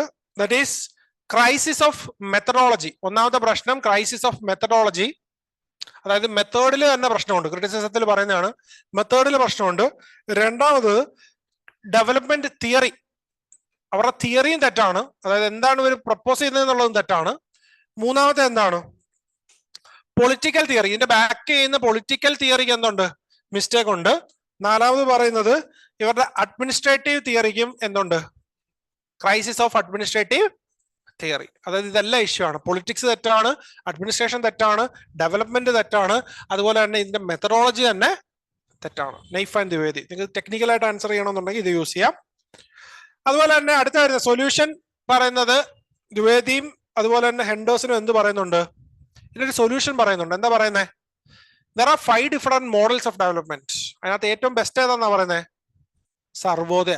സർവോദയാണ് ഏറ്റവും, ദ്വൈതിയും ഹെൻഡേഴ്സിനും പറയുന്ന ഐഡിയ ആണ് Sarvodaya model is the best for development. അതായത് അവർ പറയുന്ന കൺസെപ്റ്റ് എന്ന് പറയുന്നത് ഹ്യൂമൻ സെൻട്രിക്കും സസ്റ്റൈനബിളും ആയിരിക്കണം development. And they identifies Sarvodaya model of Gandhi as the best model of development. Sarvodaya model of Gandhi അതാണ് ബെസ്റ്റ് എന്നാണ് ദ്വിവേദിയും ഹെൻഡേഴ്സിനും പറയുന്നത്. ഇനി ഇതിനകത്ത് പഠിക്കാനുള്ള അടുത്തൊരു കൺസെപ്റ്റ് ആന്റി ഡെവലപ്മെന്റ് തീസിസ്. എന്താ anti development thesis? Anti development thesis അവര് ഡയറക്ട്ലി ഡെവലപ്മെന്റിനല്ല എതിരല്ല, പ്രോസസ് ഓഫ് ഡെവലപ്മെന്റിനാണ് എതിര്. ഡെവലപ്മെന്റ് എന്താവാൻ പാടില്ല? വെസ്റ്റ് ഇമ്പോസ് ചെയ്തല്ല, യൂറോസെൻട്രിക് ആവാൻ പാടില്ല, ഇമ്പോസ്ഡ് ഡെവലപ്മെന്റ് ആവാൻ പാടില്ല, വിത്തിൻ അവർ സെൽഫ് തന്നെ ആയിരിക്കണം എന്നുള്ളതാണ് ആര് പറയുന്നത്? ഈ പറയുന്ന ആന്റി ഡെവലപ്മെന്റ് തീസിസ് പറയുന്നത്. അപ്പൊ ഈ ആന്റി ഡെവലപ്മെന്റ് തീസിസിൽ എന്തൊക്കെയുണ്ട്? 2 ടൈപ്പ് ഐഡിയ ഉള്ളത്. ഒന്ന് കൺസർവേറ്റീവ് മൂവ്മെന്റും ഗ്ലോബൽ ജസ്റ്റിസ് മൂവ്മെന്റും. ഞാൻ ജസ്റ്റ് ഒന്ന് പറയാം. ഒന്ന് കൺസർവേറ്റീവ് മൂവ്മെന്റിൽ 2 ഐഡിയ ആണ്. ഒന്ന് ഡിപ്പെൻഡൻസി തിയറിയും ഫണ്ടമെന്റലിസം. ഡിപ്പെൻഡൻസി തിയറി എന്താ പറയുന്നത്? വെസ്റ്റിന്റെ ഒരു ഡിപ്പെൻഡന്റ് ആണ് റെസ്റ്റ് എന്ന് പറയുന്നത്, ഡെവലപ്പിംഗ് കൺട്രീസ്. അല്ലെങ്കിൽ മെട്രോപൊളിറ്റൻ പെരിഫറി സിസ്റ്റം ആണ് ഇവിടെ കാണുന്നത്. മെട്രോപൊളിറ്റൻ റീജിയൻ ആയിട്ട് ആര് വരുന്നു? അല്ലെങ്കിൽ സിറ്റി റീജിയൻ ആയിട്ട് വെസ്റ്റ് വരുന്നു. അവർക്ക് ആവശ്യമുള്ള മാർക്കറ്റും അവർക്ക് ആവശ്യമുള്ള റിസോഴ്സിനെ സോഴ്സ് ചെയ്യാനും വേണ്ടി മാത്രമാണ് ആര് വർക്ക് ചെയ്യുന്നത്? ബാക്കി കൺട്രീസ് വർക്ക് ചെയ്യുന്നത്. കൺസർവേറ്റീവ് മൂവ്മെന്റ്സ് അല്ലെങ്കിൽ ഫണ്ടമെന്റലിസം എന്താ പറയുന്നത്? റിലീജിയസ് ഫണ്ടമെന്റലിസം, എൻവയോൺമെന്റ് ഫണ്ടമെന്റലിസം പോലത്തുള്ള, അല്ല ഫണ്ടമെന്റലിസം ജനറലി എൻവയോൺമെന്റ് അല്ല, റിലീജിയസ് ഫണ്ടമെന്റലിസം കൾച്ചറൽ ഫണ്ടമെന്റലിസം ആണ് അവർ നോക്കുന്നത്. ഇനി ഇപ്പുറത്ത് ജസ്റ്റിസ് മൂവ്മെന്റ് വരുവാണെന്നുണ്ടെങ്കിൽ എന്തുണ്ട്? എൻവയോൺമെന്റ് ഉണ്ട്, പ്രൊട്ടക്ഷൻ ഓഫ് എൻവയോൺമെന്റ്, ഫെമിനിസം, പിന്നെന്തുണ്ട്? Cosmopolitan localism. എന്താ ഈ കോസ്മോപൊളിറ്റൻ ലോക്കലിസം? ഫെമിനിസം ഒക്കെ അറിയത്തില്ലേ? കോസ്മോപൊളിറ്റൻ ലോക്കലിസം എന്താ? അതായത് എന്ത് വേണം? ഡെവലപ്മെന്റ് പറയുമ്പോൾ നിങ്ങൾ KFC ഇവിടെ കൊണ്ടുവന്നു, അതിന് കുഴപ്പമില്ല, പക്ഷെ നമുക്ക് എന്തിൽ വേണം? ഗ്രിൽഡ് KFC വേണം, ഇന്ത്യൻ ഫ്ലേവേർഡ് ലേസ് വേണം, അല്ലെ? മസാല ചാട്ട് ലേസ്. എന്തുകൊണ്ടാണ് ഈ മസാല ചാട്ട്? കോസ്മോപൊളിറ്റൻ ലോക്കലിസം ആണ്. പിന്നെന്തുണ്ട്? ഫുഡ് സെക്യൂരിറ്റി പോലത്തുള്ള ബേസിക് ഐഡിയാസ്, ജസ്റ്റിസ് ഡെലിവർ ചെയ്യാൻ പറ്റണം. അടുത്തത് gender in development and gender and development. ഈ ആന്റി ഡെവലപ്മെന്റ് തീസിസ് കാണാതെ പഠിക്കുക എന്നുള്ളതാണ് ഏറ്റവും ഫീസിബിൾ ആയിട്ടുള്ള ഓപ്ഷൻ. ഇനി ജെൻഡർ ഇൻ ഡെവലപ്മെന്റ് ഉണ്ട്, ജെൻഡർ ആൻഡ് ഡെവലപ്മെന്റ് ഉണ്ട്. എന്താ ഇത് തമ്മിലുള്ള ഡിഫറൻസ്? ജെൻഡർ ഇൻ ഡെവലപ്മെന്റിൽ ഇത്രയേ ഉള്ളൂ, വേറൊരു ജെൻഡർ അല്ലെങ്കിൽ വേറൊരു സെക്ടറും കൂടെ ഉണ്ട് എന്ന് ആര് ഐഡന്റിഫൈ ചെയ്യുന്നു? പോളിസി മേക്കേഴ്സ് ഐഡന്റിഫൈ ചെയ്യുന്നു. പക്ഷെ ഇപ്പോഴും ഈ പോളിസി മേക്ക് ചെയ്യുന്ന ആരാണ്? മെന്ന് തന്നെയാണ്. ഇവിടെ എന്തേ ഉള്ളു? വിമന് വേണ്ടിയിട്ട് ഒരു ഫണ്ട് കൊടുക്കുന്നേ ഉള്ളൂ. Example Kudumbashree. Gender in development. Policy ആരുണ്ടാക്കുന്നു? മെന്നുണ്ടാക്കുന്നു, ഡെലിവർ ചെയ്യുന്നു, മെന്ന് വർക്ക് ചെയ്യുന്നു. പക്ഷെ മെൻ ആസ് എ പ്രൊവൈഡർ അല്ലെങ്കിൽ സ്റ്റേറ്റ് ആസ് എ പ്രൊവൈഡർ ആണ് അവിടെ വരുന്നത്, ജെൻഡർ ഇൻ ഡെവലപ്മെന്റിൽ വരുന്നത്. ജെൻഡർ ആൻഡ് ഡെവലപ്മെന്റിൽ എന്താ വരുന്നത്? സ്റ്റേറ്റ് എന്ത് ചെയ്യുവാണ്? ഫെസിലിറ്റേറ്റ് ചെയ്യുകയാണ്. അതായത് മെന്നിന് വേണ്ടി അല്ല, വിമന് വേണ്ടിയിട്ട് മെൻ അല്ല ഡിസിഷൻ എടുക്കേണ്ടത്. Involvement and participation of women should be an essential criteria to empower the women. വിമനെ എംപവർ ചെയ്യണമെന്നുണ്ടെങ്കിൽ ആര് വേണം? വിമൻ പാർട്ടിസിപ്പേറ്റ് ചെയ്യണം. എവിടെ പാർട്ടിസിപ്പേറ്റ് ചെയ്യണം? ഡെവലപ്മെന്റിൽ പാർട്ടിസിപ്പേറ്റ് ചെയ്യണം. എക്സാമ്പിൾ 1/3 അല്ലെങ്കിൽ 50% reservation of women in panchayat raj. അല്ലെങ്കിൽ നമ്മുടെ ഇപ്പൊ 105-ാമത്തെ അല്ലേ, 106ാമത്തെ constitutional amendment act. Gender and development, facilitate women to achieve their own empowerment. ഇതാണ് ഈ ഡിഫറൻസ്. ഇത് ബേസ് ഡിഫറൻസ് ആണ്, ഓർത്തിരിക്കുക. ഇനി അടുത്ത് വരുന്നത് ബ്യൂറോക്രസി ആൻഡ് ഡെവലപ്മെന്റ് ആണ്. ബ്യൂറോക്രസി ആൻഡ് ഡെവലപ്മെന്റ് എന്നത് ആദ്യം വരേണ്ടത് കുറെ തിങ്കേഴ്സ് ആണ്. ബ്യൂറോക്രസി ആണോ ഡെവലപ്മെന്റ് ആണോ എല്ലാവരും ചെയ്യാൻ പറ്റുമോ? ഇതാണ് ഇവിടുത്തെ ക്വസ്റ്റ്യൻ. ബ്യൂറോക്രസിക്ക് ചെയ്യാൻ പറ്റും, പക്ഷെ എന്ത് വേണം? എന്റെ ഉത്തരം അങ്ങനെ എഴുതണ്ടേ? ബ്യൂറോക്രസി പല സമയത്തും ഒരു ഇംപ്ലിമെന്റ് ആയിട്ട് ആക്ട് ചെയ്യാറുണ്ട്, പക്ഷെ ബ്യൂറോക്രസിക്ക് ചെയ്യാൻ പറ്റും, പക്ഷെ റിഫോംസ് വേണം. ഇതാണ് നമ്മൾ എഴുതാൻ പോകുന്നത്. അതിന്റെ തിങ്കേഴ്സ് ആണ്. ഒന്നാമത് റാൽഫ് ബ്രൈബാൻഡി. എന്താ പറയുന്നത് Ralph Braibanti? Authoritarian, obstructionist and feudal. പാകിസ്ഥാനിലെ ബ്യൂറോക്രാറ്റി അല്ലെ ഡെവലപ്പിംഗ് കൺട്രീസിലെ ബ്യൂറോക്രസീനെ അനലൈസ് ചെയ്തിട്ട് പറഞ്ഞത് authoritarian, obstructionist and feudal. Feudal ആണെന്നാ പറഞ്ഞത്. പീറ്റർ ബ്ലോ എന്താ പറയുന്നത്? മെക്കാനിസ്റ്റിക് സ്റ്റാറ്റിക്കും ആണ്. അതിനെ മാറ്റിയിട്ട് എന്ത് വേണം നമുക്ക്? എന്ത് വേണം പീറ്റർ ബ്ലോ പറയുന്നത്? ഓർഗാനിക് ആയിരിക്കണം സിസ്റ്റം. കണ്ടിൻജൻസി മോഡൽ ഓർക്കുന്നില്ലേ? ഇതിനകത്ത് ഓർത്തിരിക്കേണ്ട ഒരു കൺസെപ്റ്റ് ആണ് ജോർജ് ഗാണ്ട് പറയുന്നത്. ജോർജ് ഗാണ്ട് എന്താ പറയുന്നത്? ജോർജ് ഗാണ്ട് 3 റിക്വയർമെന്റ് ഉണ്ട്. ബ്യൂറോക്രസിക്ക് ഡെവലപ്മെന്റിനെ സപ്പോർട്ട് ചെയ്യണമെന്നുണ്ടെങ്കിൽ 3 റിക്വയർമെന്റ് ഉണ്ട്. Loyalty, purpose and attitude. ഇതെവിടെ ഉപയോഗിക്കാം? പേപ്പർ 2 കമ്മിറ്റഡ് ബ്യൂറോക്രസി ഒക്കെ വരുമ്പോൾ ഉപയോഗിക്കാം. Loyalty to what purpose, what attitude. അതായത് ഇവിടെ പറയുന്നത് 3 റിക്വയർമെന്റ് ആണ്. Loyalty, purpose and attitude. Loyalty, purpose and attitude.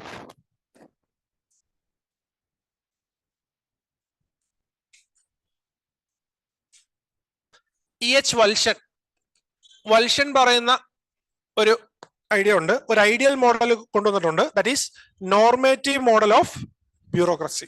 വൽഷൻ പറയുന്ന ഐഡിയ ആണ്. ഒരു ഐഡിയൽ ബ്യൂറോക്രസിനെ നമുക്ക് ക്രിയേറ്റ് ചെയ്യാൻ പറ്റും. And that is known as normative model of bureaucracy. വൽഷൻ പറയുന്ന കൺസെപ്റ്റ് ആണ് normative model of bureaucracy. Normative model of bureaucracy. എന്താ ഈ നോർമേറ്റീവ് മോഡൽ ഓഫ് ബ്യൂറോക്രസി പറയുന്നത്? 3 കണ്ടീഷൻസ് വേണം. ഒന്ന്, സ്ട്രക്ചറൽ റിഫോംസ് ഉണ്ടാവണം. എന്തായിരിക്കണം സ്ട്രക്ചറൽ റിഫോംസ്? ഹ്യൂമൻ ഓറിയന്റഡ് ആയിരിക്കണം, ഫ്ലാറ്റ് ആയിരിക്കണം, ഡൈനാമിക് ആയിരിക്കണം. Structural requirement. ബിഹേവിയറൽ എന്തായിരിക്കണം? റെസ്പോൺസിബിൾ ആയിരിക്കണം, സെൻസിറ്റീവ് ആയിരിക്കണം, ക്ലയന്റ് ഓറിയന്റഡ് ആയിരിക്കണം. നോട്ടിലുണ്ടാവും, നോട്ട് നോക്കിയാൽ മതി. സ്ട്രക്ചറൽ സ്കിൽ എന്ത് വേണം? എന്ത് സ്കിൽ വേണം? ഹ്യൂമൻ സ്കിൽസ് വേണം, ടെക്നിക്കൽ സ്കിൽസ് വേണം, സോഷ്യൽ സ്കിൽസ് വേണം, സോഫ്റ്റ് സ്കിൽസ് വേണം. സ്കില്ല്, സ്ട്രക്ചർ, അതുപോലെ തന്നെ ബിഹേവിയർ. ഇത് 3 മാറിയാലേ എന്നുണ്ടാവുള്ളൂ നോർമേറ്റീവ് മോഡൽ ഓഫ് ബ്യൂറോക്രസി ഉണ്ടാവുള്ളൂ. Normative model of bureaucracy. ഇനി ഇന്ത്യൻ സിനാരിയോ എടുക്കുവാണെങ്കിൽ ആരൊക്കെ പറയുന്നുണ്ട്? ക്ഷീർസാഗറും പൈപ്പനാടിയറും. ഹെഡ് ക്വാർട്ടേഴ്സ് എന്താവാം? വെബേറിയൻ ബ്യൂറോക്രസി ആവാം. ഫീൽഡ് എന്താവണം? പീറ്റർ ബ്ലോയുടെ മോഡൽ ആവണം, ഡൈനാമിക് മോഡൽ ആവണം. പ്രേമലത ബെൻസാൽ എന്ത് പറയുന്നുണ്ട്? Indian system is a elite nature, അല്ലെങ്കിൽ Indian system shows an elite nature of bureaucracy, അല്ലെങ്കിൽ എലീറ്റ് IAS ഒക്കെ എലീറ്റ് ക്യാരക്ടർ കാണിക്കുന്നുണ്ടെന്നാണ് പറയുന്നത്. കുൽദീപ് മാഥുർ എന്ത് പറയുന്നുണ്ട്? Rule oriented, centralised and rigid. Indian bureaucracy is rule oriented, centralised and rigid. ഇത് വെച്ചിട്ട് നിങ്ങൾ എന്ത് എഴുതണം? നിങ്ങളുടെ ആൻസറിനെ ഫോർമുലേറ്റ് ചെയ്യണം. ഇനി അടുത്തത് strong state versus market debate. ഇതും കൂടെ ഉള്ളു അതിനകത്ത് നമുക്ക്. പിന്നെ SHG ഉള്ളു. But still strong state versus market debate. എന്താ ഈ strong state versus market? State വേണോ മാർക്കറ്റ് വേണോ? എന്ത് വേണം? ഏത് വേണമെന്നാണ് നമ്മുടെ അഭിപ്രായം? മാർക്കറ്റ് വേണം ആണോ? രണ്ടും വേണം. ഒന്ന് വേണം, മറ്റേത് അതിനെ എന്ത് ചെയ്യണം? റെഗുലേറ്റ് ചെയ്യാൻ പറ്റണം. അങ്ങോട്ടും ഇങ്ങോട്ടും ഒരു കോംപ്ലിമെന്ററി അപ്രോച്ച് ആണ് വേണ്ടത്. ഒന്ന് സ്ട്രോങ് സ്റ്റേറ്റ്. എന്തുകൊണ്ടാണ് വേണ്ടതെന്ന് ചോദിച്ചു കഴിഞ്ഞാൽ നമ്മൾ ചാപ്റ്റർ 1 പഠിച്ച അതേ സാധനം. ഇൻഡിവിജ്വൽ ഇൻകോമ്പിറ്റൻസിനെ ആര് അഫക്ട് ചെയ്യും? ഇൻഡിവിജ്വൽ ഇൻകോമ്പിറ്റൻസ് ഉണ്ട്. അതുപോലെ തന്നെ എന്തുണ്ട്? Public good and free Riders ഉണ്ട്. മൂന്നാമത്തെ എന്തുണ്ട്? നെഗറ്റീവ് എക്സ്റ്റേണാലിറ്റി ഉണ്ട്. അതുകൊണ്ട് എന്ത് വേണം? നമുക്ക് സ്ട്രോങ് സ്റ്റേറ്റ് ഉണ്ടെങ്കിൽ മാത്രമേ ഇവരെ കൺട്രോൾ ചെയ്യാൻ പറ്റുള്ളൂ. ഇനിയിപ്പോ മാർക്കറ്റ് നോക്കുകയാണെന്നുണ്ടെങ്കിൽ മാർക്കറ്റിന് എന്താ പറയുന്നത്? NPM പറഞ്ഞ അതേ സാധനം. Efficiency, effectiveness, quality, better output. ഇതെല്ലാം എന്താ ചെയ്യുന്നത്? അതായത് ന്യൂ റൈറ്റ് ഫിലോസഫിയും NPM-ഉം PCA ഒക്കെ പറഞ്ഞ കൺസെപ്റ്റ് ആണ് മാർക്കറ്റിന്റെ റിലവൻസിനെ ചേർത്ത് വരുന്നത്. ഇനി സ്റ്റേറ്റിന്റെ റീഡെഫിനിഷൻ. സ്റ്റേറ്റിനെ നമ്മൾ ഇപ്പോഴത്തെ കണ്ടീഷനിൽ എങ്ങനെ ഡിഫൈൻ ചെയ്യും? ഒന്നാമത്തെ കൺസെപ്റ്റ് ഗവൺമെന്റ് ബൈ മാർക്കറ്റ്. ആരാ പറഞ്ഞേ?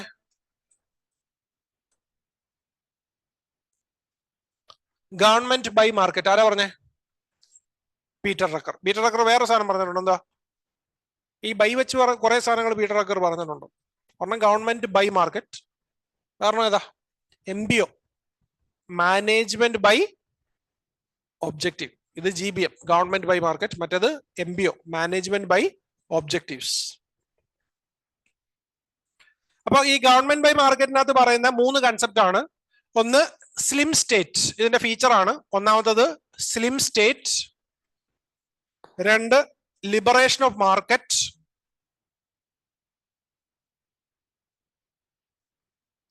3 മാർക്കറ്റ് പ്രിൻസിപ്പിൾസ്. ഇതൊക്കെ ഓർത്തിരിക്കുക. ചിലപ്പോൾ ഇതൊക്കെ ഡയറക്ട്ലി ഒരു 10 മാർക്ക് ക്വസ്റ്റ്യൻ ആയിട്ട് വരാം, 10 മാർക്ക് ക്വസ്റ്റ്യൻസ് ആയിട്ട് വരാം. ഇനി സേണി പറയുന്ന ഒരു കൺസെപ്റ്റ് ഉണ്ട്, കോമ്പറ്റിറ്റീവ് സ്റ്റേറ്റ്. സേണിയുടെ ഒരു കൺസെപ്റ്റ് ആണ് കോമ്പറ്റിറ്റീവ് സ്റ്റേറ്റ്. അതൊരു കമ്മോഡിഫൈങ് ഏജന്റ്. സ്റ്റേറ്റിന് എന്ത് റോൾ ഉണ്ട്? ഒരു കമ്മോഡിറ്റി പ്രൊവൈഡ് ചെയ്യുന്ന ഒരു ഏജന്റ് ആയിട്ട് വർക്ക് ചെയ്യുക. അത് മാർക്കറ്റിന്റെ പോലെ തന്നെ വർക്ക് ചെയ്യുന്ന ഒരു സാധനമാണ് സേണി, CERNY. സേണി പറയുന്ന ഒരു കൺസെപ്റ്റ് ആണ് കോമ്പറ്റേറ്റീവ് ഗവൺമെന്റ്. കോമ്പറ്റേറ്റീവ് ഗവൺമെന്റ് എന്ത് ചെയ്യണം? മാർക്കറ്റിൽ ഇറങ്ങി കോമ്പീറ്റ് ചെയ്യണം, അല്ലാതെ എന്ത് ചെയ്യാൻ പാടില്ല? അവരെ കൺട്രോൾ ചെയ്യാൻ പാടില്ല. റോബിൻസൺ പറയുന്ന ഒരു ഐഡിയ ആണ് invisible hand of market is not feasible, അല്ലെങ്കിൽ invisible hand of market may work by strangulation because it is inherently inequal. അതായത് എല്ലാവർക്കും ആക്സസ് ചെയ്യാൻ പറ്റത്തില്ല. ഇപ്പോ ജിയോ, ഞാൻ ഒരു എക്സാമ്പിൾ പറയാം. ഇൻവിസിബിൾ ഹാൻഡ് മാർക്കറ്റിനെ കൺട്രോൾ ചെയ്യുമെന്നാണ് പറഞ്ഞത്. ജിയോ വന്നു, നമുക്കെല്ലാം എന്തുണ്ടായിരുന്നു? സന്തോഷം ഉണ്ടായിരുന്നു, നെറ്റ് ഫ്രീ ആയിട്ട് കിട്ടുന്നു. ഇന്ന് എന്ത് ചെയ്തു? പിന്നെയും പൈസ കൂട്ടി. അത് കൂടി ഇപ്പൊ എത്തായി? ഒരു മാസം മിനിമം ബേസിക് നീഡ്സിനെ നമുക്ക് സാറ്റിസ്ഫൈ ചെയ്യണമെന്നുണ്ടെങ്കിൽ 500 രൂപയുടെ റീചാർജ് വേണ്ടി വരും. നല്ലതാണോ? മാർക്കറ്റ് ഇൻവിസിബിൾ ഹാൻഡ് ഉണ്ട് എന്ന് പറയുന്നുണ്ടെന്നുണ്ടെങ്കിലും ഇൻഹറന്റ്ലി ഇതെന്താണ്? ഇനീക്വൽ ആണ്. വേറൊരു പ്ലെയർ വരുന്നുണ്ടോ? പുതിയൊരു പ്ലെയർ വരുന്നുണ്ടോ? പുതിയ പ്ലെയറിന് അവിടെ ഇറങ്ങാൻ പറ്റില്ല. എന്തുകൊണ്ടാണ് ഇറങ്ങാൻ പറ്റാത്ത? റെഗുലേറ്ററി ഫ്രെയിംവർക്ക് പ്രോപ്പർ അല്ല. ഒരാൾ ഇറങ്ങി കഴിഞ്ഞു കഴിഞ്ഞാൽ അവർക്ക് സപ്പോർട്ട് കിട്ടുമെന്ന് ആരും പ്രതീക്ഷിക്കുന്നില്ല. അല്ലെ ഇപ്പൊ ടാറ്റയ്ക്ക് ഇറങ്ങുന്നതിന്റെ ഒരു ബുദ്ധിമുട്ടുണ്ടാവോ, അല്ലെങ്കിൽ വേറൊരു കമ്പനിക്ക് ഇറങ്ങാൻ ബുദ്ധിമുട്ടുണ്ടാവോ? അവരുള്ളതിനെ നിർത്തുകയാണ് ചെയ്തത്. ബിക്കോസ് മാർക്കറ്റ് എന്തല്ല, നല്ലല്ല, സ്റ്റാങ്കുലേഷനിലായിരിക്കും വർക്ക് ചെയ്യുക. ഇത് വളരെ ഇമ്പോർട്ടന്റ് ആണ്. റോബിൻസൺ പറയുന്ന ഐഡിയ ആണ്. ജോൻ റോബിൻസൺ പറയുന്നതാണ്. ജോൻ റോബിൻസൺ.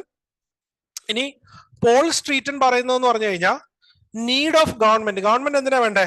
ലീഗൽ ഫ്രെയിംവർക്ക് കൊടുക്കാൻ, കോമ്പറ്റീഷൻ എൻഷുർ ചെയ്യാൻ, പ്രൈസിനെ ഡിഫൈൻ ചെയ്യാൻ, ഹ്യൂമൻ റിസോഴ്സ് ഡെവലപ്മെന്റ്, എഡ്യൂക്കേഷൻ ഹെൽത്തും പ്രോപ്പറായിട്ട് കൊടുക്കാൻ, ഫിസിക്കൽ ഇൻഫ്രാസ്ട്രക്ചർ ഡെവലപ്പ് ചെയ്യാൻ, ഇതിനെല്ലാം ആര് വേണം? പോൾ സ്ട്രീറ്റൻ പറയുന്നത് ഗവൺമെന്റ് വേണം എന്നാണ്. അമർത്യ സെൻ എന്താ പറയുന്നത്? Capabilities approach. അതായത് സ്റ്റേറ്റ് ഫെയിൽഡ് ടു പ്രയോറിറ്റൈസ്. സ്റ്റേറ്റിന് എന്ത് ചെയ്യാൻ പറ്റിയില്ല? പ്രയോറിറ്റൈസ് ചെയ്യാൻ പറ്റില്ല. മാർക്കറ്റിന് ഇമ്പോർട്ടൻസ് കൊടുക്കണോ, ഇതിന് ഇമ്പോർട്ടൻസ് കൊടുക്കണോ എന്ന് പ്രയോറിറ്റൈസ് ചെയ്യാൻ ആർക്ക് പറ്റിയില്ല? സ്റ്റേറ്റിന് പറ്റുന്നില്ല. അതൊരു കൺസേൺ ആണ്. അതുകൊണ്ട് എന്ത് വേണം? Socially responsible market economy. പുതിയൊരു കൺസെപ്റ്റ് ആണ് പറയുന്നത്. ജീൻ റീസും അമർത്യ സെന്നും. Socially responsible market economy. Socially responsible market economy വളരെ ഇമ്പോർട്ടന്റ് ആണ്. മാർക്കറ്റിനെയും സ്റ്റേറ്റിനെയും കൺട്രോൾ ചെയ്യണം, അല്ലെ മാർക്കറ്റ് വേണോ സ്റ്റേറ്റ് വേണോ എന്ന് ചോദിച്ചു കഴിഞ്ഞാൽ അതിന്റെ കൺക്ലൂഡിങ് ഐഡിയ ആണ് according to Amartya Sen socially responsible market economy ആണ് നമുക്ക് വരുന്നത്. കംപ്ലീറ്റ്ലി സ്റ്റേറ്റ് ഓറിയന്റഡ് ആയിട്ടുള്ള ഒരു കമ്മ്യൂണിസ്റ്റിക് സിസ്റ്റം നമ്മൾ പോസിബിൾ അല്ല. അടുത്തത് LPG reforms, impact of LPG. ഇതിനകത്ത് എന്താ പറയുന്നത്? തിയററ്റിക്കലി പറയുവാണെങ്കിൽ നമുക്ക് 2 കൺസെപ്റ്റ് അല്ലെ 3 കൺസെപ്റ്റ് ആണുള്ളത്.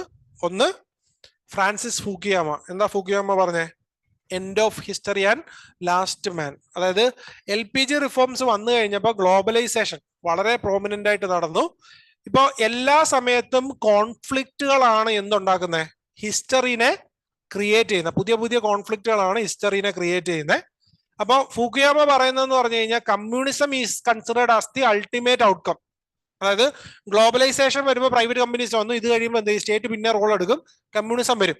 കമ്മ്യൂണിസം വന്നു കഴിയുമ്പോൾ അവിടെ എന്തില്ല? കോൺഫ്ലിക്റ്റ് ഇല്ല. കോൺഫ്ലിക്റ്റ് ഇല്ലാത്തപ്പോൾ എന്ത് സംഭവിക്കില്ല? ഹിസ്റ്ററി ക്രിയേറ്റ് ആവില്ല. എൻഡ്. അതുപോലെ തന്നെ ഹണ്ടിങ്ടൺ പറയുന്നതെന്ന് പറഞ്ഞു കഴിഞ്ഞാൽ ഗ്ലോബലൈസേഷൻ കാരണം എന്തുണ്ടാവും? ക്ലാഷ് ഓഫ് സിവിലൈസേഷൻ ഉണ്ടാവും.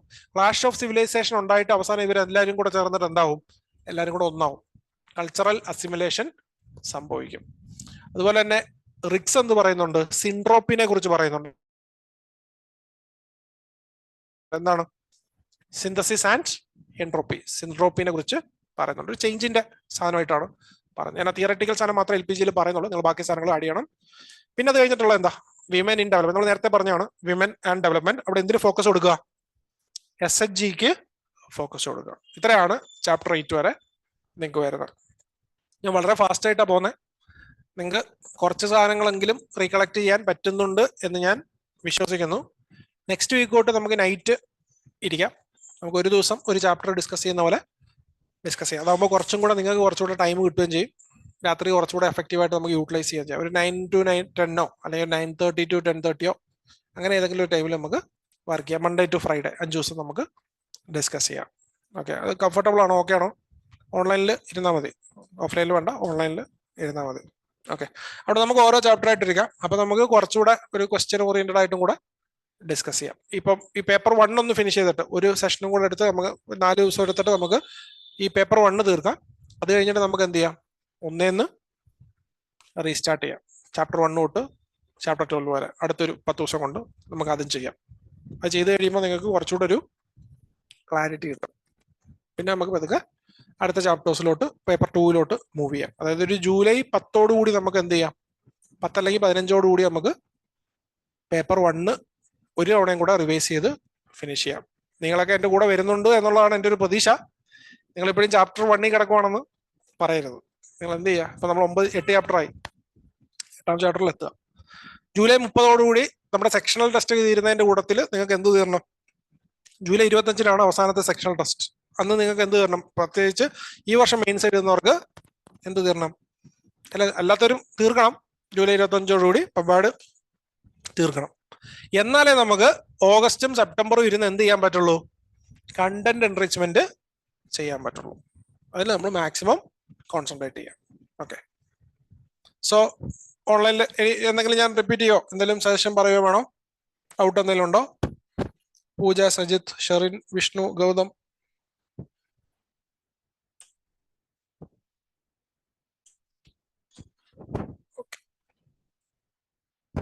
അപ്പൊ നമുക്ക് നെക്സ്റ്റ് ഡേ കാണാം. ഞാൻ ഡീറ്റെയിൽസ് ഗ്രൂപ്പിൽ പറയാം. So see next time. Thank you all.